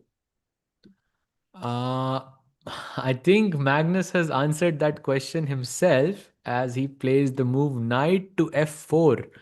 Now, I agree with you. Wow. I think both of the moves were pretty difficult, but for me, I think knight f4 is an easier move than bishop c8 because this requires precise calculation and bishop c8 is more, strategic. And I guess it's harder to play strategic chess when you have 11 minutes on your clock. Just based on that, I would say knight f4 feels more human to me. But the lines now are crazy. If white plays the move b4 here, for example, bishop takes c4. And I'm just trying to understand bc5, dc5 in this position. Both of the knights are under attack. If you move this, this gets taken with a check. And if you take on f4, c takes d4 and one of them is falling. What a beautiful pattern this is. Wow. Okay, so that's why he was taking so much time, yeah? Makes a lot of Yeah. sense now in hindsight. And Andy Woodward, I hope he spends some time here because this is a crucial moment in the game. And meanwhile, Zuzana has played her moves, Sahaj. She's played a couple of moves. She put the rook on d7, attacking f7. Arjun just took half the time, played rook e8, and now rook h to d1. So Zu is really activating all her pieces and has basically said, I don't need the h4 pawn. I'm just going to go for counterplay. Why, but h4 pawn to nahi maar sakte hum हाँ, मर because नहीं there रहा है. is Yes, f7 yes. hanging. But what if I go for rook e3 and I take this pawn instead? इसको कौन बचा रहा है भाई? Good question. Maybe bishop d5, but then I'm also disconnecting my rooks, and the knight is now a bit loose. So Bishop it's not. d5 पे कोई I mean I don't know, knight भी थोड़ा खराब ही लग रहा है. rook b8 का थोड़ा थ्रेट भी हो सकता है. c2 का pawn भी थोड़ा लूज हो जाएगा. I don't know. Also, yeah, you wanted to put the rook on d1 and d7, right? Now you're breaking it with bishop d5. So kind of yeah, counterintuitive to say the least. And we had a super chat. Arjun's sitting posture oozes elegance. What a guy. I do agree. I think his posture is quite straight and sits very confidently. And also doesn't have any expressions. Yeah. I mean, if you look at Hikaru, like we know exactly the valuation from his expressions. But for Arjun, I think he doesn't reveal anything. He could be a queen down or like checkmating his opponent 2 moves and he would have the same expressions. So, yep, elegance indeed. And meanwhile, uh, Do you want to know what the best move is, chat, after rook to e3 for white? What is the best move? What do you think, chat, is the best move for white according to the engines, not humans? I want to make it clear. What do you think is the best move? Say It's any rook guesses? e3, yeah? Rook e3 maybe, yeah? After rook e3, what's the best move for white? Oh, you mean for white? I see. Hmm. Rook d3 or bishop d5 is what I saw, but I'm guessing that's not it. King a1? No, not really. I get your King point, but a1. no. This was one of the previous questions, no, where the king was moving, and I'm guessing chat is still looking at that. So not king No, not rook a1. f7. Oh, but the Not move rook is, I f7. see it now, but it's very, very hard to play. The move is pawn push, yes, but which pawn? Maybe you are correct because you can't push the f3 and h4 pawns. It is pawn to c4, which I wouldn't consider in a million years, Sahaj, because I'm just opening up my king. I'm opening up the bishop on g7 And and the b file. allowing n% opening the b file. It's ridiculous. So bc3, knight c3, bishop takes c3, and b takes c3, and now the b file is completely open. And basically, this is what you can characterize as the worst pawn structure in chess. Basically, you can only have four pawn islands max in chess, and that's what you have in front of you. Four pawns in total, and four pawn islands as well. So any end game, Zhu Junior is going to be defending this for a long, long, long time. And Wow. that is the best way forward, bhai. Somebody said, why not add another queen to the game? This is so boring to watch. Need more action. I'm not sure if adding two more queens to the position here would make it. I mean, they would probably get traded off, by the way. I think we've often seen like people queening, getting four queens on board. And the first thing that happens is people exchange those queens. So, and it's only valuable because you only have one, yeah? Sage by, I think that's why it's valuable. Yeah, absolutely. And chat trivia question for you.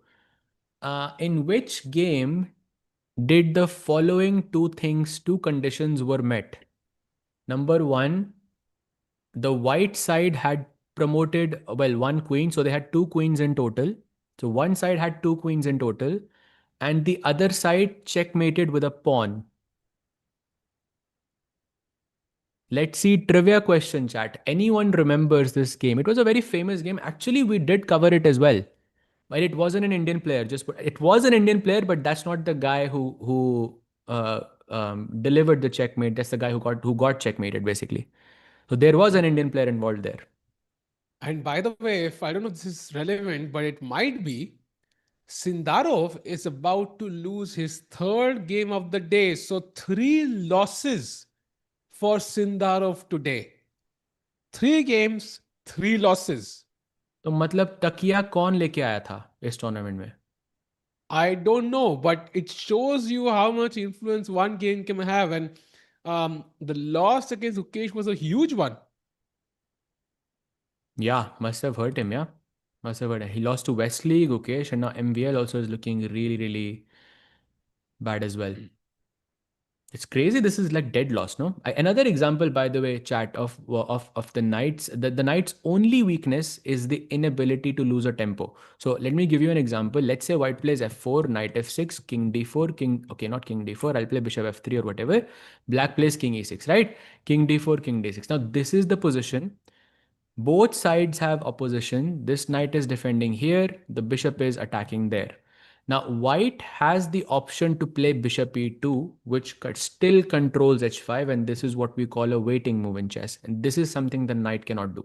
And it's the biggest weakness of a knight, and it only shows in the endgame usually. And this is why Sindarov is losing. Imagine that Sindarov had the option of just keeping this position and just saying pass. Black cannot win this. White cannot win this. So that's the reason why he's lost. Yeah. So I think let's go back to Arjun's game. Hard day for Sindarov, who still has to play three more games tomorrow on the Rapid. Let's see how he comes back. Let's go full screen. Oh, by the way, Arjun. chat has found it. I don't think it was Yagiz versus Pranav. I think it was Yagiz versus Aditya Mittal from Grand Swiss. I'm not sure exactly. Please do check before I say this. I remember there was that G6 mate like this, and the white king was on H5. I think it was on F5 or H5. Beautiful, beautiful mate. I think one of the more beautiful games I've seen from the Grand Swiss. And if you haven't seen it, do check it out. Two queens from one side and the other side delivers checkmate with a pawn. Very, very rare sight. And by the way, Arjun plays queen to f6. So essentially, he's setting up a battery on that diagonal towards b2. And now the knight on a4 is basically untouchable. Like you cannot move that knight, otherwise it's checkmate in one. So that's one piece out of the game. So it also frees the square on f4 for his knight. So knight can now come to f4 because there's no rook on h1. The knight is now freer to move forward. But Sejbhai, I mean, there's also a lot of pressure on f7. How do I release that pressure? Otherwise, I cannot really win this game, right? I think multiple ways. Firstly, knight f4, knight e6 can block the bishop's view. At some point, you can go rook e3, rook f3, which only adds, defense to the f7 pawn. You can also play rook f3, rook f1, distracting white from looking at the f7 pawn as well. Many ways, I think there are not really a big problem because at the very best, white can only attack the f7 pawn with three pieces. This knight, as you mentioned, is unable to move. The rook is guarding the back ranks. There are no other pieces to attack f7.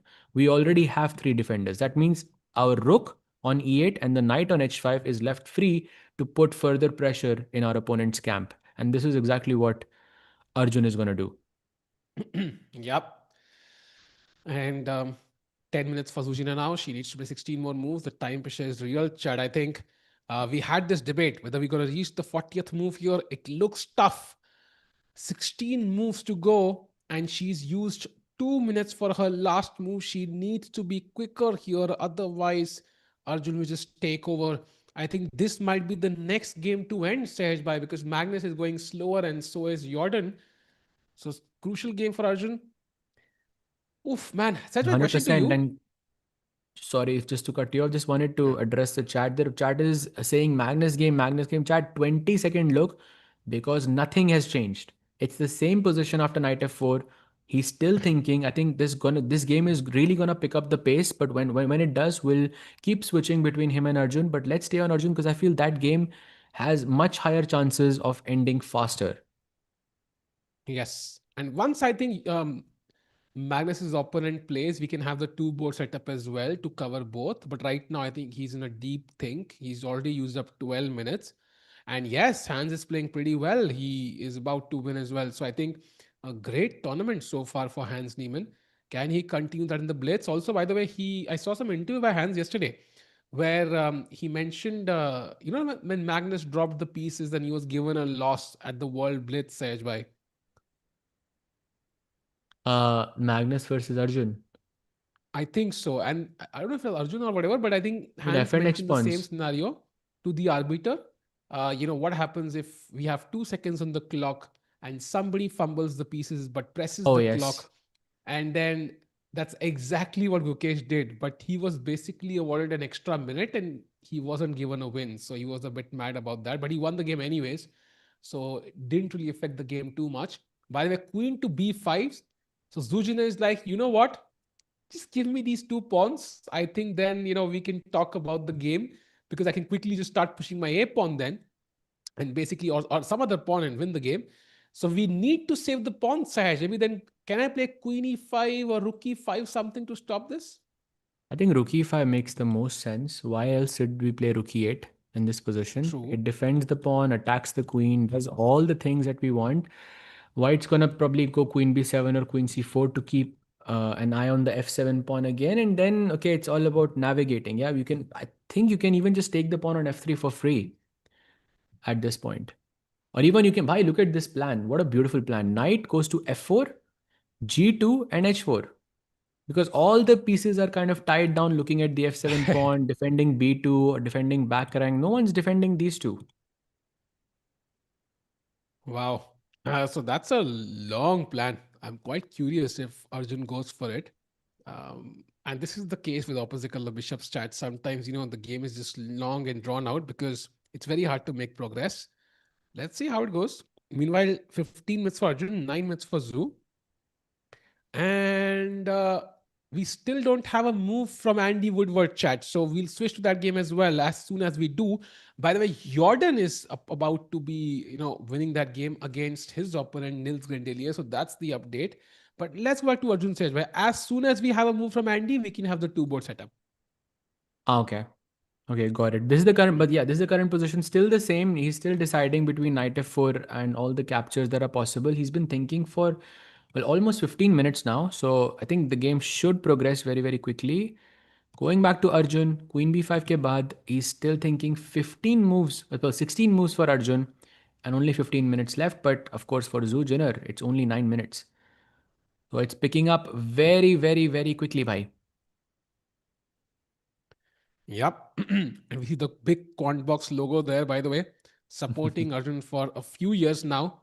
I think he had an insane sponsorship, right? I think of 1.5, $1.8 million something for 5 years. And that's the kind of support it takes to bring a talent to the top. And Arjun has definitely risen up to the occasion, has consistently, I think, been the India number one, even though he couldn't really reach the candidates, but in the ratings, in terms of overall strength, he's dominated, I think, the ratings for India.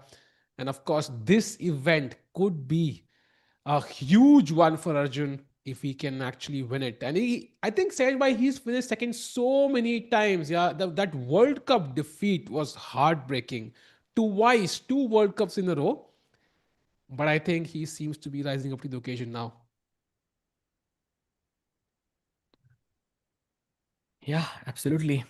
Let's keep going. 13 minutes by Jaldi Khelo.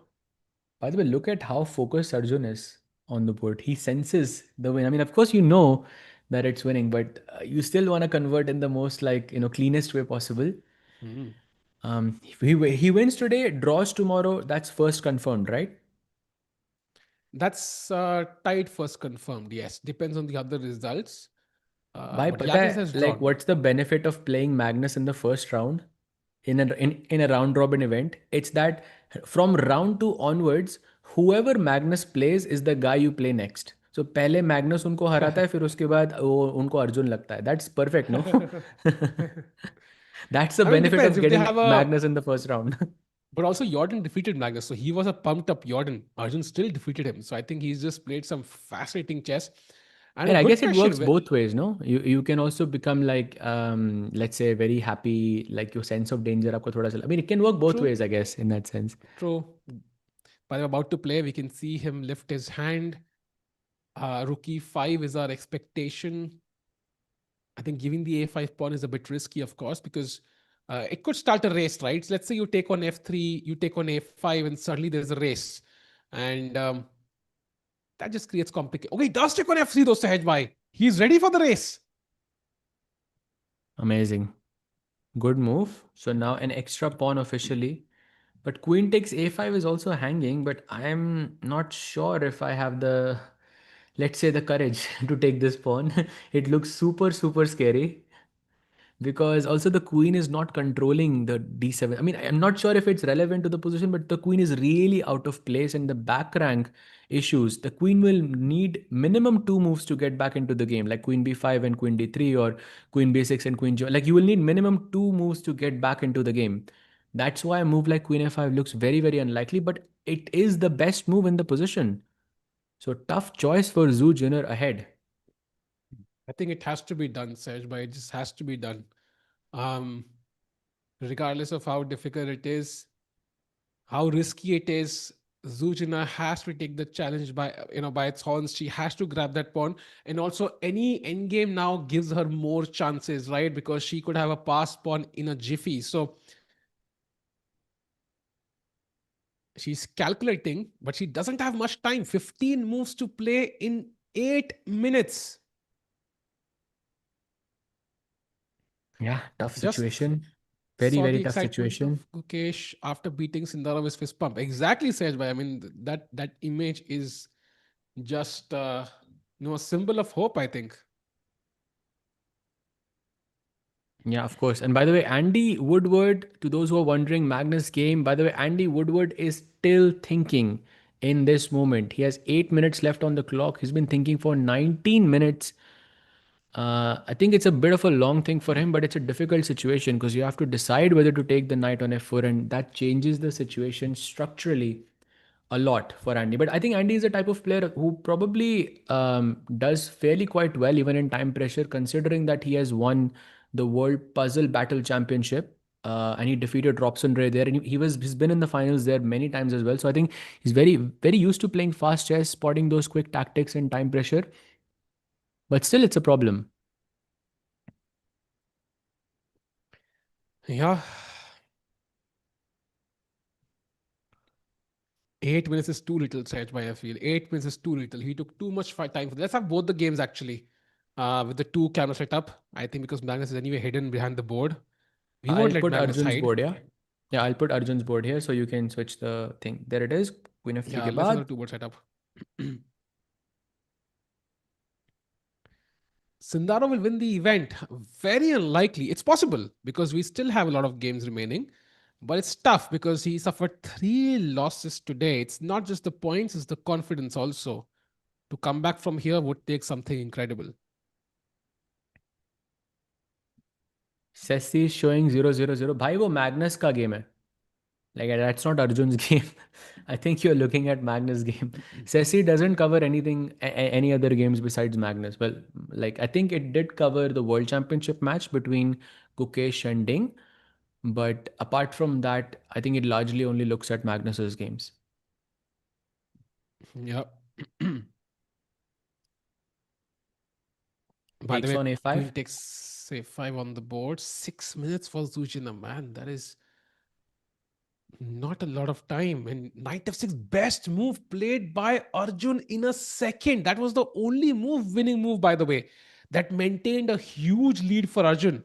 So he is precise, man. He's really good right now. Look at that 98.5. Best move by Zuzhiner as well. Both the players really rising up to the challenge here. And now Arjun has two moves, queen e4 or g4. I know there is probably queen f4 as well, but I always prefer to keep the queen on an alternate color, especially when we only have one bishop, because the queen just controls more colors. Like for example, if the queen is on e4, it's going to control more light squares. So based on this alone, I would choose queen g4 or queen e4 in this position. I would avoid queen f4, but it also looks fine. Not really a big difference as you are attacking the h4 pawn anyways. Yeah, this game is still very tricky for me. Usually when you play around with the engine for a couple of variations, just to get a hang of the position, you understand what's happening. This one is not one of those games because again, these opposite color bishops kind of create this weird scenario where neither side is about to is able to attack somehow, and regardless of what you do, white has to save the h pawn, I think, because if the h pawn falls, then black can quickly start pushing the h pawn. Even in the middle game, it would not be a surprise, and then you get tricky. So, how do you save the h pawn? Is the first question after, let's say, black attacks with queen e4 or queen g4. Difficult actually. The move is queen g5, and I'm not so sure if this is a simple move because firstly I can just take on g5, knight e4, knight g5, and it's that race again. Yeah, three pawns versus three pawns. White still has to take the b4 pawn, of course, but black is going to be slightly faster because you're getting the g5 pawn just one step more. But you don't even have to take on g5. You can even play something like h5 and delay it, because now if you take on g5, the pawn is already advanced. So this is maybe objectively winning for Arjun. I don't think it's very far from that. So let's see what he goes for. Which way is he looking? I feel like he's gonna play Queen e4 though. His attention is more towards the center, Tiko bhai.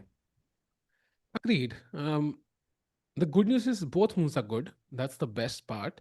Also, I think it's very interesting that this diagonal is not working for black so far. The knight on a4 looks stupid, but doing such a great job of kind of holding fort here. And once the b4 pawn falls, white's a pawn can run like crazy. So this is not completely done just yet, Chad. I think this game could be tricky.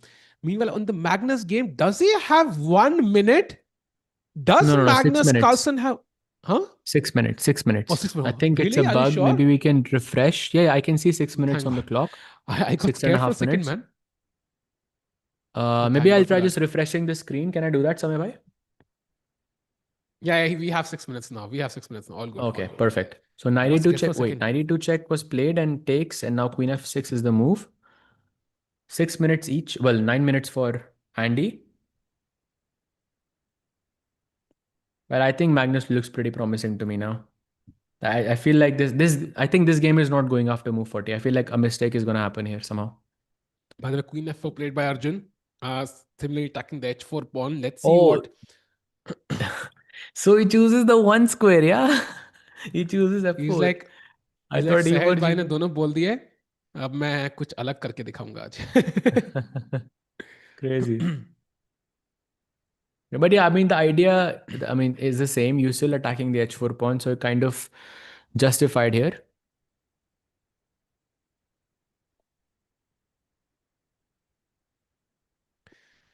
Whew.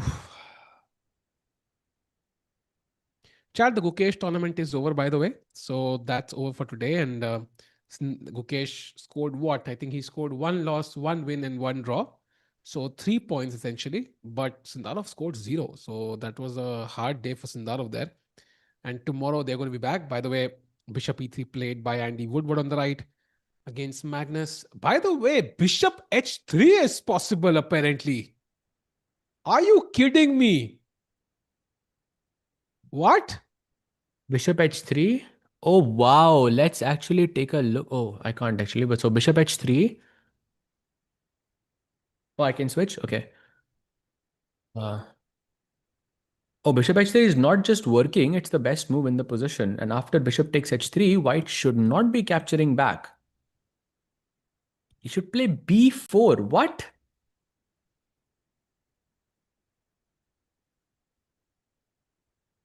Why he's not going to play it? He's not going to play it. I think no chance. By the way, Arjun has traded the queens. There's no chance. Yeah, I think he plays bishop s3. Magnus. Yeah. By the way, Arjun has made a mistake. Chat. If Ooh. you a mistake by Arjun, he traded queens, and now I think after 94, this is the variation I was checking when I mentioned Sahaj Bhai. I have no idea what's happening because rook d5, rook e5, and then there is knight b6 apparently. And the knight comes to the center and attacks the b4 pawn very soon, and it's gonna be a race. Who's Three gonna defend pawns. this though? Ha, ye mar raha hai, but three pawns is three pawns. It's gonna be, I think, very likely very soon. But I think Rizu is gonna still she still has to figure out a way to take the pawn. This pawn is falling in the next move. But how are you capturing this? No, knight b6 now, let's say. You take on g5 with the knight, right? Is my guess. I take on e5, bishop takes, and knight d5. My idea is, of Rook course, I have b8, checks in the air, but also I want to take b4. rook b8. I'm sorry, what am I missing? Knight e7. Knight e7 check and then knight c6. Okay, so from that moment onwards, where rook e5 is played, Zoo has 5 minutes and 40 seconds on the clock, roundabout. She has to find knight b6, takes. From here, everything is forced. So takes, knight d5, attacking the pawn, check, and attacking the bishop, rook, and the pawn at the same time. I No, would say like 5 out of 10 difficulty, but no freaking way. Magnus Carlsen finds bishop takes h3. Are you kidding me? nice move. Very nice move. But are you surprised, really? Well, this is normal, Yeah, no, I mean, for he has no Magnus. time on the clock, Sahaj Bhai. I mean, the understanding to play this move, yeah, you're getting 3 pawns for a piece, but still, I mean, he's Magnus, but still impressive.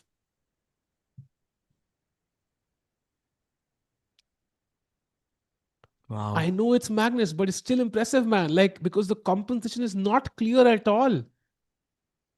I mean, white will capture on h3, black will capture on f3, and then at least you have repetition. Like you have a bunch of checks on the clock. You will on the board. You will win the e4 pawn, the h3 pawn, and there is always this repetition in case the position doesn't go your way. I think it's a very very nice sacrifice. And Andy, I think, is in trouble now. Wow. Very interesting chat. So, this means that Andy Woodward, if he has not seen this move, might be in for a big surprise. Because it can be an absolute shock, yeah, if you have not seen this move. Yeah, true.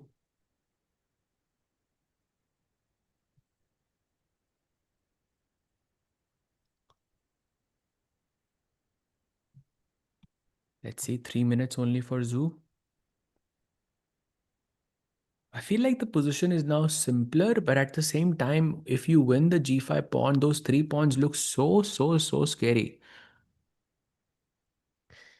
Yeah, they do. And I think the H pawn is going to run very quickly. Maybe the bishop on b3 is better than the bishop on g7. Would you agree with that? Like attacking f7 has more value than attacking b2, for example.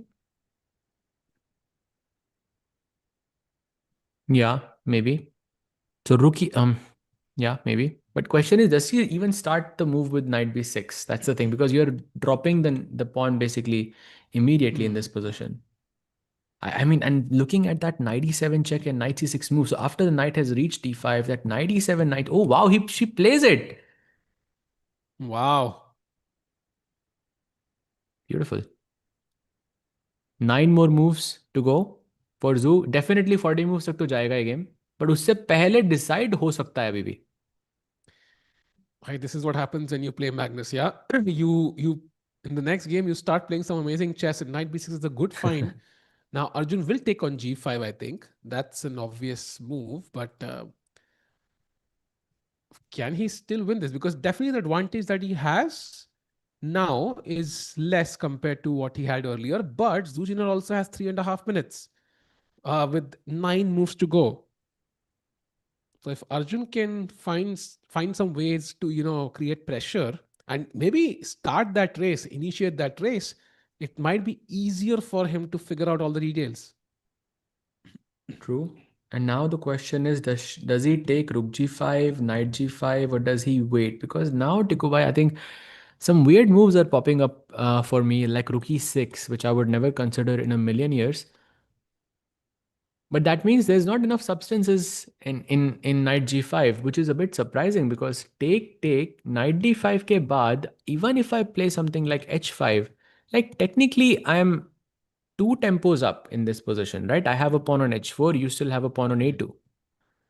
Like it should be winning, or at least the players should think that it's very dangerous. No one's stopping these pawns. But You know, surprising the that it is still equal. I feel like the bishop on d5 is the problem. The bishop on d5 literally supports the queening of the a pawn and also stops the queening of the h pawn. The bishop on e5 doesn't have the same luxury. I think that might be the major difference. The bishop can support the pawn on h2, but how do you really push the pawn to h1? It's not easy. So, and if I can't push the h pawn, I might have to push some other pawn, which is not easy. Yeah, exactly. But let's go back to the live board. Knight b6, 9 minutes for Arjun. Maybe knight b6 is something he overlooked. It's possible. Sahaj bhai, please check cloud evaluation of Arjun game. Bhai, it's 000. On cloud, a position like this is always 000. There's no point in looking at a position like this with cloud.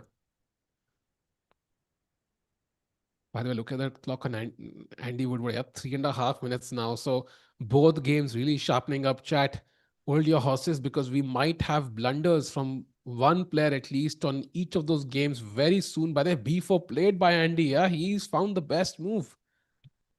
Wow, beautiful move. And now Magnus has to move the knight to e6 and then gh3, queen f3. And how are you saving h3 now? Or maybe after knight e6, you want to go rook b7. Yeah, just completely ignore the bishop on h3 altogether. Yeah, that was my plan actually, because if I pick up b7, I could quickly create a pass pawn on the queen side, Sahaj Bhai. Then whatever you are doing on the king side, it's not clear. And then bishop on e3, knight on d2, e2, controlling a lot of important squares right now. And Magnus's play is not easy. You can't push the g pawn. I have f4 ideas, and that will just be the end of your, bishop actually. So if I had to choose a color, like I'm not even sure I'll choose black. Let's see what happens. By the way, Arjun takes on g5. I think I would still choose black for sure because I think after knight e6, rook b7, knight f4, knight f4, gf4, bishop f2, queen g5 looks very promising for black. Actually, even after knight e6, Hmm. rook b7, knight f4, even if you go gh3, knight h3, I mean, yes, I can't take the f3 pawn, but it feels like I have a lot of pieces around the king. And your advantage is largely on the queen side, and your king looks so unsafe to me overall.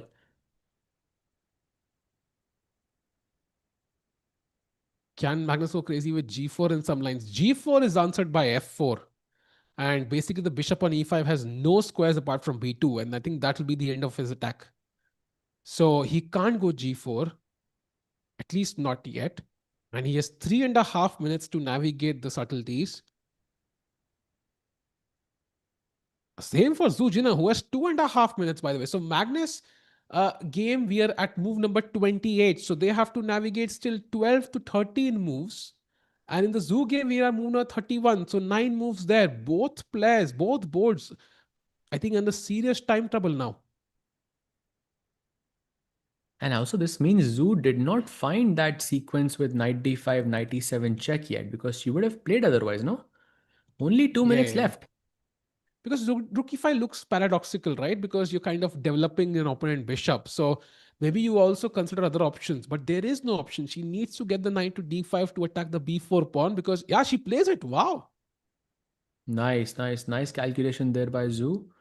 Bishop takes e5 is about to happen. Taken. By the way, on Magnus' board, he has retreated the knight back to d7 and not e6. I think, Tikubai, what you were saying that the bishop doesn't have any escape squares. Now the bishop can go to e6 and at least find some space there. And the game just continues. So rook b7, bishop e6 or something like that. And oh, maybe rook Hmm. b7 and rook a8 is also interesting, Tikubai. Oh, I like that actually. I love Are you that. playing rook b7? Are you? Oh, wait. That was not a mistake. Yeah, sorry. Never mind. She did make a mistake. No, she didn't play knight d5, Tikubai. She played knight Yeah, she had. d7. Yeah, I think she got tempted by that double attack, that fork, but black has rook e8. And to be honest, the main asset for Zhu Jinner is the opposite color bishops. I think if you exchange the knight for the bishop, I think that's in Arjun's favor. Even though you have the bishop against knight, you still don't have the b4 pawn, Sahaj Bhai. And that means it takes time for you to basically create chances. Because your back rank is also weak. You can't play rook d4, for example, to pick up the pawn. Yeah, but you can play rook e1 in this position to pin. And I don't think she wants to take on e5. I think she wants to pin the bishop. And then there is some very weird lines. Knight f3 and somehow rook e3 is not working. And oh, Tikubai, look at this. Knight d2 check. King goes to c1, knight takes b3, Ah, and bishop f4 pins your own rook. Is this ulta pin. something that she missed? Possible. Possible, totally possible, chat. And rook e4, there is knight e2, and rook e2, there's rook d8 apparently. So after knight f3, there is no rook move. She will have to take on e5.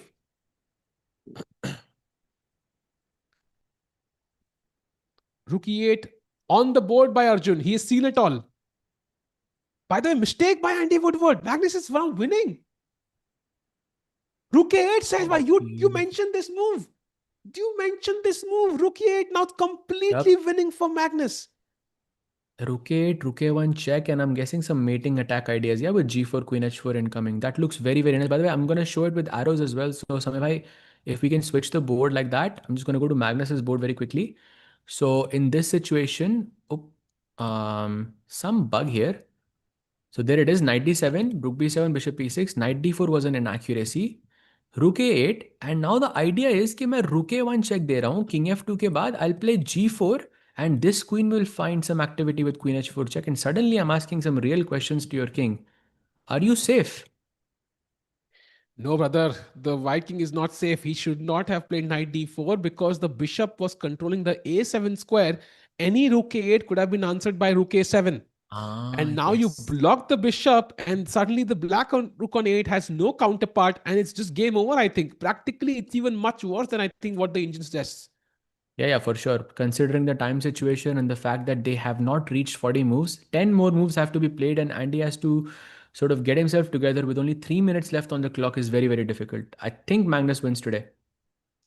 Oof, can Arjun win? Because if Arjun draws, then we're going to have three people on 4 points with one round to go. I really want Arjun to win because otherwise, I don't know what the tiebreak rules are. I think we will have to search them up. Come on, Arjun. By the way, Zujiner is still thinking she plays pawn to a4, but that should be a mistake. I'm 100% sure about it. She had the option to win the pawn outright.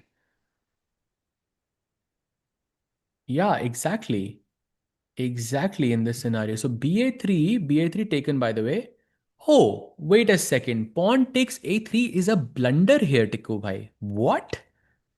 You have to go rook e1 first and then play No pawn way. takes a3. That's, Okay, if yeah, she's I seen think that, I think that itself is so. crazy, to be honest.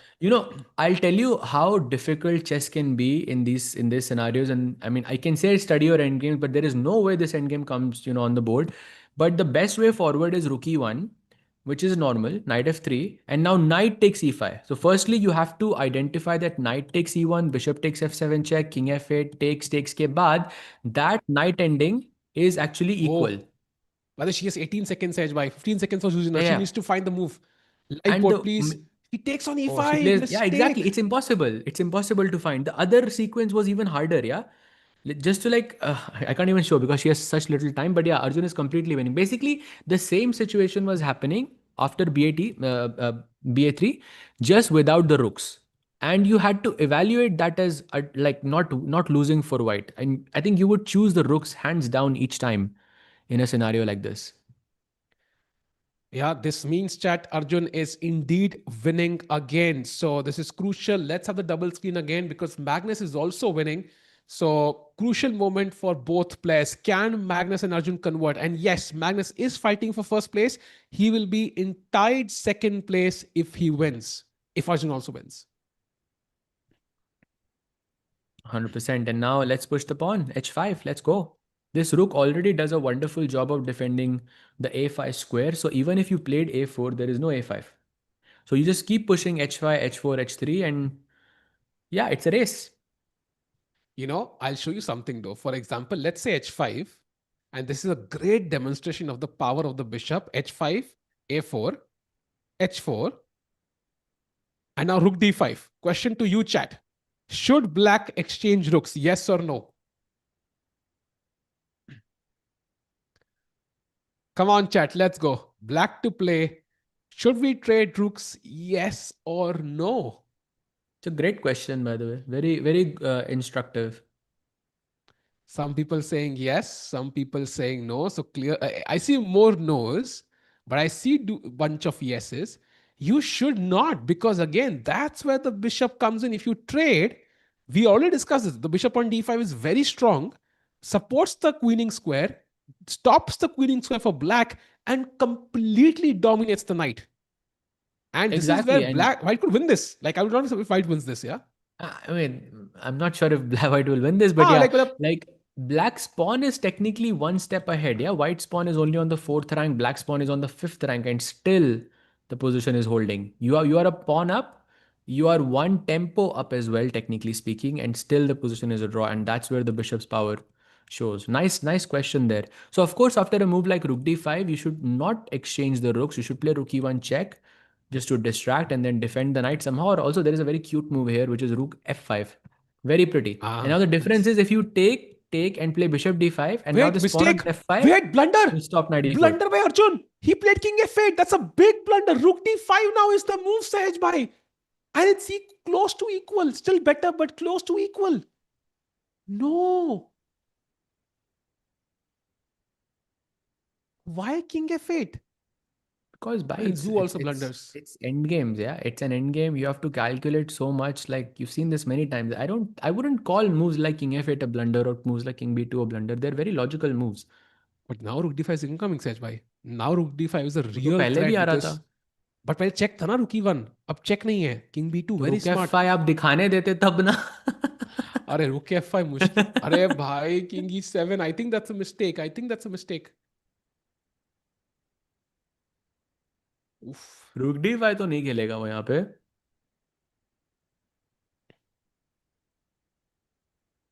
Come on, come on.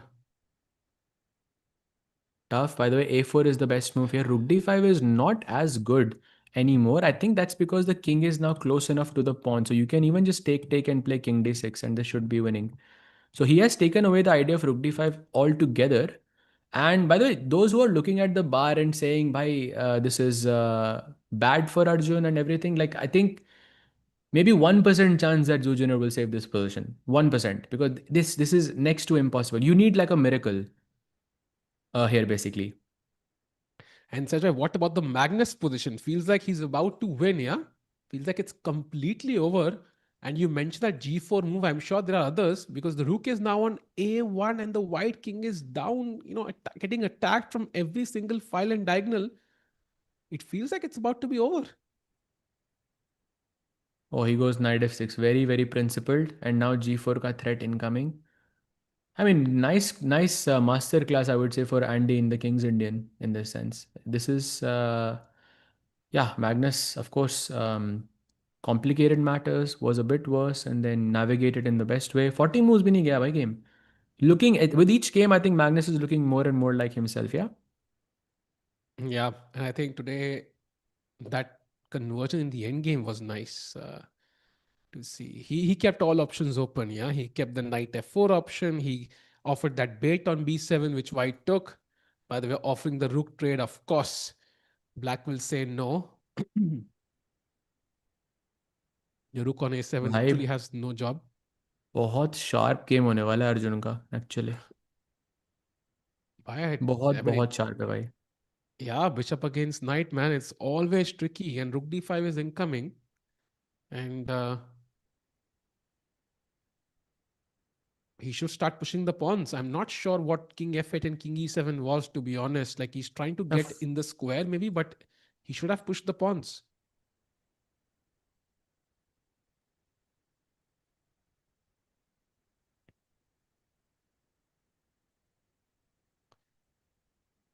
Yes, he could have used his time as well, but I think maybe he understands, he has faith in his intuition.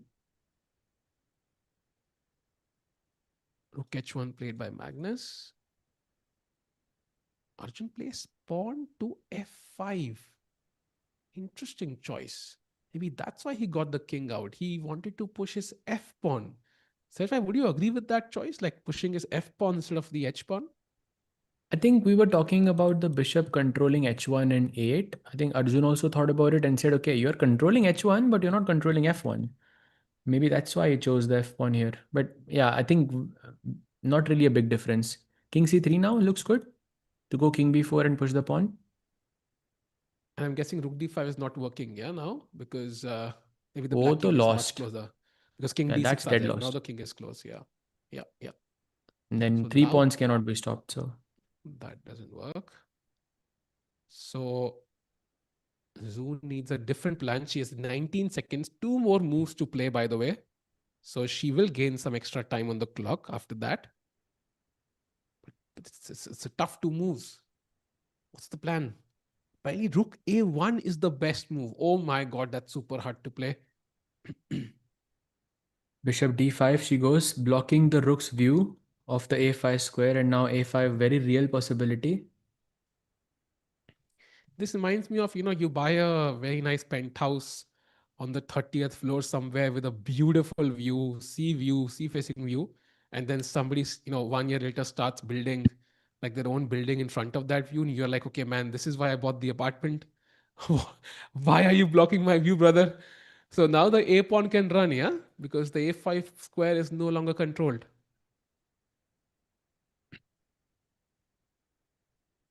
36 p.m.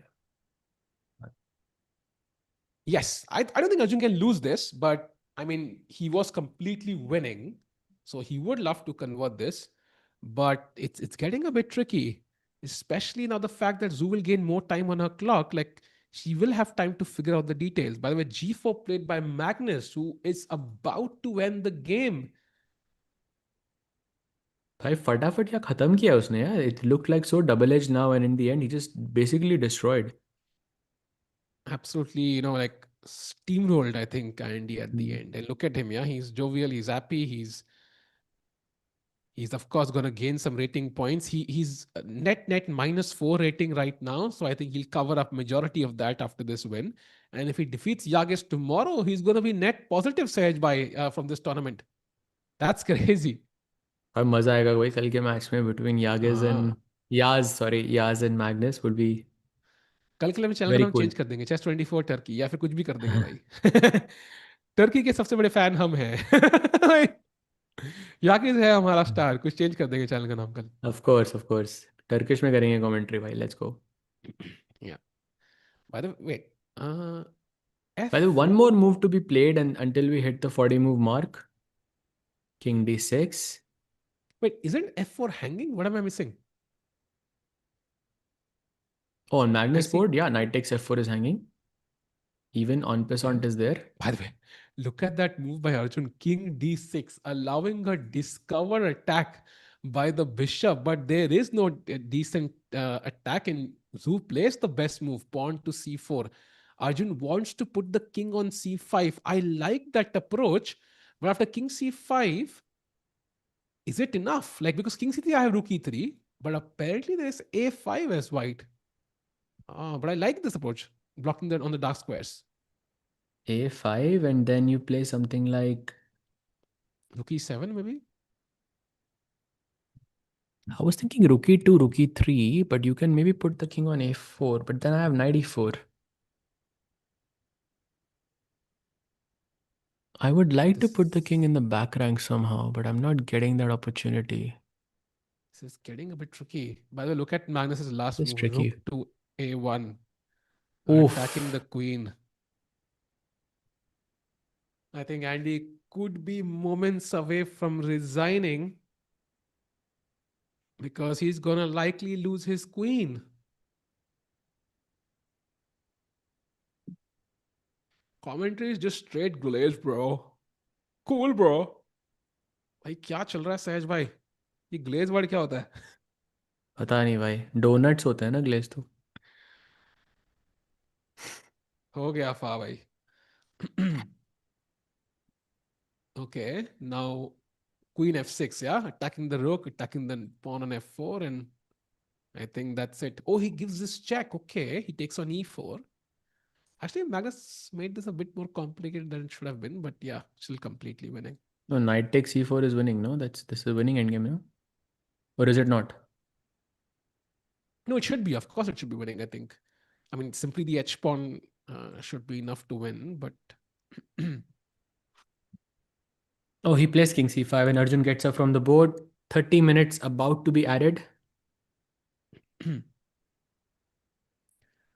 Wow, man. So Zuzina fighting back. She's not giving up just yet. So Magnus about to win, though. Knight takes e4, although that game is also going to last a while. Do you think Andy resigns or do you think he plays on in this game? Andy probably plays, I think. I think 40 moves are done there as well, right? Yeah, Just done. it is. So I Yes. think he will Both the play, game at yeah. the same time. And look at this. Zoo Maybe. played a5. She had 30 more minutes to think, but she didn't use them. She just played a5 instantly. Her understanding and grasp of what's happening and what's important is top notch. I think this position is dead lost. It's just maybe there is like a miraculous save on each different ideas. Like if I Hmm. like I was trying to think about it myself. Let's say rook e2 check. That makes the most sense, right? White plays king b3. Now I will play something like knight e6. Okay.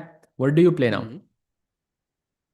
A6? Only Uh, move I see. One of the only moves that at I'm least. thinking rook a1 actually. Okay, rook a1, then rook e3 check, king c2, King c2. knight c7, and in moments like this, you have to find a6 A6 looks natural, because no? Because you're.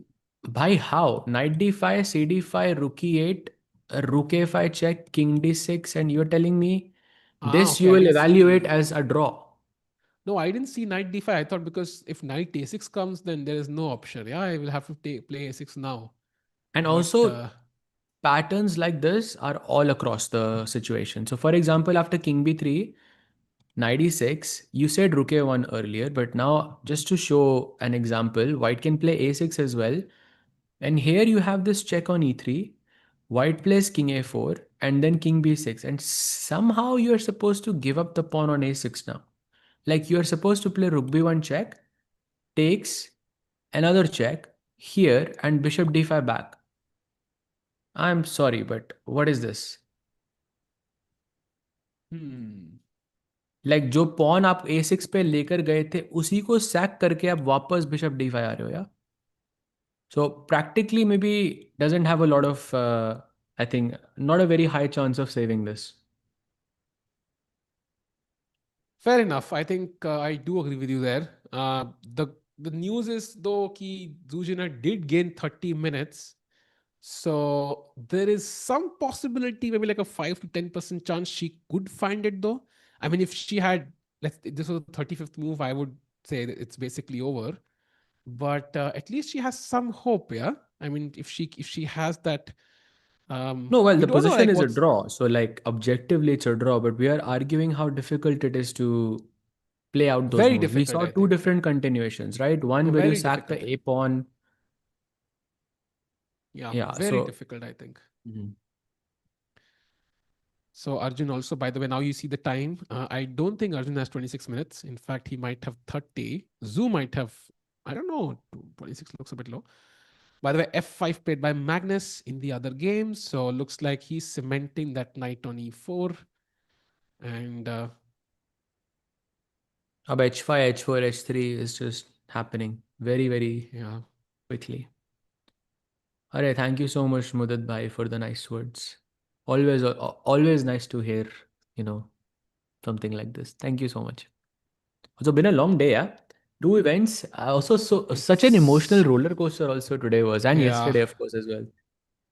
I think आज के दिन में, I mean, that Gukesh win was like, हमारे लिए emotionally कितना था, I mean, imagine for Gukesh, क्या ही feel हुआ होगा. Like that fist pump didn't come out of nowhere. Like it was a lot of emotions that is kind of accumulated over the last 6 months, and even more so since Sindarov became like the challenger.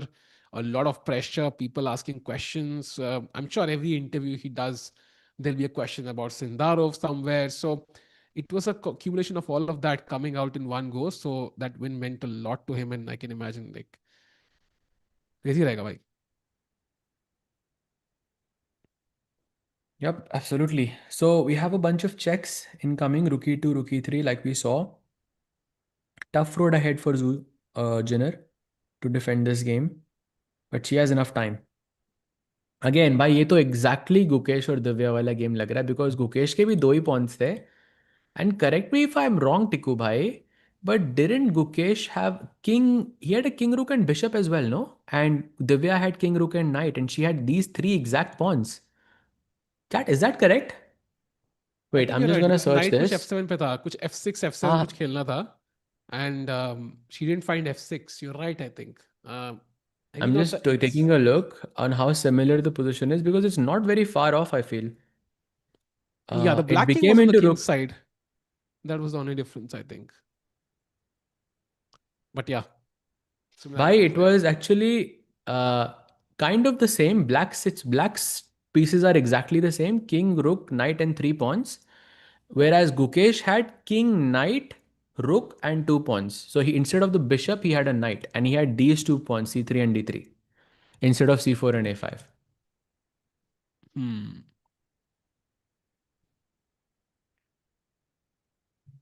Hey, Kinsho, did Gukesh win against Sindarov? Yes, he did. I think that was the highlight for the day for most of us.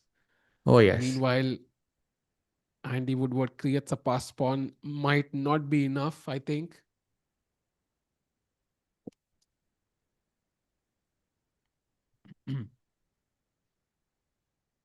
What does Arjun do now? 23 minutes. Very, very difficult. Lots of variations he would be calculating right now. Um, but I think he needs to, I mean, he's probably thinking what is practically the most difficult. Did Van Foreest win? No, he's playing. He's better, much, much better, but the game is still on. So we'll come back to it later, I think, because these two games are much more interesting. किसका game? I think Van Foreest versus Nils. We can check that one later. I think it's still on. Yeah, sure.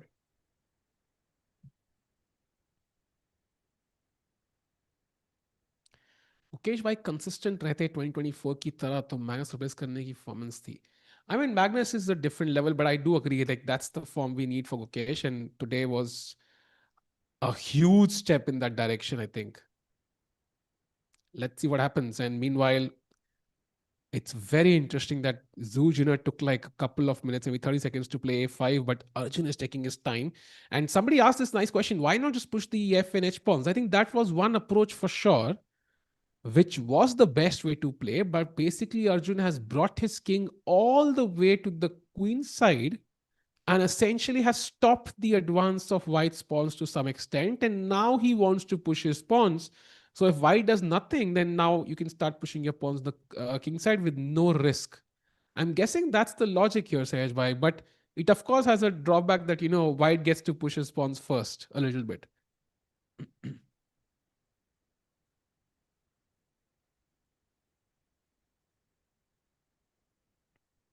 Did you guys see Gukesh's face pump video? He really shows his emotions. That game must have been a huge leap. Of course, indeed, man. Imagine like this pressure of the entire world kind of pitching Sindarov as the clear favorite now. It's not easy. It's not easy being Gukesh, being in his shoes. If Gukesh does not win the Blitz, then doesn't mean his steps on the. I mean, of course, if he loses in the Blitz, then Sindarov will again gain some confidence. But somehow, Rapid is more similar to Classical, yeah. So for me, I think this win is at least was 2 wins in the Blitz. But I also like Blitz is not Gukesh's forte, at least from past performances. So it would be a step in the wrong direction for sure, but this win matters a lot. Like Sindarov lost all 3 games today. All 3 games today. Like, do you think that the Gukesh game being on his mind all night yesterday, all day today, had a role to play in it? Absolutely. It must have put a lot of pressure on him, right? He won the candidates, has been dominating chess since the World Cup, and now this is where he has to strike. Suddenly, it's a lot of pressure. It's not easy. The World Championship pressure is just different. We all thought Ukesh would just steamroll Ding, but it was so close at the end, the World Championship. That's just how it operates somehow. By the way, Rook E2 check is what Arjun has played. The best move in the position. Nice choice. And now Zuzhina has to choose between king to b3 and king to c3. Because if you go on the back rank, that's basically waving the game goodbye. But king to c3 doesn't make sense, no? Because there's rook a2. Yeah. I mean, I think I'm sorry, king how are you b1. defending that? Why is that? Okay, king c3 is not working. Yeah, king b3 and a3, basically. Okay. Yeah. My bad. King b3 b3, or b3. a3, I think. Yes. c3 में I think, yeah, rook a2 is working. I was just wondering, कुछ bishop h1 करके कोई tactic आ रही है, rook d5 check. Bishop h1, damn. Yeah, Crazy. I thought, I mean, this is what exactly the kind of stuff we have to look out for. Uh, Chandrakant is saying, thank you, Chandrakant, for 1,000 rupees super chat. That's hilarious. Hilarious, man. Hilarious. Oh, nice. Very But thanks smart. for the super chat, Chandrakant bhai. Um, Hilarious. every bit counts. Let's go. Carlsen is so locked. He is. He absolutely is. I think this game is so important. And if he wins, I mean, that game against Erdogmus tomorrow is gonna be insane, Sahaj. And I think if Erdogmus were to win somehow, just imagine that timeline, yeah, in the universe. I mean, a 14-year-old could be beating the greatest player of all time. I mean, that's just insane. So that game is gonna be hyped as insane because Carlsen also has to win. He's kind of forced to win, and he will have the white pieces as well. So मजा आएगा भाई. भाई if Yaz defeats Magnus, उसी पे ही Netflix की एक documentary बनेगी उस गेम पे ही simple. It will be so huge. But of course, he's plays with the black pieces, so less chances I think to play for a win. True. But it's more about playing him rather than beating him, I think, at this point.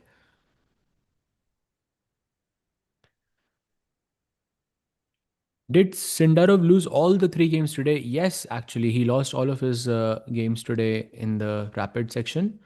So it wasn't the best day for Somebody Sindarov. said Magnus Carlsen should grind Valorant. Chess has very little to offer. I mean, I think it's his life's passion. So I'm not sure Valorant will give him the same pleasure. He does love other stuff. He loves football. He loves poker. He has other interests, but I don't think Valorant is one of them. Although I'm happy to be wrong there. Uh, got it. Also, besides Counter Strike, he also plays Mafia. Chad, I don't know if you have Yeah. if any of you have played the card game Mafia, but Sindarov is unbelievably good at it. Just so you know, he tricked, basically there were around 10 people in the room, and he tricked everyone. And basically we all just started, killing each other, and that's it. He's very very good. What a casual line to say. We just started each other out of context sounds. No, no, I mean in Mafia, that's what you do, Yeah, right? yeah, yeah, Like the Mafia kills people and the doctor saves people and all of yeah, that. yeah, yeah. King F2 on the Magnus board. I'm not sure the king can jump all the way to F2. Um, King F7, I think you mean. Knight F2, sorry. I read it incorrectly. Knight F2. In Magnus's board, definitely Not possible. I mean, bishop takes, queen G2. Knight f2, Possible. bishop f2, queen g2, b6 तो नहीं आ रहा because queen f2 is a check. So you have to play something like king b3 and take. Yeah, that's winning, no? Or what am I Yep. missing? Knight f2 is winning, no? But queen A2 looks so tempting, right? I mean, it's a check. Um, you likely have Yeah, to go to the back rank. It just I can pick up G2 directly. I can play queen B3 or something, and it feels like it's all collapsing for Andy Woodward. yeah, for sure. Uh, Sahaj bhai, क्या लगता है Arjun का is win or what? I still think it is like maybe a 1% chance that Zujiner will save this position. Not because, okay, I know it's objectively equal, but I think it's very hard psychologically to defend a position like this because you see those three pawns and you're just panicking already. Like the moment, the H pawn or the F pawn starts pushing, every moment your eye is going to be there. And you have to make a lot of precise moves, go into really strange looking positions, which makes me think that I don't think it will be savable for Zujiner.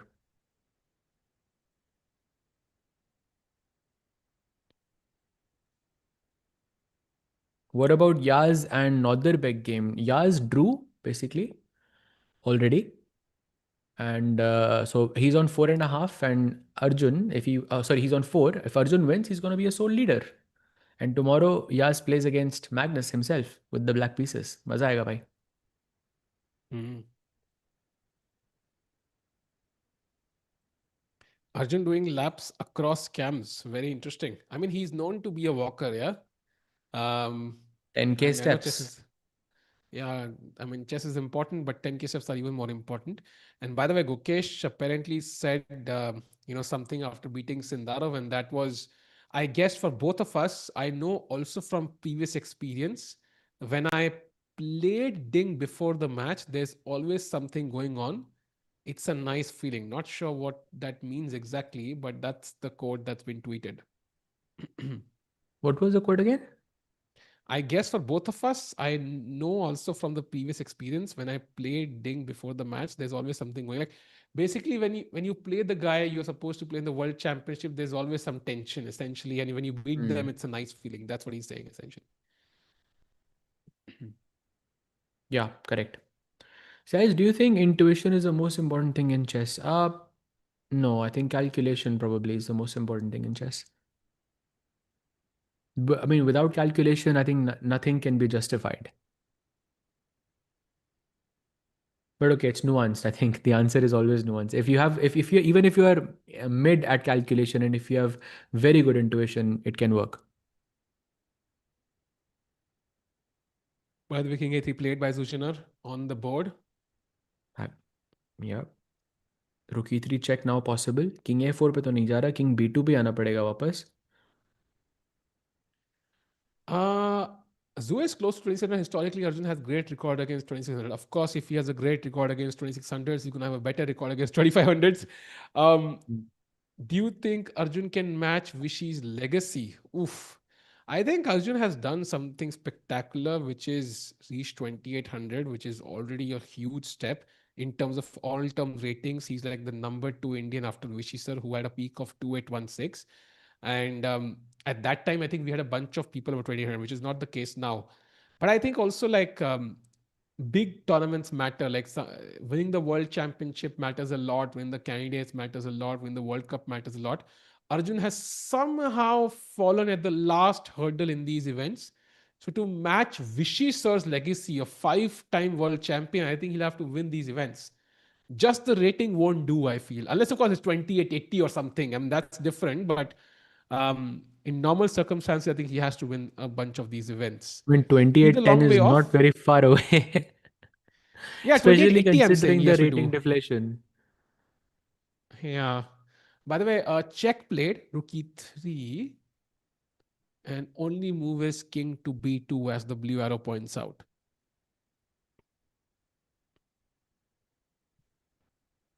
Not king a2, of course. King a4 would just, the king would be boxed out here. Then knight e4, knight c3 check would be dangerous. You'd be forced to capture the knight and, of course, give away your very, very strong bishop. So that is definitely not the idea. King b2, basically the only move in the position. Oh, look at that. Magnus plays knight f2. Let's go. Yeah, yeah. Beautiful move, actually.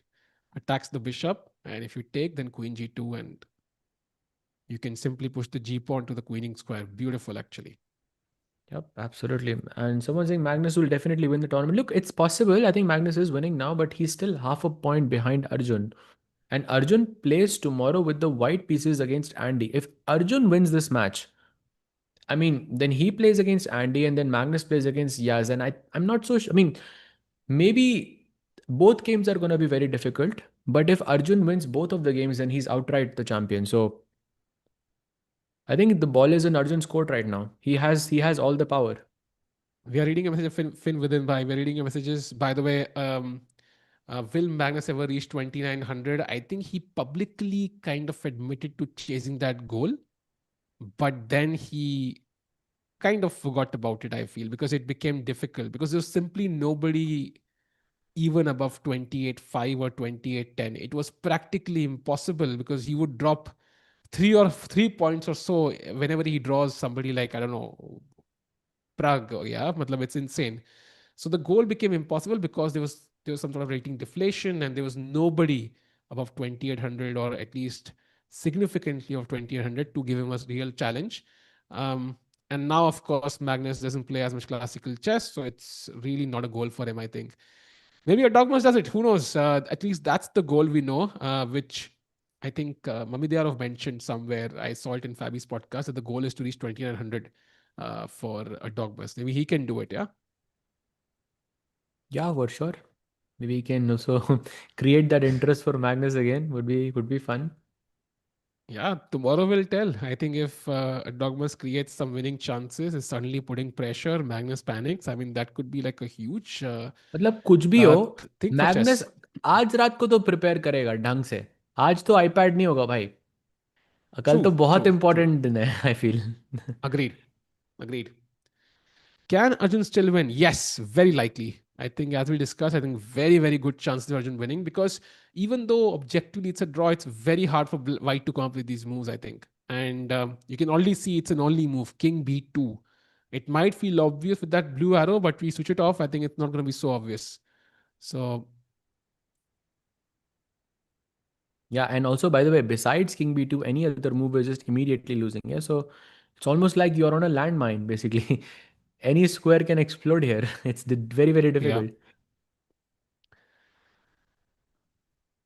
Or of that's Magnus the is on wish. stake tomorrow. No, bhai, I disagree there. I think more it's Yaz. I think if he draws, I think it's great. I mean, if the matches are draw, people will still call Magnus the GOAT and people will praise Yaz for, but if Yaz defeats Magnus, then I think, yeah, that's going to be one thing that people will remember for a long time, I feel. Magnus 2900 plus in Rapid and Blitz. Actually, he's not the only player. Many players have crossed that rating. I think I know Hikaru, I know Duda crossed it. I think he has the highest rating in Blitz, 2986 or something, but other people have crossed that rating, I think, before. Super from Win. Treat to see the GOAT play classical. Absolutely agree. And if you disagree with that, go and watch the game between Magnus and Jordan. I think you will 100% change your opinion about classical chess as well as Magnus playing classical.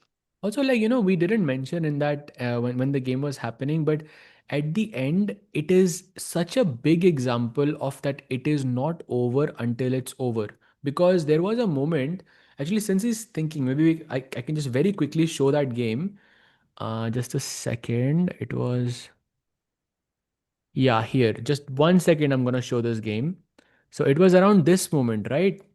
Where, well, around this moment when the mistake happened, and you see, it's king knight and 2 pawns versus king rook and 2 pawns, right? And you can just play here knight d5 and knight f6 and offer a draw as Magnus. Hmm.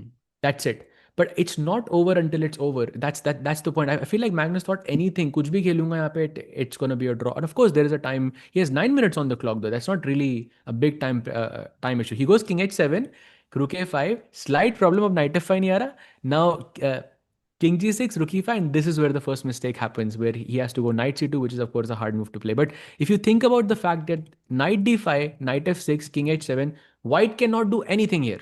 Nothing. That's just a dead draw. But a Yeah. great example, this is how Magnus wins exactly. And this is basically Magnus against Magnus. Was very, very beautiful to see. Yeah. And I think the Yeah. knight d5 move is just over. Yeah. I think they would have shaken hands 2 minutes later, but Yeah. that's how chess works sometimes. And I think the pressure of Magnus defending for a long time also definitely had a role to play there. He just lost his sense of danger instantly as soon as we entered this endgame. So, yeah, going back to the live position, by the Oops. way, Zujin has 18 minutes now. Wait, which game is this? Ah, okay. Yeah, that is the game. 18. Oh, I just put the other game for a second. But yeah, this is the game. King b2. She's still thinking. 6 minutes. Only move. कुछ कैसे हो राकेश भाई क्यों Let's लिख रहा है भाई go मतलब राकेश full भाई is in the chat what's up Rakesh भाई I don't see him. Let's go full screen. No, he's not in the chat, I think.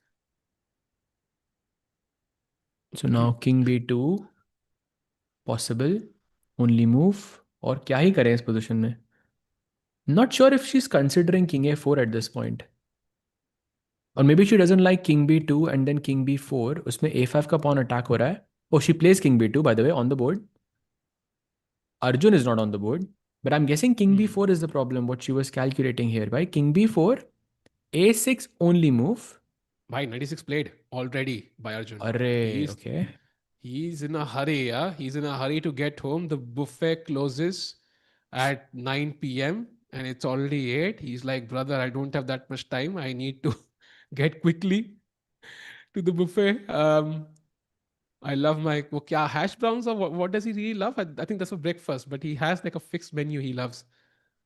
for So Magnus or for Arjun for Arjun, I think. Not sure भाई आपने किया था ना interview आपको पता होना चाहिए Oh man, I hope we do that again. Want to get his dinner schedule as well. But meanwhile, we were super chat again by Win. Magnus said Jordan game was fun, but Zoo outplayed. That's very nice actually. That he said that, and he's also true. Like Zoo Jina played a marvelous game until a point. He was really wondering, Magnus could have lost on any move. Remember that rook f2, like queen g3 ideas, like exchange sacrifice by Zuzhina against Magnus. Beautiful game played until that final moment जहाँ पे वो rook f1 आ गया and then Magnus took over. So yeah, I think that would have given her a lot of confidence. yeah Tanmay for Bhatt sure chess कब से खेलने लगे हमेशा से भाई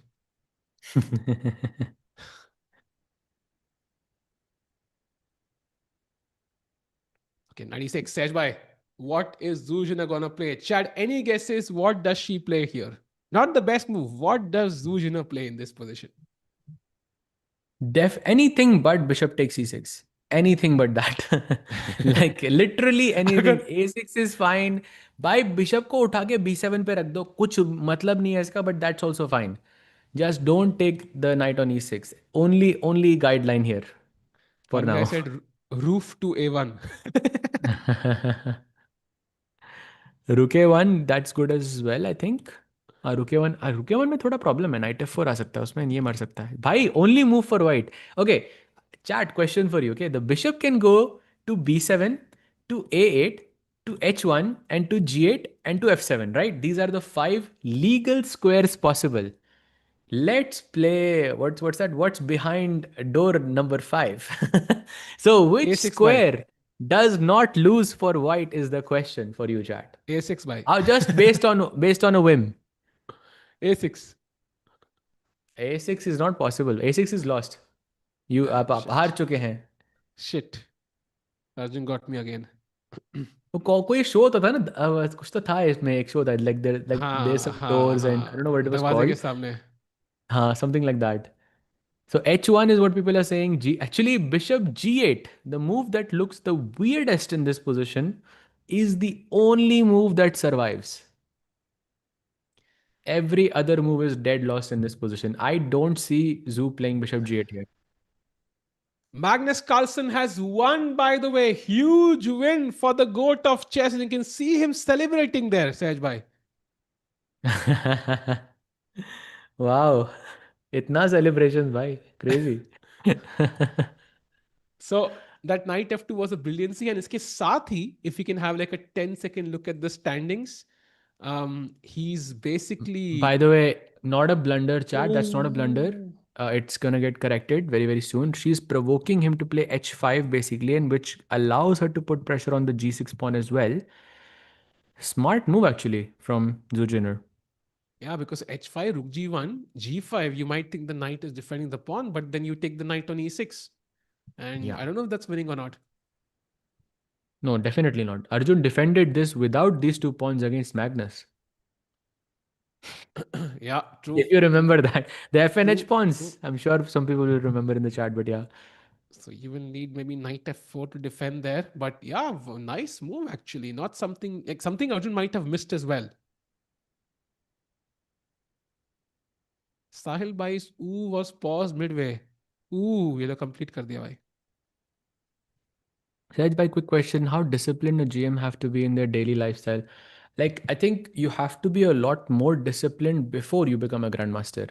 I think after you become a grandmaster, I think it's because it's your It's only party life time, na? becomes a bit more relaxed because you know the no, not maybe Party that time. too, but It's maybe, party but time. I'm a grandmaster. Let's do party, party.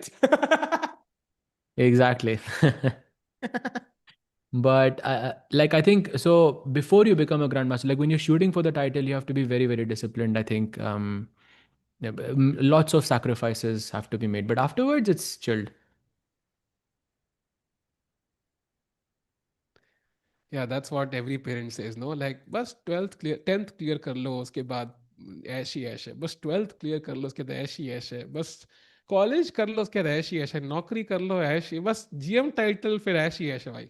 नहीं, GM सहज title भाई के बाद actually ऐश है भाई. सहज भाई ready to be a parent, Indian parent, I think. नहीं भाई, that's a different situation there. But Got सहज भाई, serious for a second. Delhi वाला एक्सेंट कौन सा होता है? I didn't even know that. ये पहली बार सुन रहा हूँ भाई. What is What Arjun Arjun is thinking? thinking? Good Many question. moves, I think. H5 is one of them. I mean, he's thinking how to. Firstly, I think very big chance Arjun missed Rook H1 because I think you're largely looking at ideas of A6 or Rook A1, like where white can push. Rook H1 could be something that he missed. But now he's calculating different ways to pose problems basically to Zurjiner. Like one is H5, which we already looked at, that defends the pawn.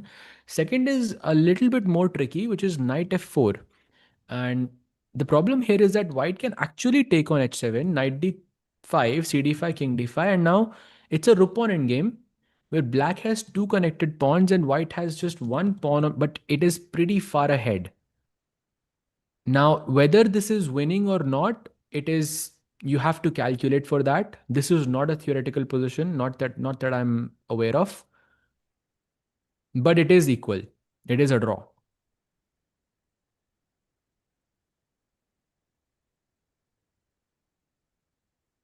Hey, Ajay, how does one Yeah. gather themselves when they know they are in a losing position? I think you just have to keep a poker face by. It's very difficult at times, but I think with enough losses like that and showing enough expression, you learn to not show expression during the game at least. Uske baad you can show, but during the game, absolutely not. Sahaj bhai, what did Arjun blunder that led to a close to a draw position? Wasn't he winning like around move 28-30? Yes, he was winning. I mean, borderline winning, not exactly like completely winning. Maybe for one or two moves he was objectively winning, but still a lot of pieces were left on the board. And I wouldn't call this a dead draw, yeah, because there are lots of imbalances on the board, specifically the three pawns and these two pawns over here. I mean, yes, with correct play, white can hold, but correct play is a very, very big word here. Could you give a GM norm to Tikku Bhai?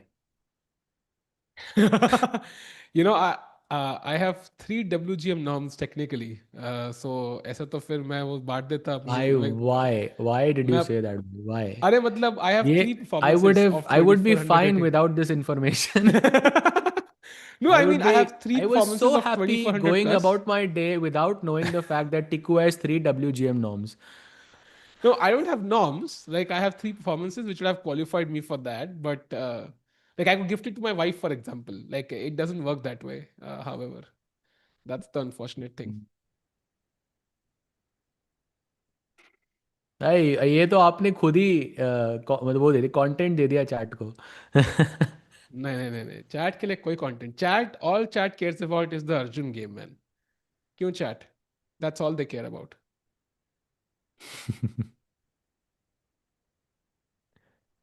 What about knight g5? I think this is a move I would always avoid to think, because firstly, it's not a move that necessarily threatens anything. You are only doing one thing here. You're only defending the knight and you're not attacking anything. And when it's a race, then just जो भी जल्दी जल्दी खेलेगा, जो भी मतलब attack ज्यादा करेगा, that person usually ends up winning. So much better कि instead of defending this and losing a move, sack the pawn and play f4. Like that's a more practical try here. कि h7 के pawn को हमें किस मतलब it's the most backward pawn in the position anyway, least likely to queen at least right now, so you can even sack it. एक बंदा Tikku कहता bhai, tick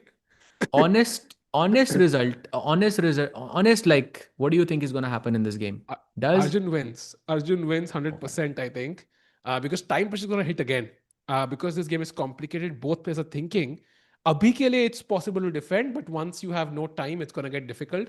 By the way, he's ready to give the h7 pawn and bishop b7 only move no, for not an only move Zunjinger. भाई. rook h7 is also a draw.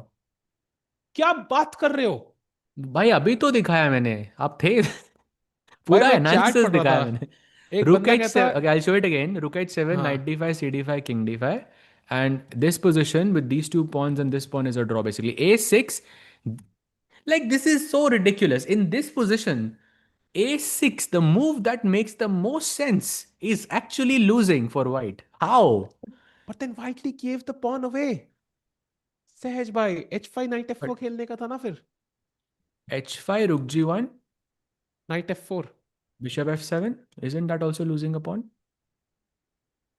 ऐसे logic से बात करोगे फिर कैसे चलेगा यार By pawn, I said na कि he probably didn't see rook h1 and now he wait realized the wait pawn is wait wait going. h4 Bishop g6. Ah, rook g3. rook g3 ये एक बंदा Oh, कहता साहिल a6. हाँ Wait, bishop g6, h4. Wait, h4, bishop g6, rook g3, a6, king b6, a7, king a7, rook check, bishop f5, draw. Tablash. By the way, did not look at the समझ आया engine. I'm chat just checking now. समझ h4, आया chat bishop g6, rook g3. Oh, actually, a6 is not working. Tikubai, why not? कुछ रुक जी one और check होगा भाई कुछ Ah, check here, bhai. Rook आओ चलो a6, तुक्का check, rook g1, a7, and knight d3 check basically. And if the king is holding the a1 square, so if you go king a2, then knight b4 check, king b2, and now suddenly the a2 square becomes open. So rook g2 check and then rook a2. Why? This is so complicated. एक बंदा कहता Tikku always give me WGM vibes क्या था क्या क्या आपने कर दिया भाई, crazy. उसी पे हंस रहा था Yes, मैं by can you defeat Levy in a blitz or in a classical match? So I think in blitz, Levy is very good. I think he's around 28, 2900 on chess.com. He's very strong. But classical में I'm not sure if he's I think his rating is around 2350 or so. There I have an edge, I feel. But blitz and rapid में I think we are pretty even, more or less. In fact, I think I've played one game against him in bullet like some 10 years ago, like 5 years ago or so. No, like 2017, 18 or so, and I actually lost that match. I was Are we actually talking taking a about look you at and it. Harshit? Talking about Levy. Ah, Levy. Ah, okay. Levy. Harshit, I think is, I mean, Harshit is the, I mean, we are like the same in everything, yeah? Yeah, I've seen you the same in everything. याद आ रहा है मुझे कुछ कुछ. Can't मत share. कराओ भाई याद. Okay, by the way, कुछ let's go full चीजें, screen. बातें Um, कुछ अनकही सी, उनको अनकही रखो. Bhai, I hope Ankahi move na nikal de bishop b7. Okay, rook h7 is also a draw as you mentioned. But जू जितना दिमाग में सोच रही हूँ कि यार अर्जुन ने पॉन दिया है तो शायद ड्रॉ ना हो. Like that's the you know logic she might come up with. It's totally possible. Wait Suresh a भाई कुछ second, तो गीगल कर रहे हैं भाई just पढ़ के taking a comment. screenshot very quickly. I have found the best comment I have ever seen in my life. Let's go. Dynamite, you are OP भाई. ऐसा क्या कमेंट पढ़ लिया भाई. देखो भाई देखो. हाँ, तारीफ कर रहे हो भाई आप. NM is not fit title भाई. सीएम भी तो है यार, तभी तो लेके रखा रुको, है वो. भेज रहा हूँ आपको, भेज रहा हूँ. Online rating of Levin blitz is 3060. भाई इट्स वेरी इंटरेस्टिंग यार. ब्लिट्ज रेटिंग बहुत मेरी भी बढ़ गई, सबकी बढ़ गई यार. वेट आई एम चेकिंग क्या भेजा है भाई ऐसा. हाँ ये भेजो देखा आप. मैंने भाई, ये देखा मैंने. आपको ही इससे भेज रहा हूँ, फनी मुझे सॉरी. दूसरा वाला लगा लेकिन दैट नहीं, वाज फनी. ये this is epic. I think this cannot be, you cannot top this भाई. Beautiful comment there. Do you think Devi can become a GM? Yes भाई. Oh, bishop B7 played. Oh, she plays it. Wow. But can we? No, we can't go h5. Yeah, a6, I guess. Hey, this is getting tricky.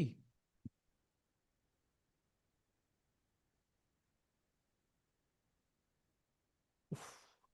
Imagine, like, can we play this h5 on the board? या. A6. Now king b6 only move after a6. Let's say the hmm. best move at least. Now c5 check, king a7 and c6. भाई कौन खेल रहा है जीतने के लिए? Night D5. Yeah, knight d5 you have to find, and now rook g1, रुक and then E6. rook e6, and And God now knows my what's question happening. is, ठीक है, I'll put my knight on C7 and I'm saying pass. That's how you know who's playing for a win here, bhai. Tikku this भाई this tikki bishop निकले, is, ये क्या and था भाई? also like as Zujin, like if she sees that the bishop is kind of boxed out in the corner of the board, and she हाँ. sees the knight can go to C7 and I still have three pawns which are yet to move. The king cannot reach because the rook is blocking it. I don't think she goes for it, no? Yeah, but she did play bishop b7. So when you play bishop b7, I think a6 is an automatic choice, no? Like she might not play c5, but a6 she's gonna play next move, um, for sure. And the best move, for example, if not h5, the best move my engine shows is knight d3 check. And that also makes some sense. And now white has to play king c2 apparently, and then knight b4 check and king d2 apparently. King Again, D2 to put pressure here, and then you check go and rook king A3. e2. I check the king e2 खेलना है. So it just Hmm. keeps going on, yeah. So rook A3, okay, it doesn't matter if the king is on D2 or E2. Rook H7, rook A5, and two pawns. Am I losing this pawn? Rook G7 maybe? Rook g7, Sorry, rook I have rook h7. A7. I don't lose the pawn. Then why is it Yeah, but equal?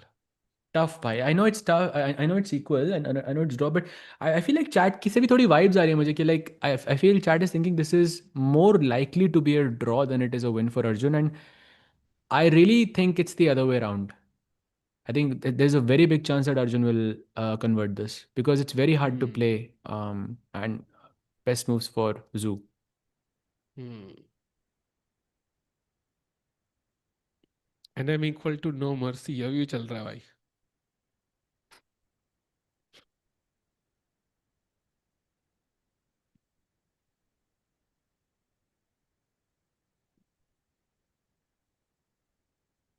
The plan of pushing pawns without moving king is very natural. In fact, we'll play this. Oh wow. भाई भाई भाई भाई भाई, शुरुआत अच्छा किया था आपने, बीच में थोड़ा डेंजरस हो गए आप.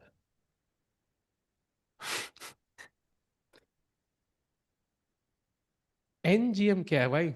What is NGM? I really don't want to know the full form. No, please, why are you asking even भाई? Yeah, but it's content a पे title, कंटेंट दिए no? जा रहे हो आप चैट को It's a मतलब. title, no? Like, मतलब, I don't want किसी to know the full किसी form. ने नहीं सोचा था about you and a W, कोई नहीं सोचेगा ये लाइफ में, बट अब सब सोचेंगे. अरे भाई, you started. अच्छा, एक गलती बात आपकी है बताओ भाई. टिक्कू भाई, वो हाँ. टूर्नामेंट कौन सा था जहाँ पे आपका WGM नॉम हुआ? I have no वो तो idea बताओ. भाई. 3 टूर्नामेंट थे, इतना मुझे याद है. इज इट टिक्कू But भाई learning not to give more content? अरे अरे अरे अरे, चैट में भाई, अगर किंग सी किसी टू के पास played. टाइम हो, I am sure you can figure out from the FIDE list और रेटिंग्स में, you can see where he perform very well. Why she's just playing King D2 C2 casually, bhai. The best moves casually and King D2 played. It's dead equal now. भाई draw के chances बढ़ते जा रहे हैं बहुत ज्यादा now. I think it's very likely a draw. You think so? या, Arjun boshed up his advantage, I think. could be, could be.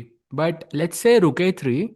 I हाँ. actually don't like giving this check, to be honest, because I like this idea of king d4 and some check maybe. And if the king is on e2, you could go to f3 and you could activate it further. So हाँ rook तो h7 happens. I'll go rook a5, and now rook g7 pretty much the only move. And this is what I was saying. Like I have moves like king d4, rook g6, and now rook a2 check. king Actually, e1. सभी draw है भाई. भाई वही तो. भाई ये King draw गया e1, यार. knight d3, king f1 is losing because rook a1 check. That is a very हाँ, knight unfortunate f4. blunder. But king d1, yeah. Just in So time. rook King a2 c3. check, king d1, knight d3. Oh, king c3, rook g2. King c3, rook g2. Bishop on b7, यार. Yeah, that bishop is the Just in problem with time. rook g2.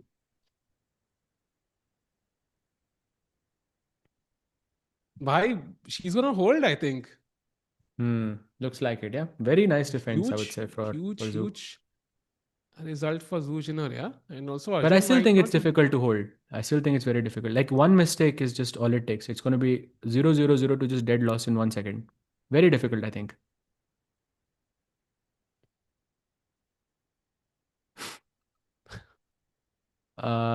भाई कुछ कह रहे हैं, एक comment आया है AUM980 से. टिकू भाई, if you could read that, what was it saying again? By who? By AUM980, OM Wait, 980 let भाई, me एक बार check, yeah. पढ़ I'm के checking, बताओ I'm ना. Like checking that. Gukesh Yeah, yeah, yeah, I'm apparently checking, gave checking, some checking, checking, statement. checking. Okay, I'm I'll read it checking. out. I'll read it out Oh, before you oh fact check this. no, he got timed out by a mod for 10 seconds. That is so sad. But कौन था ये good mod? thing I can read deleted messages. Let's go. Nice, nice, nice, nice. Oh my God, that's funny. Hopefully Arjun can. Oh, but wait, can I play rookie 7 here or is that lost already? Because I can save the pawn, right? Because But that's then the only way A6 I. probably. A6. Okay, am I just losing this now? King B6 and oh, Rook B1, and you could Oh, lose this, yes. भाई सच में हार गया. Knight C6 apparently is the move now. And you can't take the knight. Oh, maybe this is the way, yeah?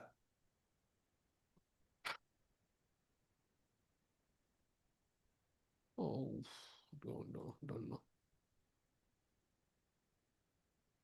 BCCI ruined Tikku's career. What? Yes, yes, yes, yes. शहद और मुझ में एक ही बंदे को चूज करना था उन्होंने, और उन्होंने चुना थाला को. अरे क्या चल रहा है सहज भाई? Like, what is Arjun thinking? 10 minutes now. Thinking what to eat.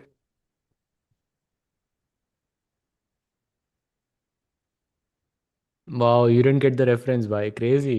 Tikko भाई नहीं भाई आपसे एक्सपेक्टेड नहीं था यार. अरे कौन भाई, तो ये तो विशी सर ने कहा था भाई during the world championship conference. You don't remember अच्छा when there was this whole हाँ. line and विशी नहीं, sir was I like, went I to the was previous one जो मैंने बोला था डिनर वाला, तो I ah. thought it's that.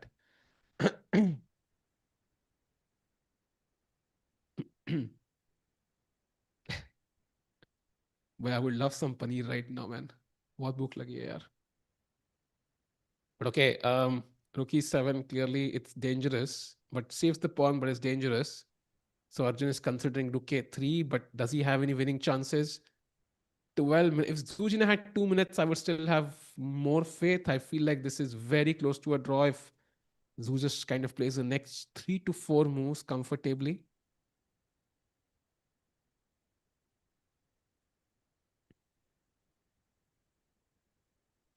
How is a three-player tiebreak decided? Good question. I think we'll have to look into this because when Magnus plays an event, usually you're not looking out for tiebreak regulations. You're like, Magnus plays, Magnus wins. But that's clearly not the case. If Arjun draws, it's going to be a three-way tie for first place with one round to go. Will be a lot of fun. All to play for. Absolutely. 8 minutes to go. By the way, is this the last game? No, there's one more game between Jordan and Nils. Do you want to take a quick look and see how Jordan is doing? Yeah, exciting opposite color bishop endgame, Sej, but I would love to Oh, check it your out. favorite bhai. It's like besides Rook Bishop versus Rook, this is your favorite endgame, no? Opposite colored Yeah. bishop When endgames. you get your WGM title, they teach you this endgame सबसे पहले FIDE वाले. So very good. Ah, Yes. okay. So it's like intro class, yeah. You just get opposite color. So what is it Yes. about the opposite colored bishop endgames you like the most? Is it the opposite or is it the bishops? I like that it's intentional draw, Sej, but I don't lose. Like that's the best part. I feel. Like I don't like losing, so it's just a drawish tendency. I think. Hmm. Chat में कोई लिख रहा है, we missed WGM in commentary panel. But apparently not. Apparently not, chat. So let's go back to Arjun. I think basically the other game is just a dead draw, opposite color bishop. Not really much to analyze there. So I think that game is definitely going to end in a draw. And then we have this one remaining, which could end in a result. By the way, so far, one draw, another is about to happen in a draw as well. And Magnus won against Andy. And then this is the basically the final game. By the way, also huge update. There will be tiebreaker if it's a tie confirmed. If two or more players score the same number of points in the tournament, a tiebreak to determine the tournament winner will be played. चाहे जितने भी players हो tiebreak होगा. And the time control for tiebreaks is it's 3+2. Wow. Oh, nice. World Blitz के थोड़ी memories याद आ रही हैं मुझे. Because, Chad, I don't know if you remember, but एक इंसिडेंट हुआ था मैग्नस और अर्जुन के बीच में वर्ल्ड ब्लिट्स के टाइम पे, जब एक क्वीन पड़ी हुई थी A5 पे एंड कुछ नॉक हुआ था and then Magnus ended up losing that match and I think this is the first time they would be facing each other since that in blitz. Yep, Table Slam Yeah. 2.0. That's what it was. And if it's a tie it can't be a tie between three players, I think, because भाई अब तो it can प्रग be. के It साथ can भी be. एक बार table slam बनता है ना भाई. मतलब एक बार कंप्लीट तो करो ट्राइफेक्टा. गुकेश के साथ हो गया, अर्जुन के साथ हो गया, बट ऑल्सो लाइक नॉर्वे में लाइक करेंगे. Also it has to be in different. Like Gukesh के साथ इट वॉज क्लासिकल, अर्जुन के साथ it was blitz, so Pragg के साथ it has to be rapid I feel. तो नॉर्वे के टाई ब्रेक में करेंगे ना भाई, रैपिड होता है ना वो. हाँ हाँ, बढ़िया. नॉर्वे के टाई ब्रेक में is what we can expect. That would be like perfect, full circle. By the way, Zujna is thinking, but Rook G7 feels like an automatic move. She. Chat में कोई पूछ रहा है, सहज भाई GM कैसे बने, क्या तपस्या करते रहते हो?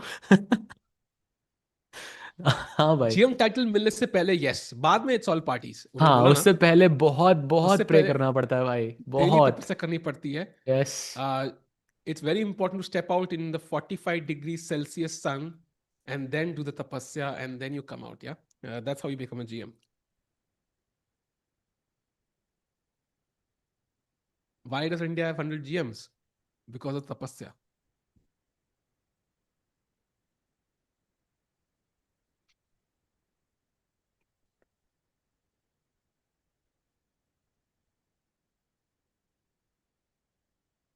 So now Rook G7 is the only move for Zoo. And then the pawn on G6 is under attack. We looked at this idea of King D4 check, and but the problem is this bishop and the rook will connect on the G2 square and save this very precious second rank. And with that, she will save the game. But that's the last hurdle for Zoo. Let's see if she finds this. If she solves this, I think it's a draw. If she doesn't, then the game continues and then it will be difficult to save again. Chad, I feel like Zoo has fought really well. Like she almost deserves that draw at this point. To the fact that she found all of these moves, Rook H1, and of course earlier in the game, not giving up, and Arjun not kind of pushing those pawns quickly, brought his king, wanted to play it safe, and that's exactly what he gets a safe position. So he's a pawn up, c4 is hanging, but somehow the black king is far away. Like the black king would love to be on f6 right now, I feel. Maybe I'm not sure, but yeah, might be better. So at least Chalo, e5. chat question for you. Like, if let's say white plays rook g7, black says, I'm going to give a check. White says, you know what? I don't know opening principles. I will play king to c1 here. Now, if I had to play in this position king d4 and then king c3. So instead of taking the pawn, I went around the pawn. What is this method known as? I feel we have used this in commentary many times, and it's a very common endgame principle. Anyone familiar with the method? It's something you will remember, I think, if you know it. Shield, that's very close. That's very close. I mean, basically, you're correct. I think it's just a matter of words at the end of the day. And yes, umbrella. That's the word I was looking for. Umbrella. Because what it does is after rook g7, let's say black goes king d4, you capture the pawn, I give a check. And then imagine in this scenario, white wanted to give checks from the back. Let's say imagine the rook was on g8, right? There is no rook c8 check. And this is where the shield, as someone has pointed out, And is this is such a applicable. famous concept. It's such a famous concept, this one, that Rihanna wrote a song about it. Like it's so well known, chat. So if you Uh-huh. don't know it, do listen to that song and kind of, familiarize yourself with this concept. Yeah. भाई रियाना ने पहले कैपाब्लांका की games भी तो study करे थे before writing that song. Yeah, of course.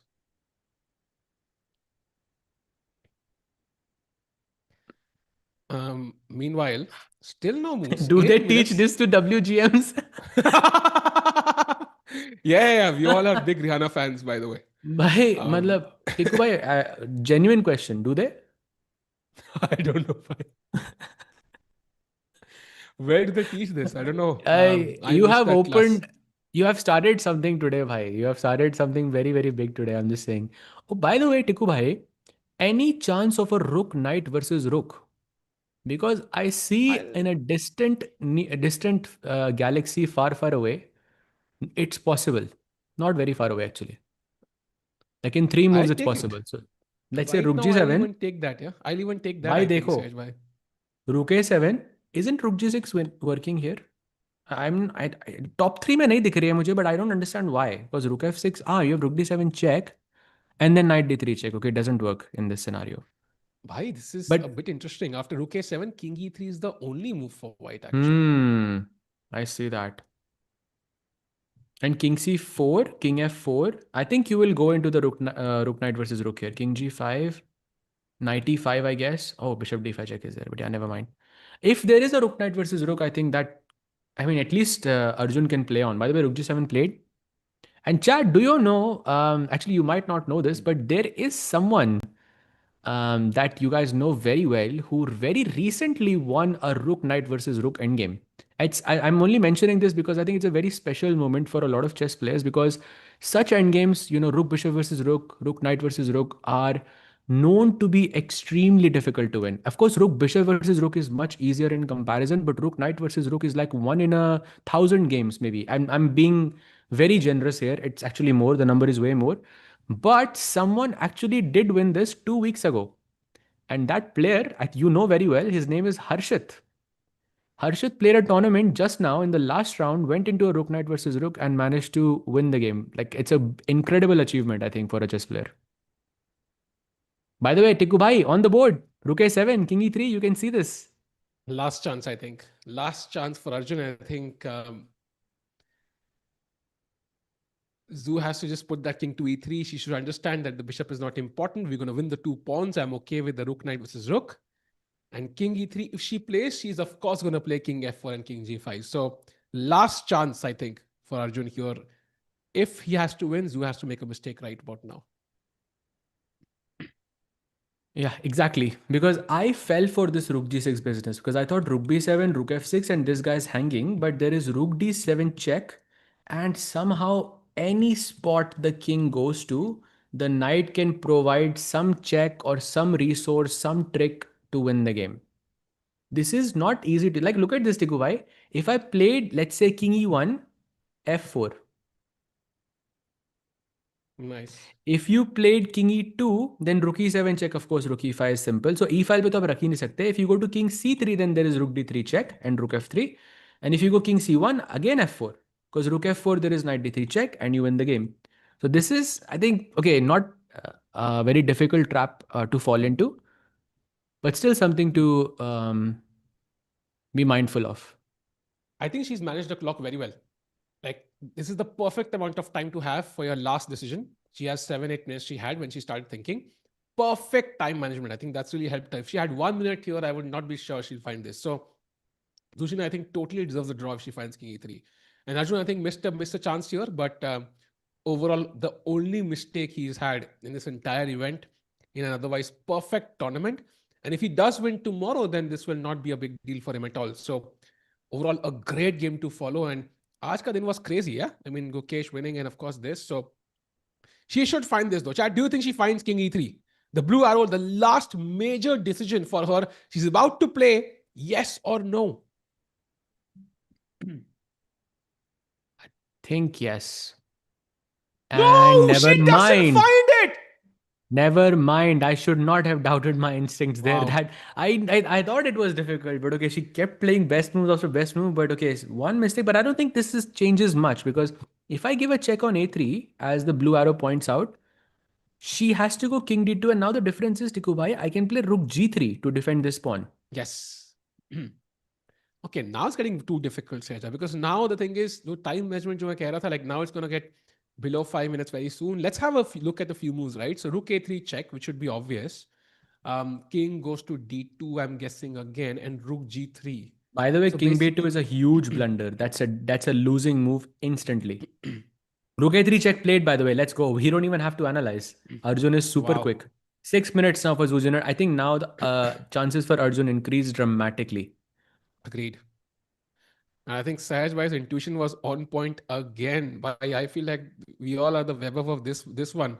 But to be honest, like I think Zuzina was so close, man. Like she was so close. Just one move. And if she messes this up, this is gonna hurt a lot. And now look at this. Rook C7 check only move. And that's another mistake. F4 winning for Arjun now. Officially, he's winning.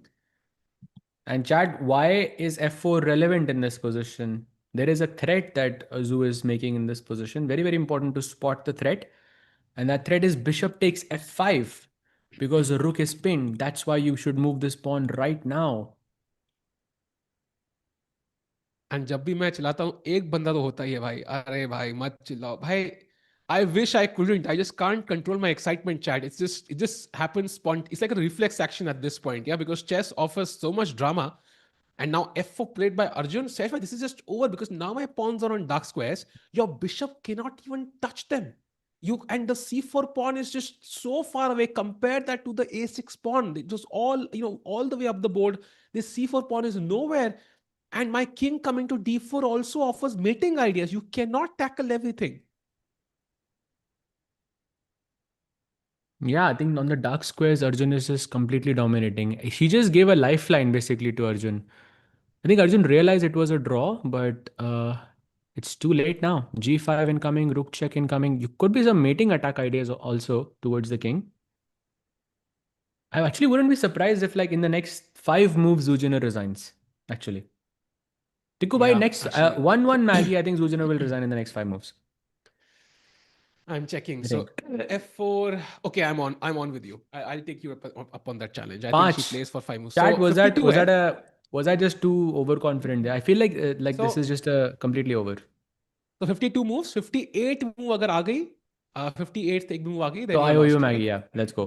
हाँ, white को 58th move खेलनी है basically chat. So 3, 4, 5, 6, 7. Yes.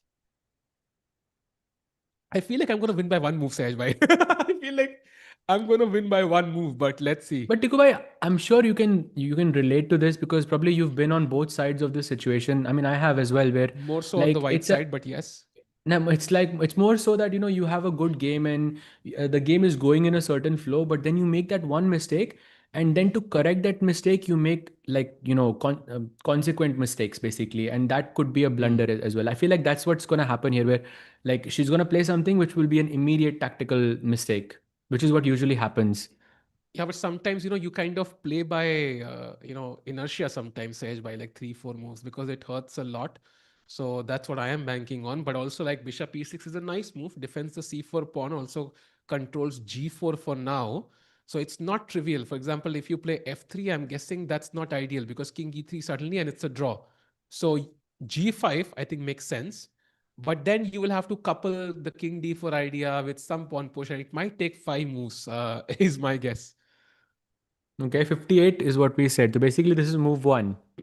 One gaya. 4 more moves you have in your kitty. No, I bishop should c8 not f4 is when we use words started like ना, kitty, but so okay. हाँ. यहाँ पे पहली चाल शुरू हुई ना भाई white की. नहीं, 52 f4 पे हमने डिस्कस किया था एंड बिशप e6 भाई वाज द f4 फर्स्ट तो मूव. चल दिया था उसने. हाँ, so bishop e6 is the first move, right? That's the first move Yeah, gone. first move now, and now g5. That's 58. first move complete. If we see the 58 number on our screen, I have won basically. What happened to Gukesh after winning? He drew against Wesley So in a very quick draw with the black pieces. A good result, I think, for Gukesh. And Sindarov lost all 3 games. So tomorrow, I think tonight, Sindarov will not be able to sleep well, and he will be coming back guns blazing tomorrow. Important day. And of course, let's not forget Gukesh Sindarov yet to play 2 more games against each other. That will be in Yeah, the Blitz. absolutely. Absolutely. मजा आएगा भाई उसमें भी बहुत बहुत, because we know Sindarov is going to be looking for that revenge for sure to even the score there against Gukesh. So बड़ा मजा आएगा भाई. और लिख रहा है सहज भाई, are you both in same place? You mean me and Sahil? No, no. Sahil is I think in Mumbai and I'm in Budapest in Hungary. Actually, I'm way closer to Arjun than I am to Sahil. That's actually You, crazy. you are closer to all the Indian players, no? Actually. All the Indian players I'm closer to basically, physically. Oh, that see, this is what I told you. You make consequent blunders. That's a big blunder again. G5, Rook B7, 3 more moves to go. Now, Rook B5 is a threat, right? So I have to do something. What do I do? What's Wait a the best way second. forward? I'm sorry, Rook D3 check. King E2. Rook E3 check and you lose, no? Ah, okay, Bishop Bishop Mar raha hai. Oh, my F6. bad. It's been I think that's 6 what hours. she missed also. But then it is gone, no? Because if the king has to come to C1, then essentially, I mean, the pawns are just moving forward, yeah? Marching forward. Rook E3 and just like push the pawn. Yeah, for sure. Feels bad for Zoon. Now I think, yeah, I do agree with you. I think she was so close to that draw and would have been a well-deserved one, as we discussed. I think a great fought game by Zujiner here. Just that final lap, yeah, final lap पे जाके overtake कर लिया, Max. I mean, final lap पे गलती कर दी Zujiner ने. And let's see what happens.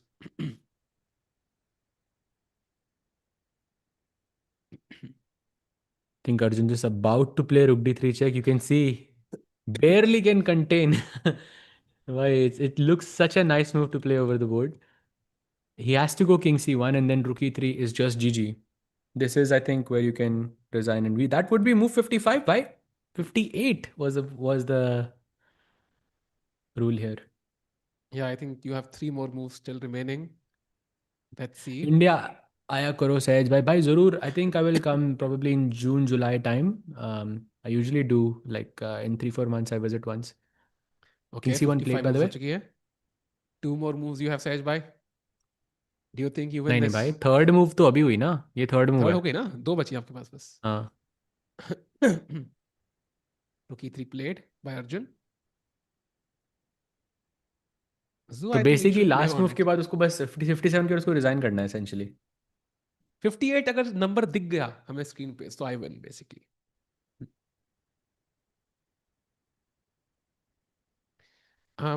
No, tomorrow last game. Yes, tomorrow is the last game for TePe Sigeman, and we might even have tie breaks. So tomorrow might be a long game, but depends. If Arjun wins this game and wins tomorrow, it's over.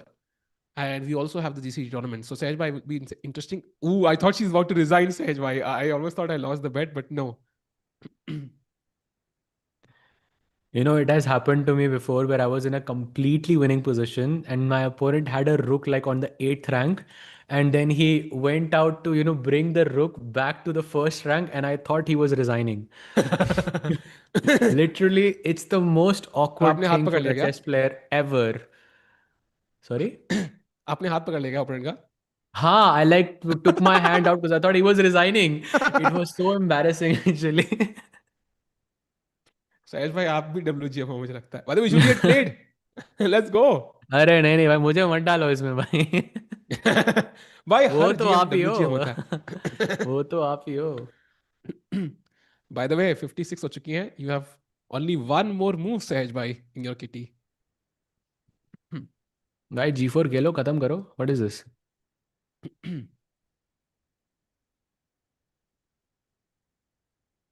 यार ऐसे Chat, by the way, 93 95 मत खेलिए Arjun, please don't give checks. That's में एक move फालतू की चली जाएगी. Let's go Arjun, plays F3. Let's, okay, मजा ही आ if गया भाई. Zoo resigns right now, Sehjbhai wins. If both play one more move and Zoo plays one more, Sehjbhai loses. By the way, chat, do like the No, if stream. both play one Arjun, more, if both play one more move, I still win. You did, still didn't see yes, 58. yes, 58 screen पे आना चाहिए.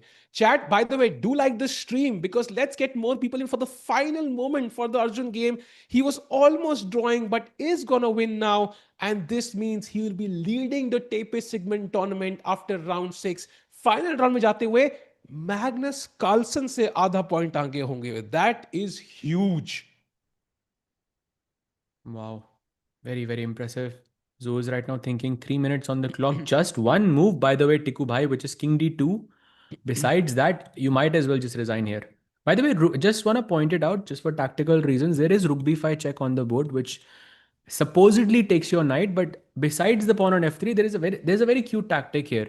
King D4, Rook B4, and now I'm not even gonna push this. I can push F2, Nice. F1. I'm not We even can gonna ask the do chat. that. But We can ask the. yeah, We can ask the chat. chat, Chat you can black to find play. it. Let's say last puzzle for today. Black to play and win. सहज भाई अगली चाल पे भी एक puzzle पूछना है ना 58 पे एक बार. So King C3. There we go. Yes. Good And move, that's a chat. checkmate. And the rook is hanging. So very nicely spotted by the chat. Chat, nahi rukti bhai. Let's go. 2 minutes now for Zoo. Is she gonna play King D2 or not? Is the Come question. on, Zoo. King E2 never resign. Remember the principle. साहिल भाई ने पहली बार बोल हो गए. Many things happen in life for the first time, Zoo. Come on, King D2. Never resign. कुछ कुछ और चीज हुई आज जो फर्स्ट टाइम हुई, जो आज इससे पहले चैट आपको आपको ना पता हो इसके बारे में, बट फर्स्ट टाइम आपने ये चीज सुनी हो. ऐसा कुछ हुआ Gukesh ने क्या हराया आज? सिंदारो को भाई for the first time. नहीं, Gukesh did beat Sindarov before in Let's faster go! Formats. He has done Big Sujina fan. King D2 played, by the way. And it. let's see. Sej bhai, आधी move बची है आपके पास. Chat कुछ लिख रही है भाई. चैट मतलब देखो ना, किसी का भी मैसेज देखो आप. Sahil being WGM, but I didn't get the title, Sahej bhai, because I didn't cross 2300. So I got the norms, but I didn't cross the rating barrier. So I don't have the WGM title, unfortunately. Just when I thought it couldn't get, you just went and you just, had to say that also, bhai. Crazy.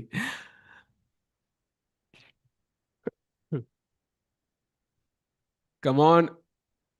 Arjun bhai to khelenge hi, I mean. ये तो पता ही है. The only question is, will Zoo resign or will Zoo play one more move? I hope she plays one more move. No, no, she will play now. I think you won because you never resign after a check, I think. There can be It's a not. stat on this. I would love to check it out. Anytime, I don't think people just generally don't resign after a check.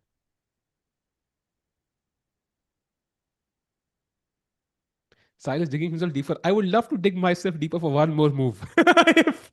if the game goes on, that will be great. Just like the rating after Yeah, yeah, you I'm got okay. I'm after you okay. got the title. One more move.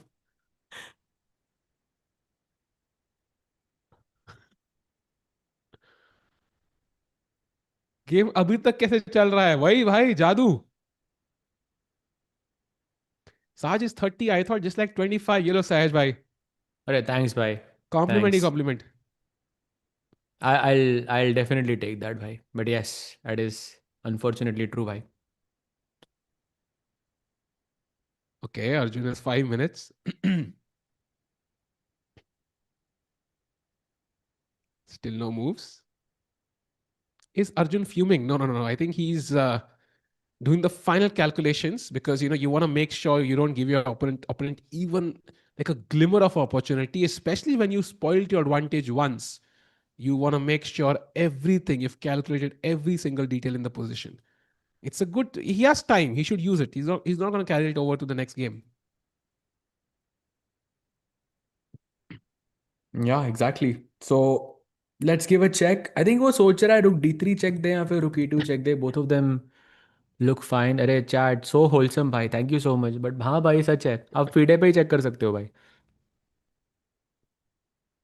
Arjun looks happy in his. भाई अर्जुन का expression I feel is something no one can ever decode. You cannot tell if he's, on the Chesscom India page on Instagram, they actually did like this quiz, no Tiku bhai, where you show a picture of Arjun and then you ask whether it's winning, whether Yep. Arjun is winning or he's losing. I challenge you, chat. You cannot figure out.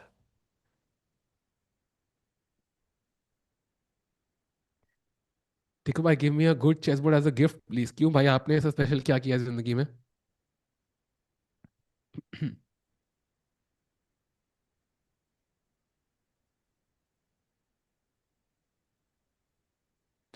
Sergeant Tiku bhai, what are your go-to openings for both colors?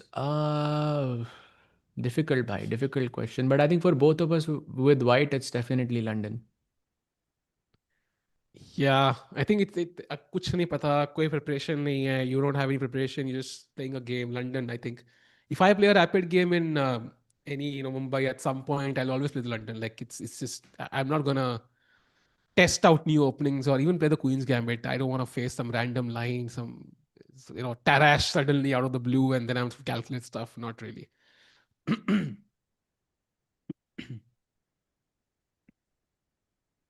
Yes, yes, I played that opening to get that WGM norm. Yes, yes, London helped Yes. me there. Yeah. You should get my course for that one, by the way. But okay, Arjun's still not playing. By the way, 2.5 minutes. Imagine आप एक course बनाते हो भाई, how to be a WGM.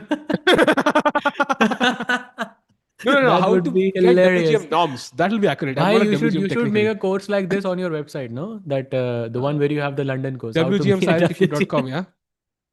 Yep, देखता हूँ exactly. Code ID पे Sahiltiku.com. Available है क्या website?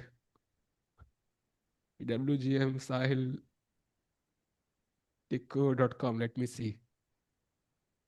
Oh, it's available for 1 cent. By the way, Rook D3 Yeah. check played. It will be available forever, by nobody will. Let's go, brother. After winning one Maggie yesterday, I win another one. And Rook B3 only move.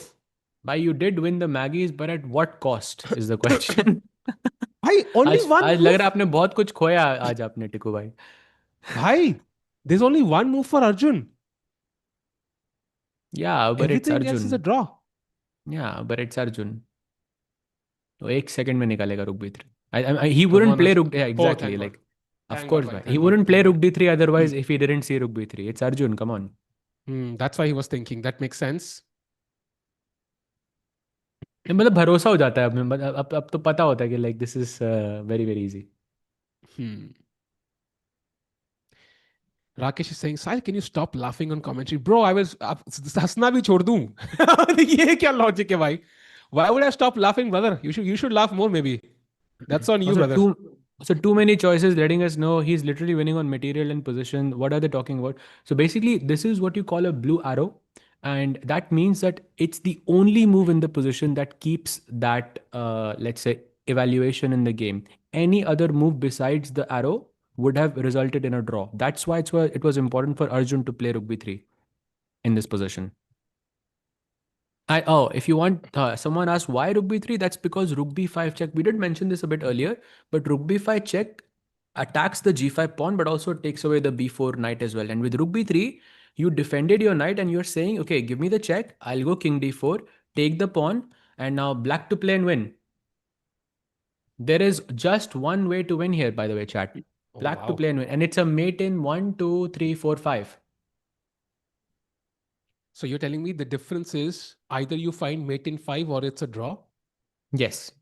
Wow. 1, 2, So yeah, 5. I'm hoping Arjun, has calculated all of it, because time-wise, it could be risky. Precise. I mean, but okay, Arjun will look at this in a Oh, knight second. d3 And check. yes, that is correct, chat. Knight d3 check is the move. And then rook b2, king c3, rook d2 will just win. By the way, she has just made a move, so let's go there quickly. Rook g7 was played, knight d3 check. By the way, same position on the board. Let's go. Only move, only move to win the game. Arjun could still boss this up. This is still tricky. Knight to d3 check. And then knight to e5 he has to find, really. So knight d3 check, king d2. Oh no, knight f4 is also winning. No, Yeah, I would two argue moves. knight f4 is much easier. Oh wait, rook Yeah, g5 is yeah, a yeah. check. Rook g5 is a check. Never mind. So No, I knight mean, e5, regardless, rook like, g5, just king d4. regardless, yeah. Yeah, When it's an only move, it's always tricky with two, when you have 1 minute on the clock. Yeah, it's correct. Arjun has to be precise. He's a super GM. He'll not miss this if he had more time. It's about the clock now, because with a minute on the clock, anything can happen. Don't go for the king. Don't go for the king. Just yeah, go. Just push. Because if you played king d4 here, you can say okay after rook g5, it's exactly the same position that we were talking about before, the one with a mate in five, I believe it was. But after king d4, there is an intermezzo. And chat in rook pawn endings, in any end games, always look for intermezzos. They are your best friends. Here, king f2, this middle move helps you take the pawn and also doesn't allow black to play knight d3 check and get king e3 and everything. And the position is once again a draw. So Arjun has to be careful to not give this square on f2. Black has to play knight d3 check and then continue the game. Thanks for Narendra Bhai. Meanwhile, chat, like the stream, let's get more people in, because and he finds the only move. And now Zuzhina needs to play king to d2. King f1, rook b1 is already checkmate. She plays king to d2 quickly, and the pressure is back on Arjun. Sahaj Bhai, as we discussed, knight e5 or knight f4, two moves possible. So knight e5 के बाद rook g5 मर सकता है, but then king d4. And okay, you might think optically this is like maybe not winning because just एक ही pawn है. But in this specific scenario, this pawn on c4 is kind of like वो जो धुरंधर का एक जो बंदा Yeah. था. It's kind of like that. मैं वो रिवील नहीं कर रहा बिकॉज Lamil स्पॉयलर्स हो Mamali. जाएंगे. बट अरे भाई भाई भाई भाई ऐसे क्यों है? ये क्या कर दिया भाई. Sorry chat but yes Jamil Jamali OP भाई. This is Lamil that bola pawn bhai. Who's Jamil?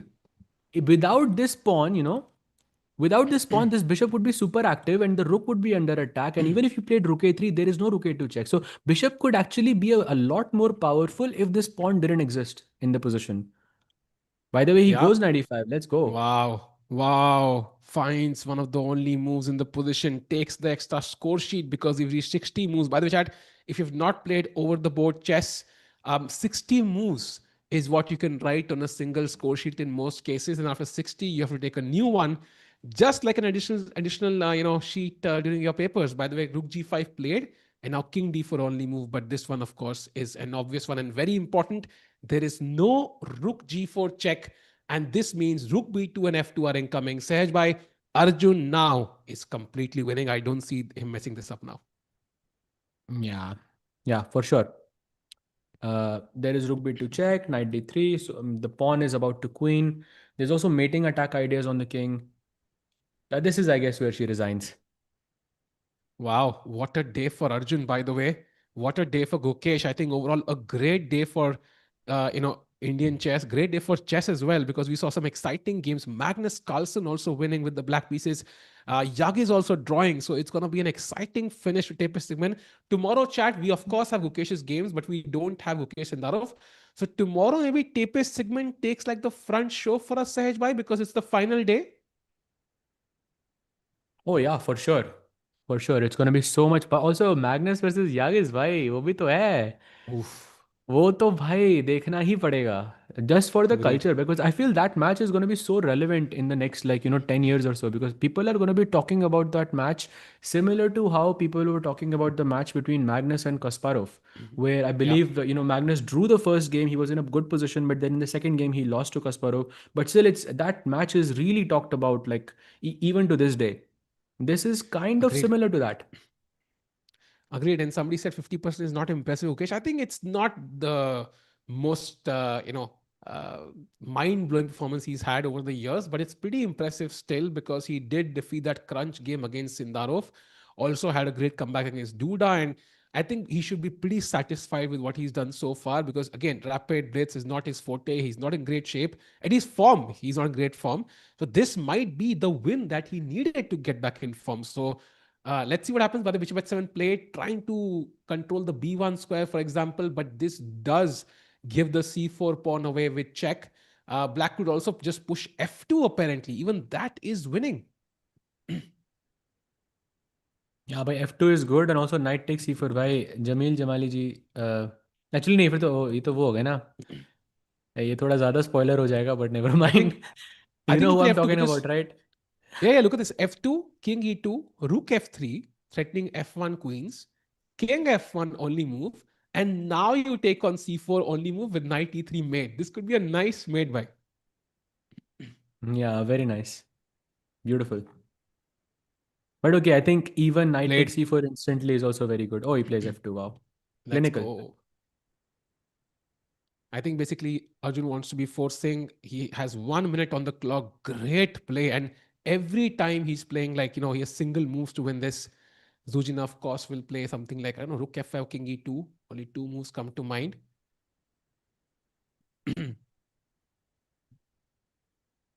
And king e2 पे rook f3 नहीं तो knight f3. I mean he has calculated this, right? So no problem. King e2 तो forced ही है. Let's have it on the board.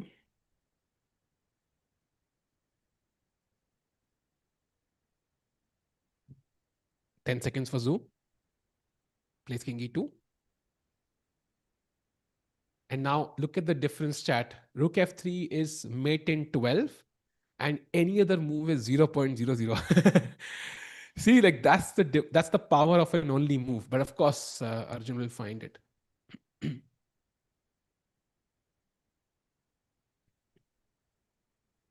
Rook b2 check तो नहीं देगा ना भाई? भाई प्लीज Rook b2 check तो फिर नहीं तो देगा ना बोलना भाई? पड़ेगा भाई बच्चा नहीं है तुम 40 सेकंड है भाई. Rook अरे f3 भाई only क्या move. बात कर रहे हो भाई अर्जुन है वो no chance There we go. That yep seals the deal. And Arjun Erigaisi will take sole lead at the TePe Sigeman Tournament. He's going to be half a point ahead of Magnus Carlsen with 1 round to go. And he plays Andy Woodward tomorrow. And Andy, I think, lost today. And maybe not the best tournament, best few rounds for him, right? So, भाई great वही chances तो for मैं आपको Arjun to win बता रहा tomorrow. था कि Magnus पहले उनको हराता है and then you know they are not feeling the best and then Arjun is there same happened with जुजिन today and now I think Andy is in kind of a similar situation where भाई after Magnus you feel like you know I could have done better and then Arjun cashes वो वो am बंदा लिखता, बच्चा है तू मेरा साहिल, आजा तुझे डब्ल्यूजीएम टाइटल दिलाऊं. Lovely Hilarious. Lovely oh no way she's gonna take on c4 right And nah, I think she resigns now. no you can just resign here I think yeah Yeah. there is I like think no pattern also which is a stalemate or anything because so chat just for information takes ke baad the king can just run to e3 and you can play rook g3 rook g1 mate basically and white has no moves like your king cannot move because it's promotion so it's very simple if Arjun draws tomorrow and Magnus wins, then there'll be tie breaks. So Arjun has to at least draw tomorrow. And if Magnus or Yagiz win, then he plays a tiebreak against them. If Arjun loses and Magnus wins, that's the only case Magnus wins directly. And with white pieces against, Andy, I think he's not going to lose. Very unlikely. So tiebreak to kal hoga at least, if not a clear first. Are there 8 seconds? Takes. wow Oh, she she takes it. takes Yeah.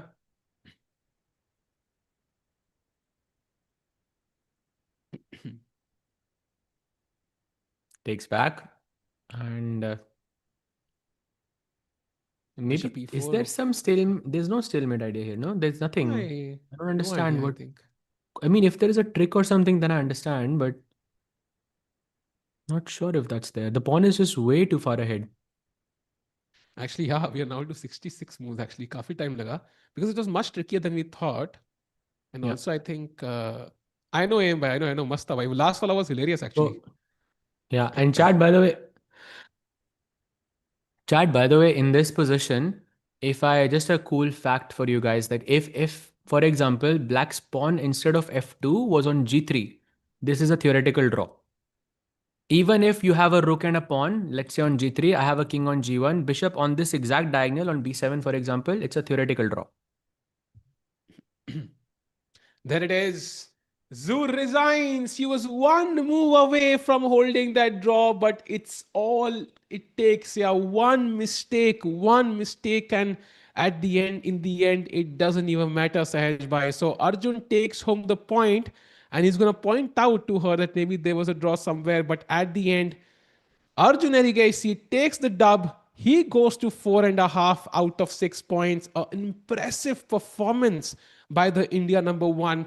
And he is in sole lead. And with this, he's gained a bunch of rating points as well and is close to 2765, Sahaj Bhai. If he wins tomorrow, he's going to cross the niche and become the new world number 6. Oh, amazing. अच्छे दिन आ गए भाई. Let's go.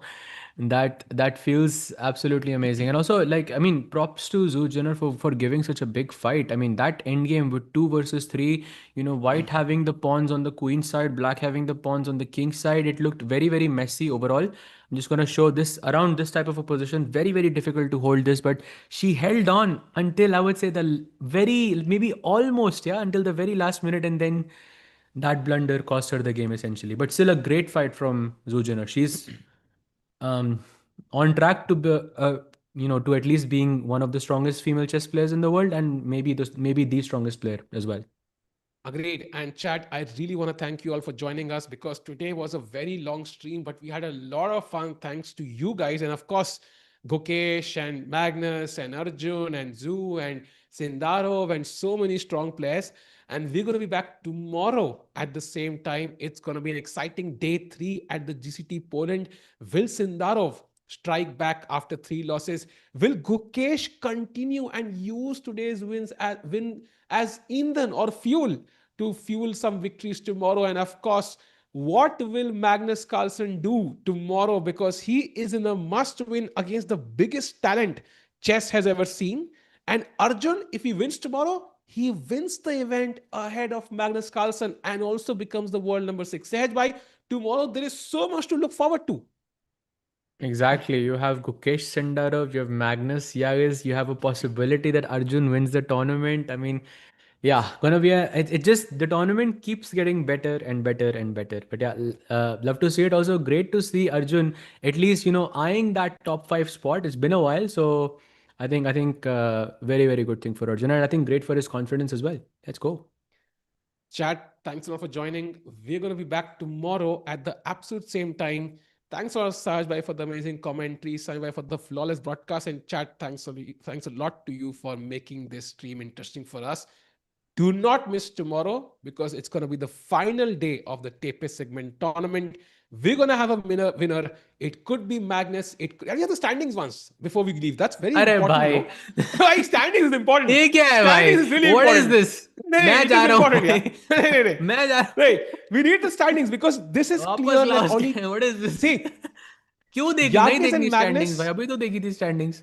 See, there's also a possibility we could have a 4-way tie. If Arjun were to lose, Magnus and Yagiz draw, Nodirbek wins, we could also have a 4-way tie. Still on the minor chances. So 3 to 4 players in the running. We're going to have the winner tomorrow, chat. Back to the cameras. Thanks for joining. We'll see you tomorrow. Take care and good night.